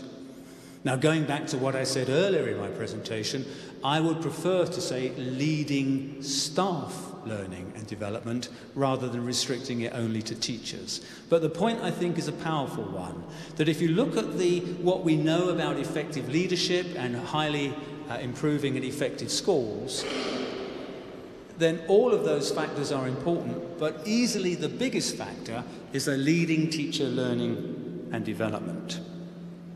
And if we talk about the notion of learning-centered leadership, here's some data that I've taken from a recent McKinsey report that was commissioned by the National College in England, asked the McKinsey consultancy agency to do a study of high-performing education systems around the world and to compare that with what's happening in England. And interesting, as you can see from the graph on the left-hand side, that the percentage of principals who work with teachers to support their development every day, and New York comes out much higher than any other country, and England is towards the lower end. Globally, they talk about approximately a quarter, 26% of the time spent in England, that's much lower. And learning-centred leadership is a notion that's very popular in England at the moment, and learning-centred leadership in terms of strategies for enhancing teaching and learning in organisations hinges around those 3 M's of modelling, monitoring and dialogue. And that dialogue is about having these professional learning conversations, of having that opportunity to reflect and to think about what we're doing as part of being a professional. The diagram is reproduced there, but I've left this slide up because I wanted to just use the 2 quotes on the right-hand side, and particularly that bottom one, which says that being a teacher is about helping children to learn, but being a principal is about helping adults learn. And it goes back to that, what I was saying about this learning-enriched community, this learning-centred organisation, which is actually run by learning-centred leaders who are very, very interested in investing in people and developing their staff. So let me come to the end of my talk by saying a little bit about where we are going and where I see us, in England at least, and I think in other developed systems, in terms of next steps in relation to professional development. The McKinsey report, another one published in 2010, was about capturing the leadership premium. What is it about these high-performing education systems that make them stand out from others? And they said that high-performing education systems and schools within those systems are more likely if there is these kinds of things taking place. That they are spotting and developing talent from early on in teachers' careers. So very often now in English schools, when they're appointing brand new teachers, they will be asking questions about, do they see them as future leaders? Do they see them as the next generation of principals? That leadership talent, that leadership potential, which of course they'll show in the classroom as well as the school as a whole, but that is becoming more and more important. Do they actively, or they do rather, actively manage career development through both on-the-job experiences and formal programs? They assess the potential of future heads over an extended period, with heads and others taking responsibility for assuring the quality alongside mandatory and non-mandatory qualifications. And lastly, they say, they invest in school networks and clusters as a means to drive improvement and develop talent. And certainly in England over the last decade or so, we've seen a move towards more and more networking of schools, of working together across schools, and also of developing clusters. And this has been facilitated by the move towards academies and multi-academy trusts. And in fact, we offer a module, a master's level module at London University, which is called Leading Research and Development Within and Across Schools. So again, we're encouraging teachers to work research-informed, research-engaged, but not only in their own schools, within their schools, but across schools as well. So in summary, I think what we've seen over the last decade in England in relation to the changing professional development landscape, we've seen more and more collaboration, as I've just said, within and across schools. We've seen more and more coaching and mentoring. Many schools now talk about developing a coaching culture within the organisation, developing everybody's right to have a coach, and that's become very much embedded within the school culture. Approaches that involve some kind of evidence and research, evidence-informed practice, research engagement, understanding and reading research, Professional development that's school-led, more so than, say, municipality-led or even university-led. School-to-school support and alliances.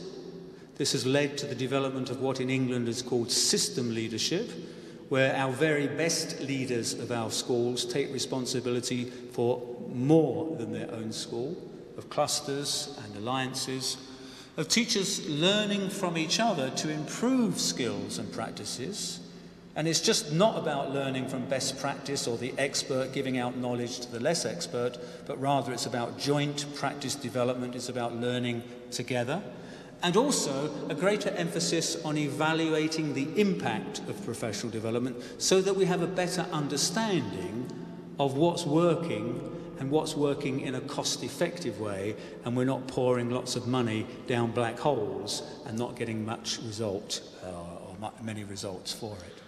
And all of this is saying, okay, this is all very well, but how is it impacting upon pupils' outcomes? In terms of enhancing their learning and teaching, how is that working? And David Hargreaves wrote this very interesting paper a couple of years ago where he actually challenged school principals to say, where is your organisation now if we look at how we've moved from a knowledge model to a practice model? So in a practice model, we have regular opportunities throughout our career, ongoing or continuing professional development, that progressive development is fused with the best professional practice of learning by doing, of learning with each other and learning by research, improving what teachers do, not just what they know. So it's not only about knowledge, it's more about practice. It's about improving your performance as a teacher. It's about enhancing, developing your pedagogy, not only developing your knowledge or indeed your attitudes. And Hargreaves talks about in-house design and in-house facilitation and developed by schools for schools, which I think is all very well, but there's now been a bit of a backlash against this movement towards a practice model. Some of the more recent research is saying that there's a real danger that the expert input is being marginalised.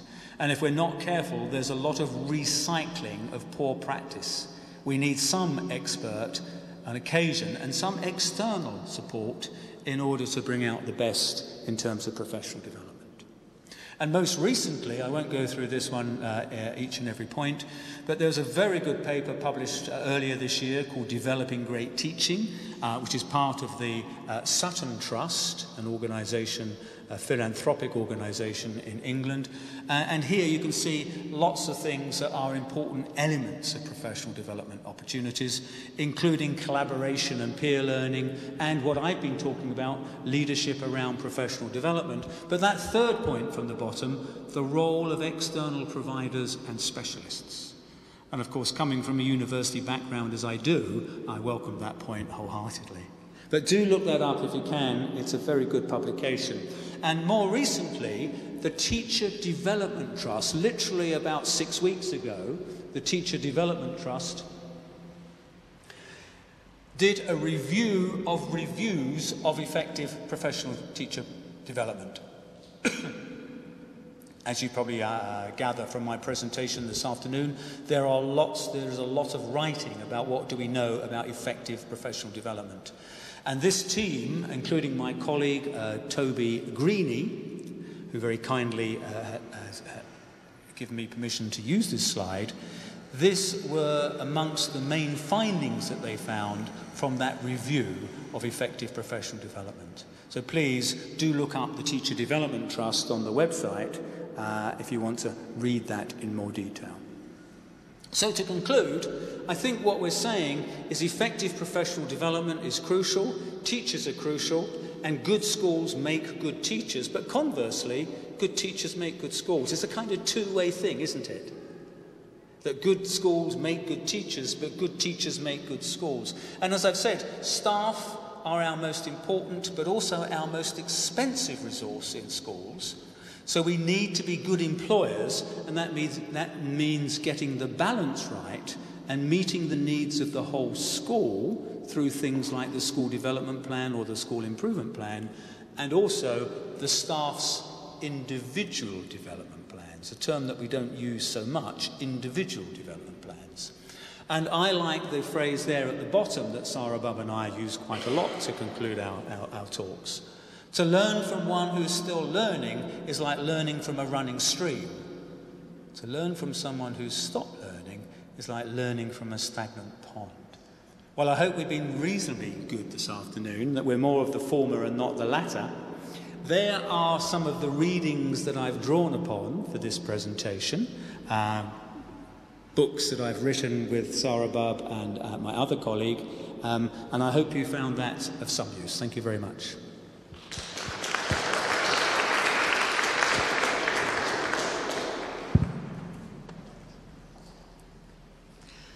I believe that Professor Earley's presentation raised many thoughts in us, so if you'd like to voice those or you have any questions, please feel free to ask.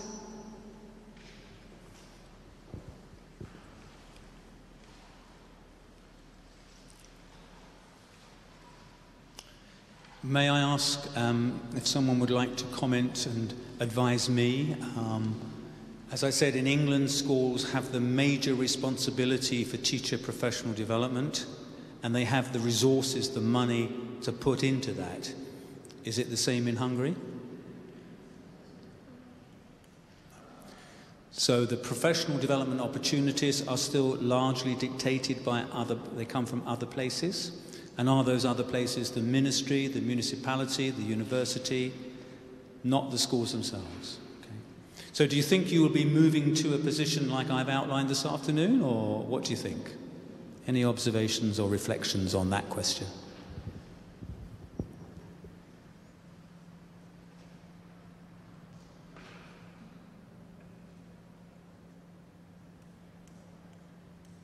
Stunned you into collective silence. Did any of that make sense to you, or was it just kind of, we don't do things like that here, or did it resonate with you in terms of what you think are examples of practices that are effective in terms of bringing about improvement? Yeah? Some of those professional development opportunities that are found, but it's not the schools that are in the driving seat in the same way that they are in England. Is that hand up for a question? Your final opportunity, colleagues. Thank you. Well done.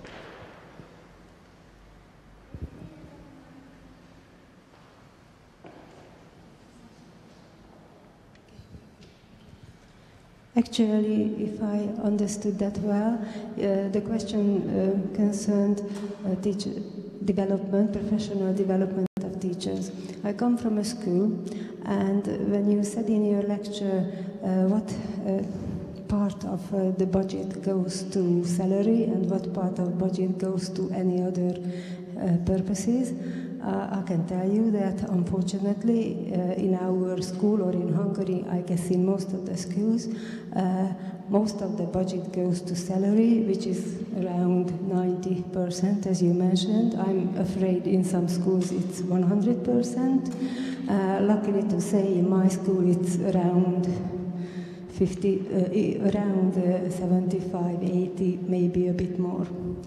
Anybody can imagine how much is left for all the rest, and I can tell you that we are not in the position to decide where we can go for our development, professional development, but rather we are just allowed to go to some accredited courses, and we can choose only from them. Sometimes our opinion is asked about these courses, whether is it the best for us, or simply it is said that here you are and choose what you want. But a limited choice. Thank you. Well, thank you for that. But it does, I think, highlight the point that I was trying to make about the range and extent of professional development opportunities that are out there, some of which are very expensive. Like if you go to study on an MBA program at my university, that's lots of euros. But there are other things that the school can help to provide which offer professional development opportunities that don't actually cost very much other than time, whether it's the teacher's time or whether it's the school providing that time. So, for example, in England, what we've seen over the last 5 years or so, and this has come out of the assessment for learning approach, so looking at assessment and ways of improving children's learning, is to set up what are called teacher learning communities, where groups of teachers will get together in the same way that we saw the peer group mentoring this morning. Groups of teachers will get together, usually after school, which is not the best of times, admittedly, but they will get together to investigate a particular area. So in terms of cost, other than time, that can be one way that we can provide opportunities for people to, for example, to be engaged in action research or practitioner research. And I think, if anything, and I'll conclude on this point, but if anything over the last 10 years, 5 years maybe, 10's perhaps pushing my luck a little bit, but if anything over the last 5 years, what we've seen, and it's partly because of reduction of budgets, but what we've seen is a greater tendency for teachers and schools to think less about professional development as going on a course or going to a conference, and thinking much more about that range of professional development opportunities that I got you to think about earlier this afternoon. So I think it's a matter of attitude, it's a matter of approach, it's a matter of developing that learning-enriched culture in which we as teachers and educationists grow, rather than working in what we might call a desert. I'd rather work in an oasis than a desert. My advice, work that I do in London, is helping school leaders understand ways in which we can move to becoming more learning-centred or more learning-enriched. Thank you very much.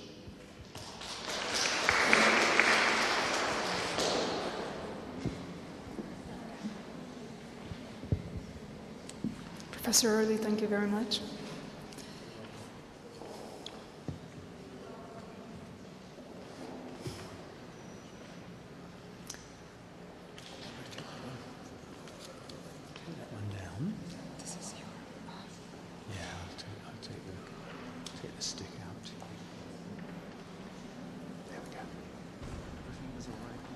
Thank you.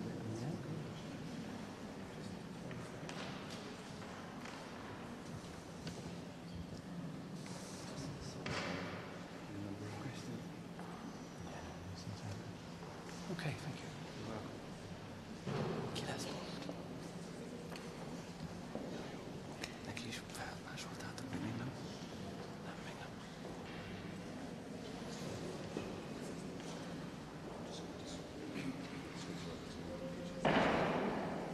Do you have a... Of course, okay.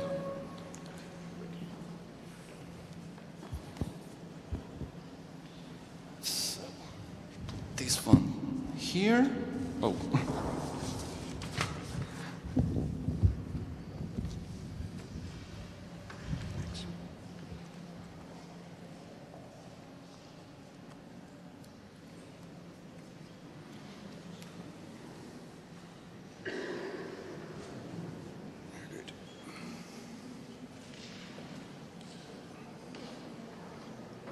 Emails.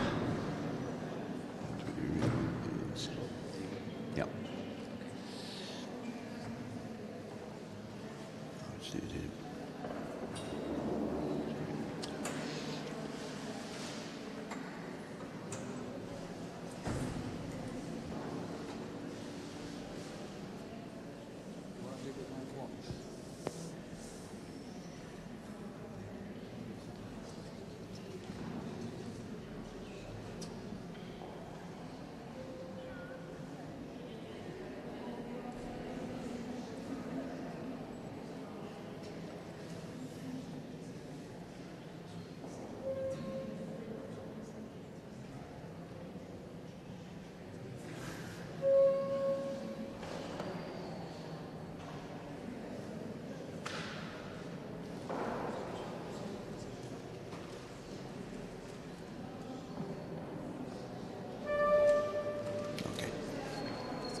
And now we're going to listen to Dr. Peter Gray's presentation. Dr. Peter Gray has worked on various national and European Union projects. In 2009, he became project manager for the Science Teacher Education Advanced Methods project, coordinated by NTNU in Trondheim, which is in Norway. In 2012, he became European project advisor at NTNU's Faculty of Social Science and Technology Management. Thank you. Very much.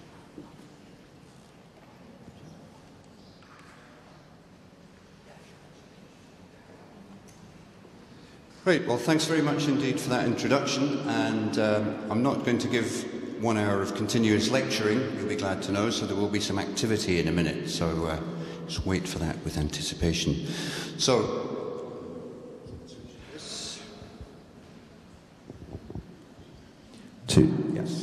just going to turn this down a little bit. From there, 2, 2, 2, 2, 2, 2, 2, 2, 1, 2, that's better. Thank you. Okay.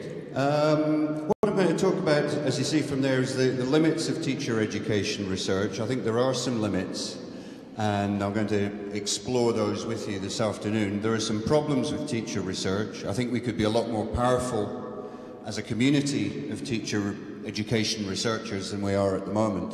So I'm going to talk about some ways that we might achieve that. First of all, I want to do a little bit of empirical research. So how many people in the room at the moment would consider that they're working in teacher education research? It's just out of general interest. 1, 2, 3, 4, 5, 6. So about half of you, roughly. Good. Okay, so this will be of some interest, and hopefully there'll be some interest for everyone else as well. So, what I'm going to suggest is that research plus teacher education doesn't necessarily equal teacher education research. I think we're a new kind of beast, and we haven't fully discovered what kind of beast we are yet. I'm going to get to that in a minute. We're going to discover a beast in ourselves. Teacher education research is very important. Now, in Europe, we spend something like 500 billion euros a year on education. A lot of that goes towards paying for teachers and teacher education, and yet we do proportionately very little research, very little R&D actually goes into that in relation to the amount of money that we're spending. So it's a very important field, but we're novices, we're quite new in the whole research agenda. We don't have a large hadron collider where we can put teachers in at one end of a 27-kilometre loop, speed them up to speed of light and bash them into each other and see what happens. We can't do that, we just have to talk to them. We use conventional kind of conversational methods. We don't have machines. So we have a different kind of research in teacher education, and I think we can do a lot more with that. So I'm hopefully this afternoon going to try and inspire you to do a lot more with what you're doing and develop this new agenda. So what do we need to help us do that? Well, we need a dinosaur. I use this slide every time I do a presentation just about, and it's been incredibly useful. Now, you have to bear in mind several things about dinosaurs. First of all, I'm one.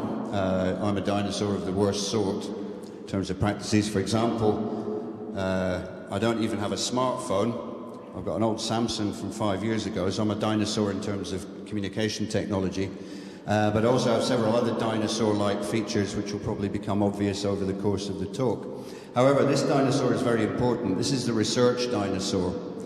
And I think if you imagine that the city on top of the dinosaur is probably Brussels. We're talking about European research here. So Brussels, where the kind of power centre of Europe lies, unknown to itself, is sitting on top of this enormous beast. Now, this beast is teacher education research.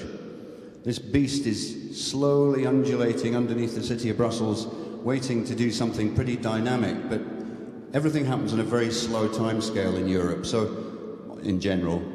So the city is quite calm at the moment, but several things are going to happen soon. So you'll also see that at the top end of the dinosaur, just where its head is coming out of the water there's a little lighthouse, and that the head is really important here. So first of all, since this is a constructivist lecture, hopefully, we're going to build a dinosaur.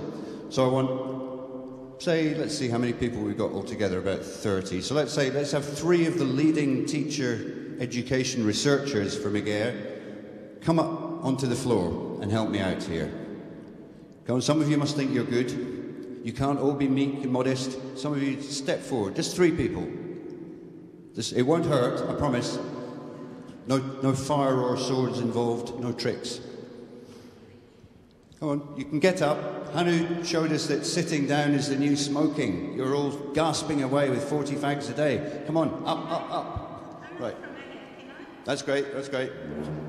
Doesn't matter who you are, it doesn't matter if you're actually doing teacher education research as such. We just need another 2 people. That's very bold, Monica. Thank you very much. You just stand there. 2 more people. Come on, don't be shy. You won't even have to talk in English. That's great, thank you.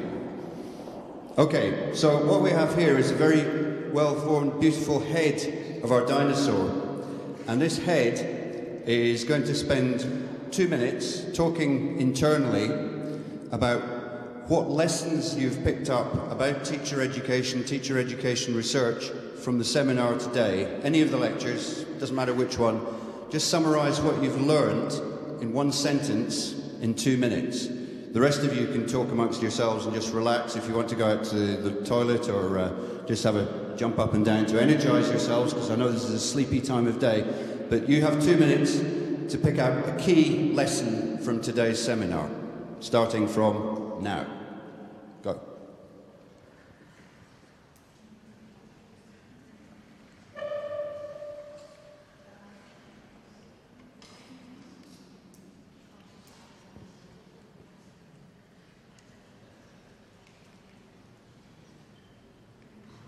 Don't worry, the rest of you will get a chance to do something active in a minute, so don't think you're going to get away with it.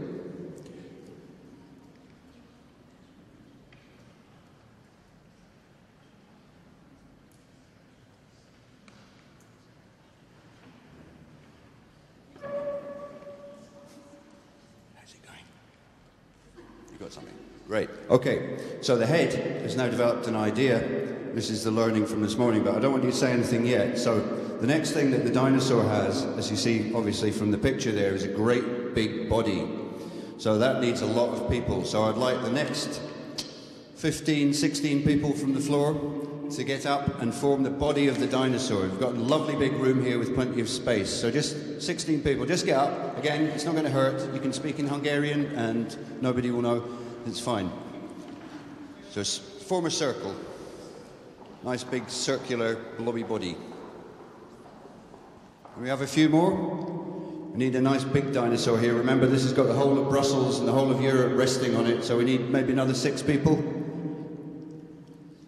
Come on, don't be shy, don't be shy. You don't have to be involved in research, you don't have to be anything special, just, yeah. Okay, well, your turn will come.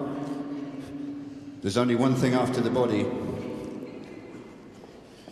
Okay, that's great. Thank you very much. Okay, so within the body now, what's going to happen is that the head, we're not going to bother with the neck. That's a bit of an anatomical detail that we'll leave out for the moment. The head of the dinosaur is going to tell its message from learning from this morning's seminar and from this afternoon to the body. But it's going to just tell one person, and then the message is going to go round inside the body and come out at the other end. So you're one end and you're at the beginning. Okay, so off you go. You've got 2 minutes. So if you just join up the circle. That's good. You're the body. You're the body. You're all the body. Except for the first 3. Oh, yeah, they haven't pre-decided yet.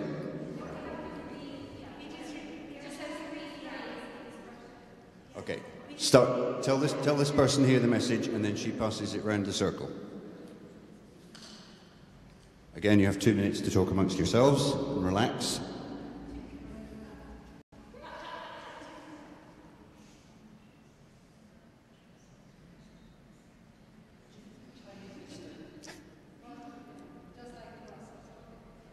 Just pass it gently round.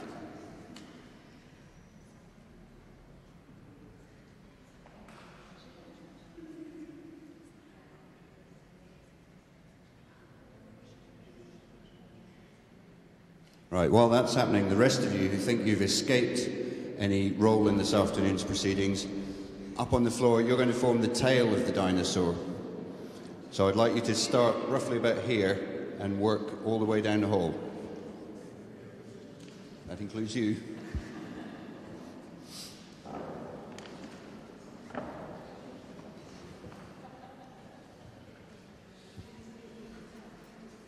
That's good. So just form a line heading back towards the back of the room.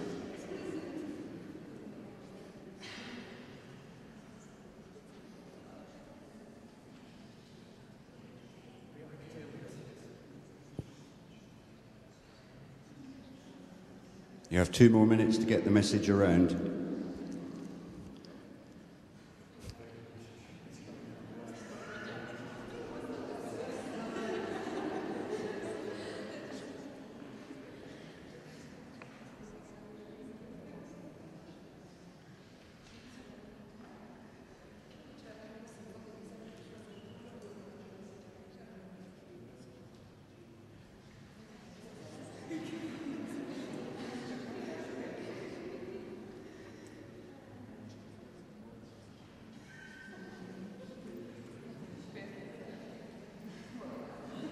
You have 1 more minute.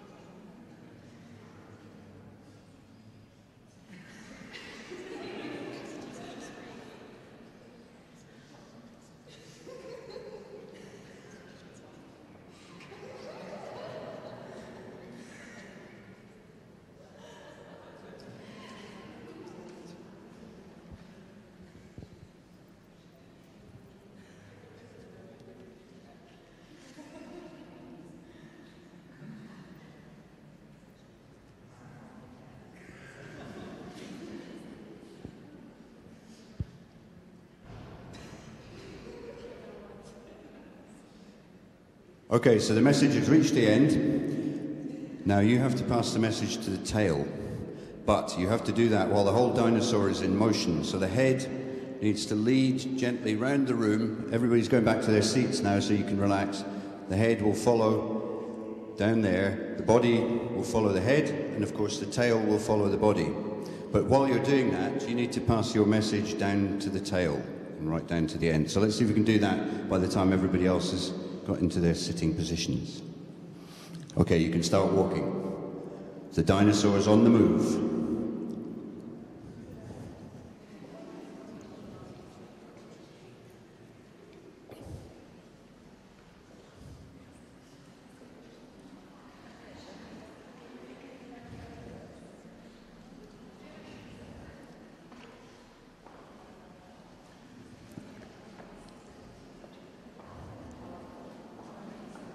You're going to miss out, Jurrien. Okay. Okay, that's great. Thanks very much. Give yourselves a round of applause for getting that together. Thank you very much. Now, who was the last person in the line, in the tail? Jurrien, did you receive a message? Diversity, mentoring and coaching. That's were the 3 lines we got. But not anything around only the 3 words. So sorry. That's great. Thanks very much. So that illustrates a number of interesting things about European research. Now, first of all, the general form of European research projects up till now, and probably continuing for some time in the future, hasn't got a head and it hasn't got a tail. The average European project just has a body. So stuff happens, the body generates a message, but there's no head to direct what happens overall and to fit it into the big scheme of things, with dinosaurs in ponds swimming around, avoiding bumping into ships or displacing cities into the sea. And at the same time, there is no tail either. So when the project finishes, boop, that's the end. All the good work that was done in that project, all that research disappears into nowhere. The tail we're thinking about here is the way that projects should be disseminating their results long after they've finished. So this is a fundamental problem in research, which I think has become particularly pernicious or problematic in education, that we're building on a model of scientific research which has short-term functions. It looks at a phenomenon, it takes measurements, it makes analysis, it produces results. End of story. Those results then go into the public domain. In teaching and learning, things are much more complicated. Schools and teachers and the whole teaching cycle is a much longer business in terms of time scale. Pupils are in school for something like 10, 12, 13 years in most school systems, and over that time they may see 4 or 5 different waves of research projects come and go with no discernible effect. And this is why some of the things that, for example, Peter mentioned about professional development, I think, which are eminently sensible suggestions and recommendations, why aren't those things being done in every school in Europe? The answer is there is no tail. The dinosaur has no tail, and teacher education research as a body has failed in some ways, not through any fault of the individuals concerned, but just through systemic factors, has failed to deliver that message to schools in Europe. So it's not just that we need more research, we need more dissemination of research, communication of research. We need that research to be out in the public domain. So I think this has arisen for a number of historical reasons, and part of the reason is that, as several of the previous speakers mentioned, teacher education traditionally has been a vocational training exercise. So people go into a college, they're told how to teach, they do some practice, they go out into schools, and that's the end of the story. But as Peter's presentation suggested very powerfully, that shouldn't be the end of the story. Teacher education, teacher development should be something that's ongoing. It should be something, very importantly, that's research-based, and it's important that that research is ongoing. I'll say some more about that in a minute. We've heard again from the other speakers that there have been calls in Europe for upgrading teacher qualifications, because we know that teacher quality is really, really important in terms of upgrading pupil results. And you know all the story about that, PISA, TIMSS, Bologna, and so forth. At the same time, because of that drive and for other historical reasons, teacher education has been moving increasingly into being a university-based education, and that has certain implications for research. And of course, why should teacher education just be about teaching? It is also about researching, teaching, researching, learning, and involving teachers in that process.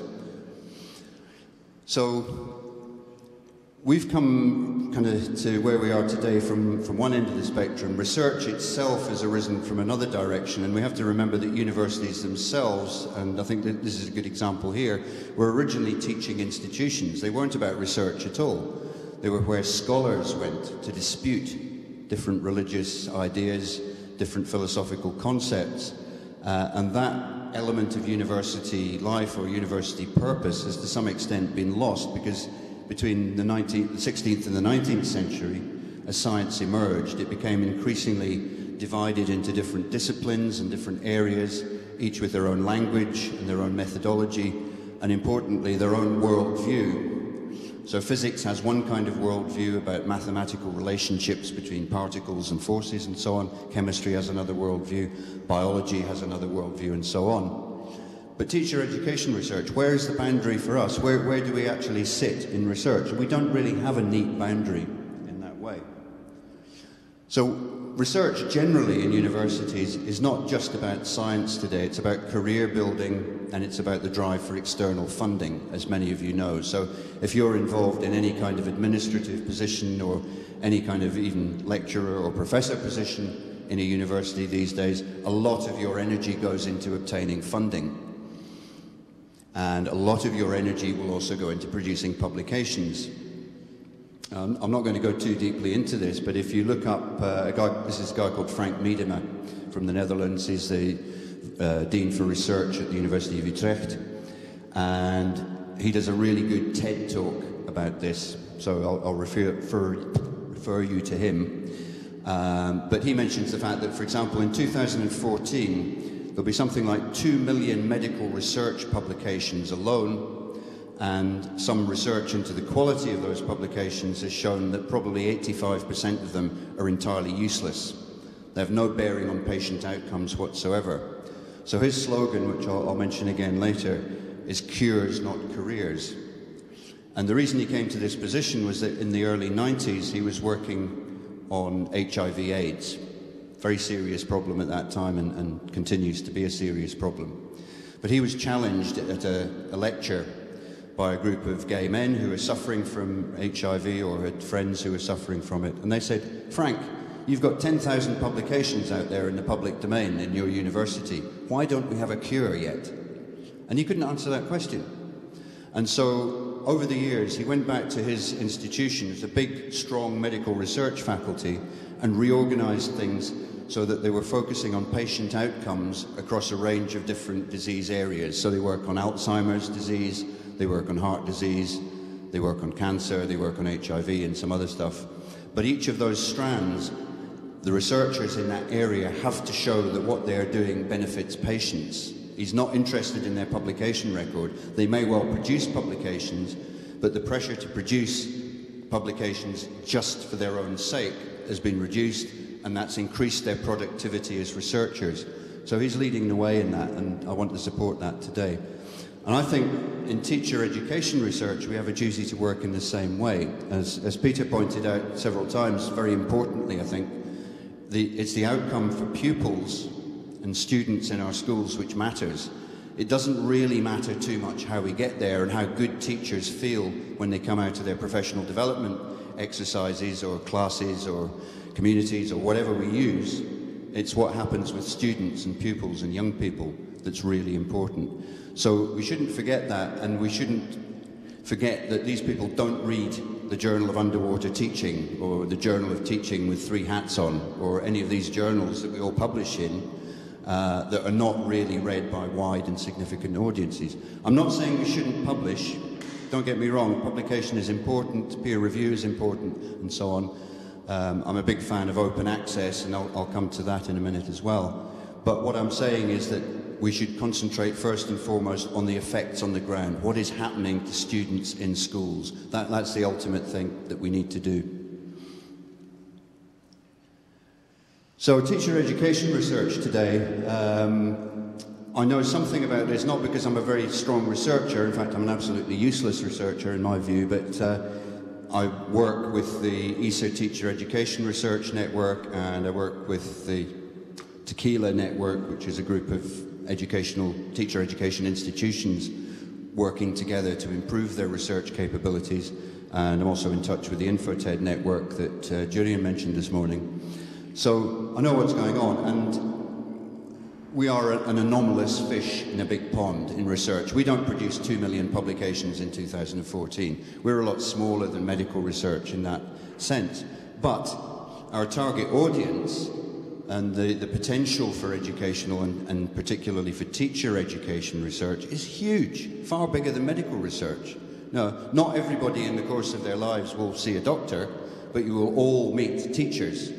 Every single one of you, and just about every single child in Europe, and most of the children across the world, and of course we have to address the problem of the ones who can't, but generally the vast majority of the world's population will have strong contact with teachers over a large proportion of their lives. So it's clearly incredibly important, and yet from a research point of view, we're a very, very small fish, and not yet grown into the kind of dinosaur that we'd like to be.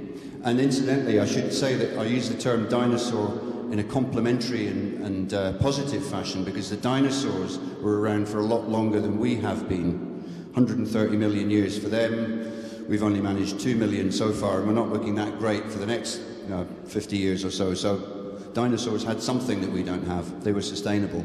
So anyway, in order to grow into such a dinosaur, we need to change what we do. And at the moment, teacher education research and educational research generally is a bit of a composite beast. It draws on a lot of sources, so it has a long neck from a giraffe, big feet from elephants, and so on.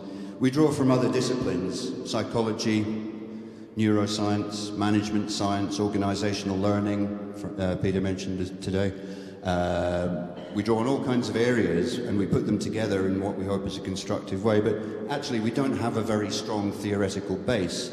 And when you look at the references on the majority of educational research publications, with a few exceptions, there are no kind of fundamental sources that are repeated across educational research. We draw on lots of different bits from here and there, and we have a lot of small sources rather than one big one. So we don't have a Newton or a Darwin or anyone like that. And I'm not saying we need these big old dead male heroes, that's not the point.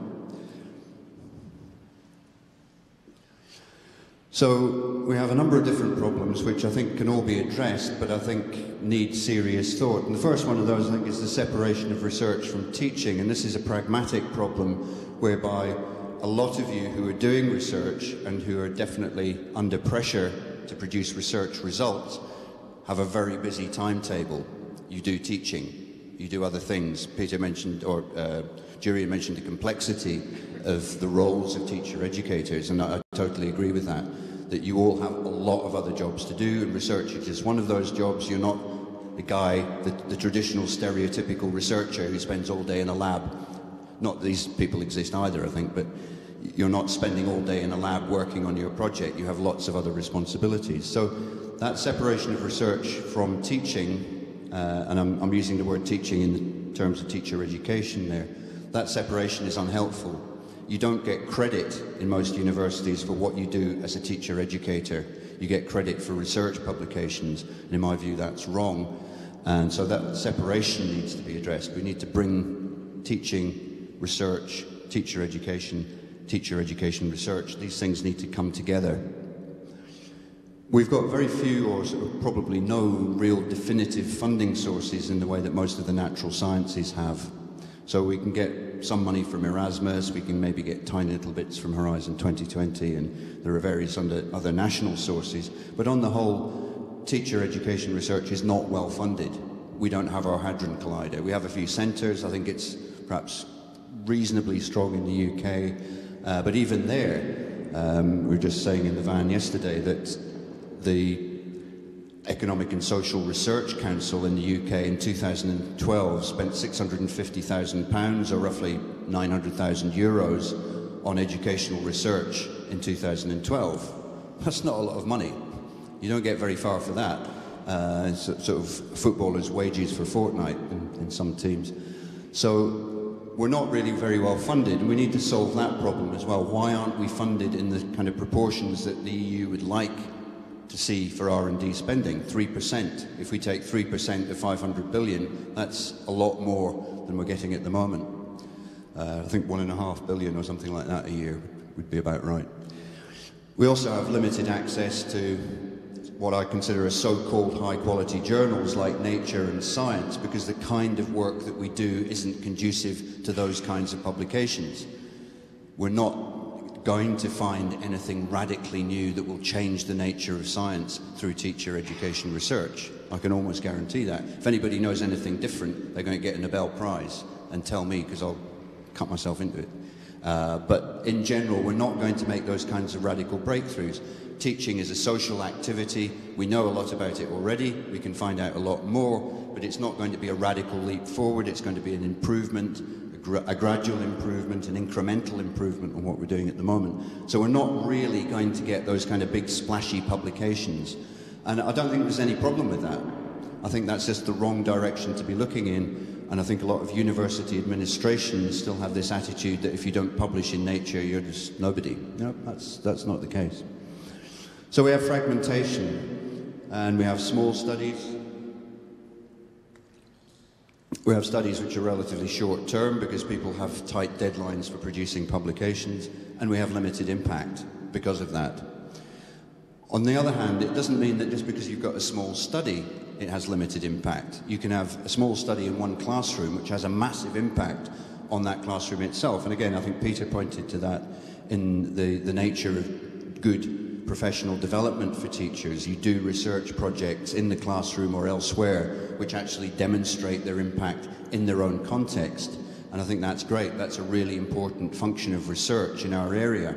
But what we don't have is a way of gathering that material from teachers and making it available in a way which gives them research credibility in the way that that one solo, usually old male researcher would get his article in Nature and get points for that from his university. So we have to change the way that we record and communicate that kind of research. I think the other problem that we have is that we haven't really standardized on terminology, and again I'm very glad that Peter drew attention to that in his presentation, that even when we're talking about something like professional development, there's a whole range of terms which to some extent are contested, which are not definitively understood in any particular way. And that causes us to break off in different directions. And we have this problem at the Ecer network, for example, where one network is doing continuing professional development and my network is doing teacher education, and we're never quite sure where we cross over in the middle. So those problems of terminology and the categorization of what we do, I think those need to be addressed as well. Just this is my bit of empirical research, which of course I did last night in about 10 minutes. So I'm not going to get a Nobel Prize or a Nature article out of this. But anyway, it's just interesting to look. This is out of an overall number of papers we're going to have in our network in Ecer in Budapest. Next few days, we're going to have 163 papers and some symposia. And I looked at the titles and the keywords in the titles. So professional is the most common title word. So we're looking at teachers as professionals, teacher professionalism, so all sorts of different ways of looking at the professional in teacher professional development in some cases. The word research comes in 23 cases, not because these are not all research papers in some way, but these are papers which are actually considering the nature of research. So that's obviously an important topic in some way. The term pre-service comes up a lot, but of course not everybody uses the term pre-service. Some people just talk about student teachers or teacher students, so that's contentious. Identity is an important element, actually not as important as I thought it would be, because I seem to see a lot of papers about teacher identity and about teacher-educator identity. Actually not as many as I thought. Thinking about the self is important. Concepts like self-efficacy, for example, is a big thing. Initial teacher education actually doesn't come up very much. Again, I would expect there to be more of those. Of course, this doesn't in any case reflect the content of the papers. It's not a full content analysis, so this is a very, very poor indicator, but it's better than nothing. Understanding, a very important concept within teaching, comes up 8 times. Mentoring comes up 8 times, and the use of narratives comes up 6 times. So it's very scattered, a lot of different things going on there, but there are some absences. And for example, one absence which I think is extraordinary in some ways is any consideration of stress or burnout or teacher retention. There is one paper on stress, but that comes from China, and so it's not kind of directly comparable, although it's interesting in itself. But the whole subject of retention of teachers, as we were discussing this morning in Jean's session, that doesn't really appear.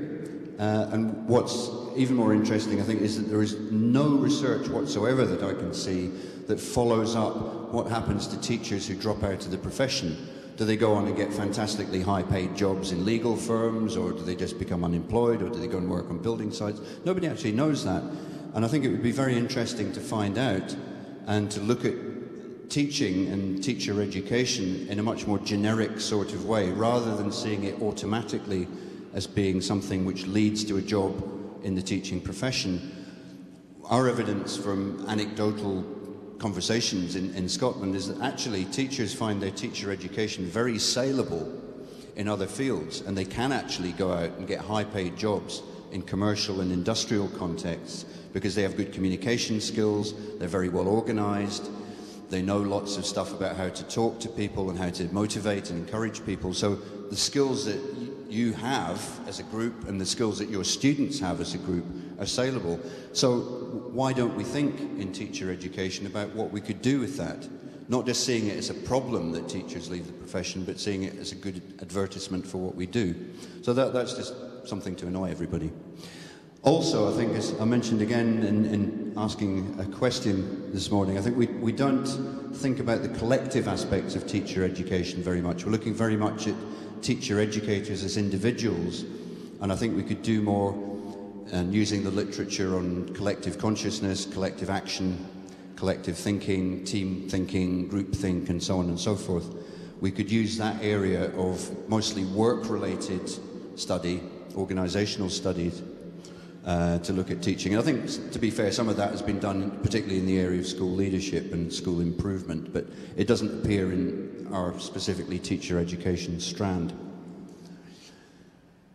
I think there are some problems in the EU in terms of thinking about teacher education. As one of the speakers said this morning, the EU can only have an advisory role in education because of the derogation of education to the national level, so they can't do anything definitive. There are a very good collection of thinkers within the EU system who are working on teacher education, who've produced some very good reports, but they don't seem to have developed a funding stream to go along with that. And I think that's not helped by the split between agencies. So DG Education and Culture doesn't really fund research. DG Research and Innovation doesn't fund anything in education. Research Executive Agency is an executive agency and doesn't fund anything directly, and so on and so forth. So ERA, European Research Area, is kind of big natural science thing and doesn't really look at our area either.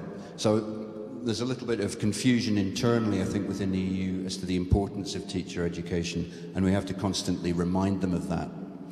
Also, I think the focus on competitiveness in the Europe 2020 agenda and all the other documents that follow from that is not helpful. And again, I'm very grateful to Peter for leading into this by mentioning that education is not just about competitiveness.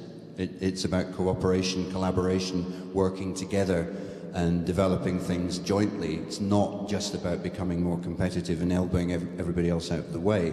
And I think we haven't really fully grasped the significance of collaboration in teaching. Teaching is a collaborative activity. It's clearly important from a developmental perspective, but we've not really got to grips fully across all European school systems with how that collaboration should be implemented. 5 minutes? Good, not too far off. One thing I think I should mention, and this relates to what I've said already about Frank Miedema and the whole cures not careers thing, is responsible research and innovation. This is an EU thing. It's something that's come in relatively recently about changing the relationship between science and society, about research and society or innovation and society in different combinations. And part of that is about impact. It's about looking at impacts in terms of what they actually do to society, not in terms of a citation index or some sort of impact factor in some measurement of journal articles. That's really going out of the window. And anybody who thinks it isn't going out of the window, in my mind, is a dinosaur of the worst kind. It doesn't mean, as I said before, that publications will disappear, but you will have to think much more about impact. And national research funding councils are already saying this and realising this and putting it into their statements. So you will have to think about that. You'll also have to think about public engagement, which is part of the impact process. You'll have to think about gender. And if you think for a couple of seconds, okay, this is an exercise, just take a couple of minutes for this. Just turn to the person next to you and think about how gender relates to publications and come up with some kind of answer as to what the connection is between gender and the demise of research publications. 2 minutes.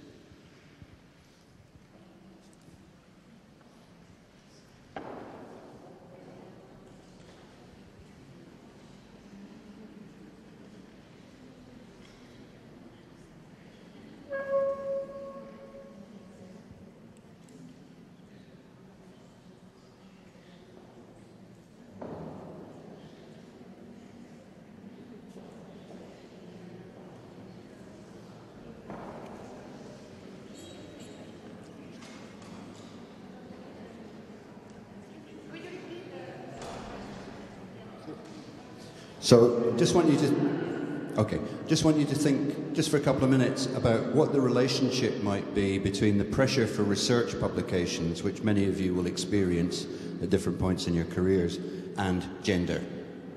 That's it. Not as difficult as it sounds.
Okay, anybody come up with an answer?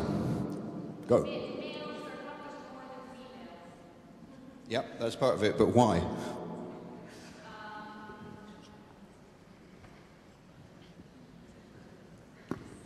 So males are published more than females, partly biologically. We give birth, stay at home with children, so we don't have that much time doing research and working as such. And secondly, it's just sexism. My mother is an astronomer and she has problems getting published because she's a female person, so I have first-hand experience. Okay, yeah, I mean, that's really what I wanted to hear there. That's simple and obvious, but it does seem to be the case. And if you're interested in that area, I'd recommend looking up a blog. I haven't put it on the slides, but I will later, by a guy called Kurt Rice it's a guy, unfortunately, but he's working in Norway, and he's very good on gender and research and why we have a problem. So yeah, a lot of it is simple time pressures. You know, you can't stay up till midnight working on research articles if you've got kids to look after. So there are simply gender divisions in what we do that aren't necessarily coming to the surface. I'm not going to go too far into this. I had this idea about 5 or 6 years ago of the pedagogical field and how teachers relate to what goes on out there, and this is an incomplete version of it, but the basic idea is that teachers in their everyday lives and in their everyday working lives are constrained by a huge variety of factors. This is what makes teacher education research both really interesting and really difficult. These are just a few of the things, so some of them have been mentioned today. So things like the peer views, views of colleagues, their own autobiographies as school pupils, very important. Teacher education itself and the content of that, their subject knowledge, pupil attitudes, parents' attitudes, and I should have added social attitudes in general, national regulations, the role of school leadership, what they get from reflection, and so on. You could probably add another 20 boxes to this diagram. But the point is they operate in a constrained way. And for example, if you think back, well, some of you won't be able to think back as far as I can. I can think back to the early 60s, even the late 50s when I was at school, and it was quite okay to do this. Quite frequently with a long leather belt, corporal punishment. That was allowed in schools. Nowadays, if you did that in a UK school, you'd probably go straight to jail, with a little bit of a process in between. It's not allowed. It's not socially acceptable. Teachers are constrained, quite rightly, in what they can do in that direction. So the field has changed, and the field is constantly changing. That's why it's so messy. It's constantly changing as a result of policy changes, as a result of teachers' own development, as a result of pupil attitudes. All kinds of things are changing that.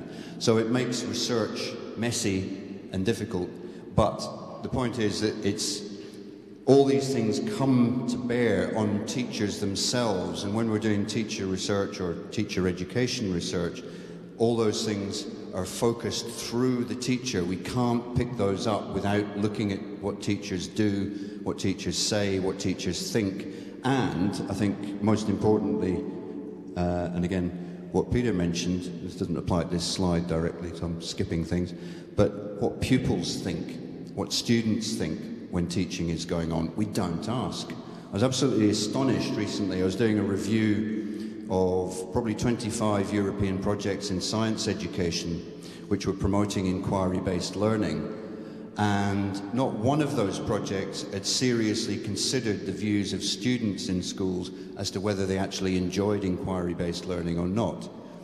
And I've challenged a number of project leaders on this point, and they say, well, there's evidence, but the evidence that they refer to is not from their own projects. If it is, it's anecdotal. It's just teachers say that students enjoy it more, but they haven't actually scientifically collected the evidence. So I'm suggesting here that we need to ask students a lot more. They will give you sensible answers. This is a really important point. So the self-understanding of teachers and the self-understanding of students should be the main concern of teacher education research. We need to know what students are thinking in order to improve teaching. And I was going to mention in Peter's session, perhaps, the idea that we should have professional development for students, because many of the things that you mentioned, I think the kind of principles of reflection, working in groups and so on and so forth, could actually be applied very useful to pupils as meta-learners, thinking about how they learn, thinking about their relationships with teaching and learning in the classroom. Why don't we get them to do these same kinds of things? I think we underestimate their intelligence in many cases. And one of the things that we should be doing, and somebody mentioned this morning that Hungarians have a problem asking questions. And I think in many, this is not just Hungarians.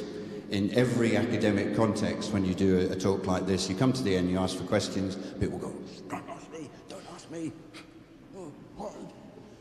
Even seasoned academics with PhDs hate asking questions in public. And this is a lifelong thing. This is because in school, we're not encouraged to ask questions in most cases. And it's been hammered out of us, as like Hannu mentioned this morning. No, it's not something that we do comfortably. And asking a question is not easy. You've got to know about the context, you've got to be able to frame something that relates to what's gone on and what the topic is and so on. It's not easy. So we have to encourage that. So I think, yeah, getting pupils more involved in all aspects of research and development is really important. Okay, I've said that, I think, so I'll move on from there. So the voice of the student is rarely heard in research. It's the most valuable source of opinion about teaching and learning, but yet it's treated with suspicion by researchers. I asked this question, I was evaluating a project recently, and I asked the project team, you know, why didn't you ask pupils? And they said, oh, there'd be too much data. I said, well, yes, so what? You can't have too much data. You know, you might not have time to process it all, but at least some of it can be used. Why not ask? And even researchers are scared of this. Teachers are scared of it, but they needn't be. And the reason for that is, hopefully, she's the best teacher in the world. This is a statement that we got from a student questionnaire a few years ago. It was a project about teacher induction, and we were looking at new teachers in their first year of teaching, trying to get some triangulation on how they worked in the classroom. And one of the things that we used was pupil opinion questionnaires. And one of the things that came up time and time again was how positively students viewed these new teachers, because they were young, they related to them easily, they taught the right language, they were exciting, they were efficient, they were really good. So you couldn't get better feedback than that. And yet mostly teachers are scared to even ask. They shouldn't be. This is really important stuff. Researchers shouldn't be scared to ask. So, good, I'm almost done. Last but one. So we need to assert our position. Teacher education research is not just a backwater, it's not just a subdivision of educational research. Educational research itself is a big thing. We can be a big thing within that. And I think we have to do a lot of different things to strengthen our position. So we have to form alliances, and things like InfoTed that mentioned earlier, Tequila, so on, the network in the Ecer conference, Teacher Education Research Network, all these other things. These need to work together to make teacher education the size it needs to be, and teacher education research. You need to big these things up, as we say in the vernacular in English. So there needs to be a paradigm shift in research governance where we don't work in the same way as traditional research teams where we just bang out papers one after the other. That's not going to work. We need to produce more meaningful, more targeted research outputs. Our communication needs to be better, and our impact needs to be stronger. We need to particularly, I think, work out how we can gather information better from teachers themselves when they're doing action research or participant research projects. And now is the time. So thank you very much for listening. Cheers.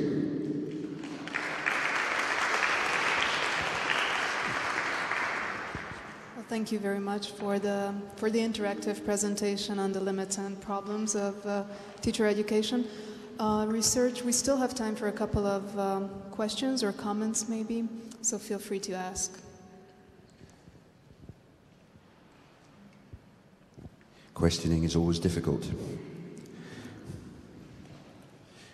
Maybe I can ask you a question. So what are the hot topics in terms of the research that you're doing at the moment in Eger? What are the hot things that you're working on? Is there anything that you're getting really excited about here in teacher education research?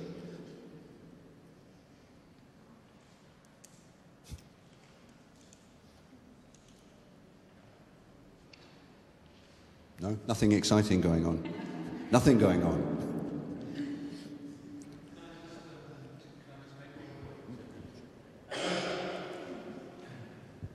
I should have used it in my own presentation, but what I quite often do in my own teaching is after a presentation when there is a reluctance of questions to come forward, and I don't think being here in Hungary is different, as Peter says, from other venues and places, but one sort of pedagogic strategy is to ask people in groups of 2 or 3 to just sort of reflect on some of the comments that we've made and collectively come up with a question. And that gives you 5 minutes or so to reflect on the presentation and then to come up with a question. And then the presenter can say, anyone over here want to ask a question, or anyone here? So it gives you a bit of time for thinking and also to reflect with colleagues. And I think that way, Peter, we get more response. But I didn't do it. But he's done it now, so yeah, take 2. How long have you got? 5 minutes? Just take a couple of minutes just to think through, not just the last presentation, I think, but the whole day, because we're all pretty much at the end now. Just think, what are the key things that you've got out of it, if any? We hope that there are some.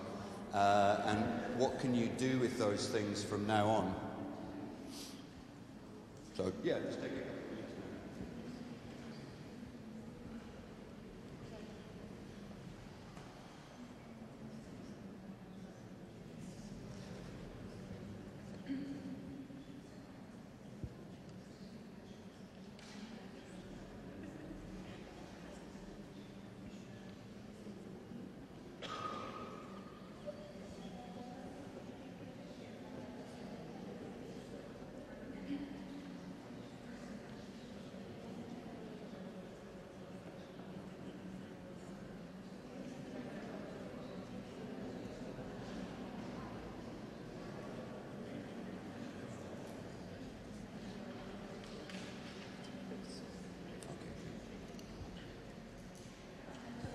Okay, we need to bring this to a close. So, just 1 minute for a final comment. Anybody want to throw something in the last minute? If not,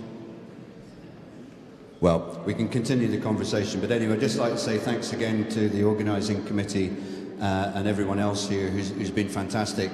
I know this is very difficult because you're not working in your own language, and I appreciate that. So we don't take offence about the questioning things at all. Thanks very much for being here, and we really enjoyed it. So thanks a lot. Cheers.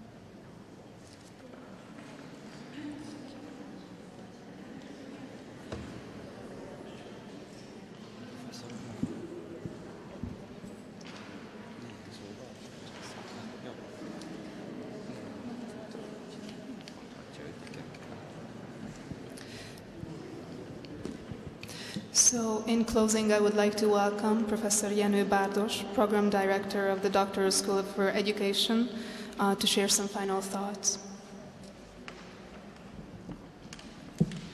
Dear ladies and gentlemen, if you were in my shoes with the diamonds in the soles, or as an average teacher with the diamonds in their souls, I think you would be in trouble. In fact, I saw more troubled water than bridges today, in case you remember this booklet. And of course, the variety is really, really wide in whatever we've been listening to. In fact, I would say that there were at least 2 presentations in which you saw water, but this water has not been analyzed. And in Hungary, we've got a saying that water is always stronger than whatever is swimming on top of it. It reminds me of the first lecture of Jean Murray, who actually talked about teaching first, and then quoted to my mind part of the folk song that goes on, let him go, let him tarry, let him sink or let him swim. That's the original words. It is different from the models that we were taught to follow, like the follow-up model or the concurrent model of teacher training, and it actually elevates the profession as well as also decreases the profession, that anyone can do it just like that, thrown into water and let him sink or let him swim, or let her sink and let her swim. I just don't know. So I'm not trying to summarize anything, although very often, especially in this last lecture, I couldn't help agreeing with the hard words also used by Peter on describing various branches of research, because it's true, this is what we are having right now, dinosaur. Although I would also say rather things that have not been addressed to my mind. There were actually words about the new ways or aspects of teacher training. Subject matters, fine. Didactics or theory and practice of teaching particular subjects, fine. I haven't heard that anyone mentioned, for example, including education for specific needs as one of the basic subjects. Because of the increasing problems that are very often in the field of, I would say, psychiatry, on both parties, I mean the human factor, teachers and learners alike. I haven't heard that you've addressed the intensively high levels of languages. First of all, the mother tongue, because teachers are communicators on top of all that, whatever subject there is.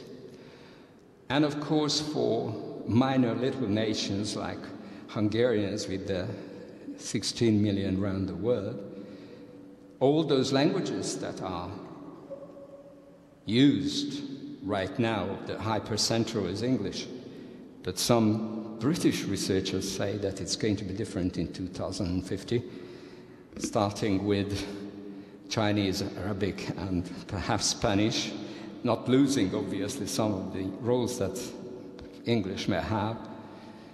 But that's another subject I would actually introduce. I heard nothing about the education of art subjects, recreation, physical health as a basic field of teacher education. And we spoke relatively little about the unavoidable information technology side. So I think that there are still a lot of things, despite of all the variety we've been listening to, that could have been, well, of course, mentioned. As far as Hungary is concerned, I can now tell it easily because Professor Falus is not present.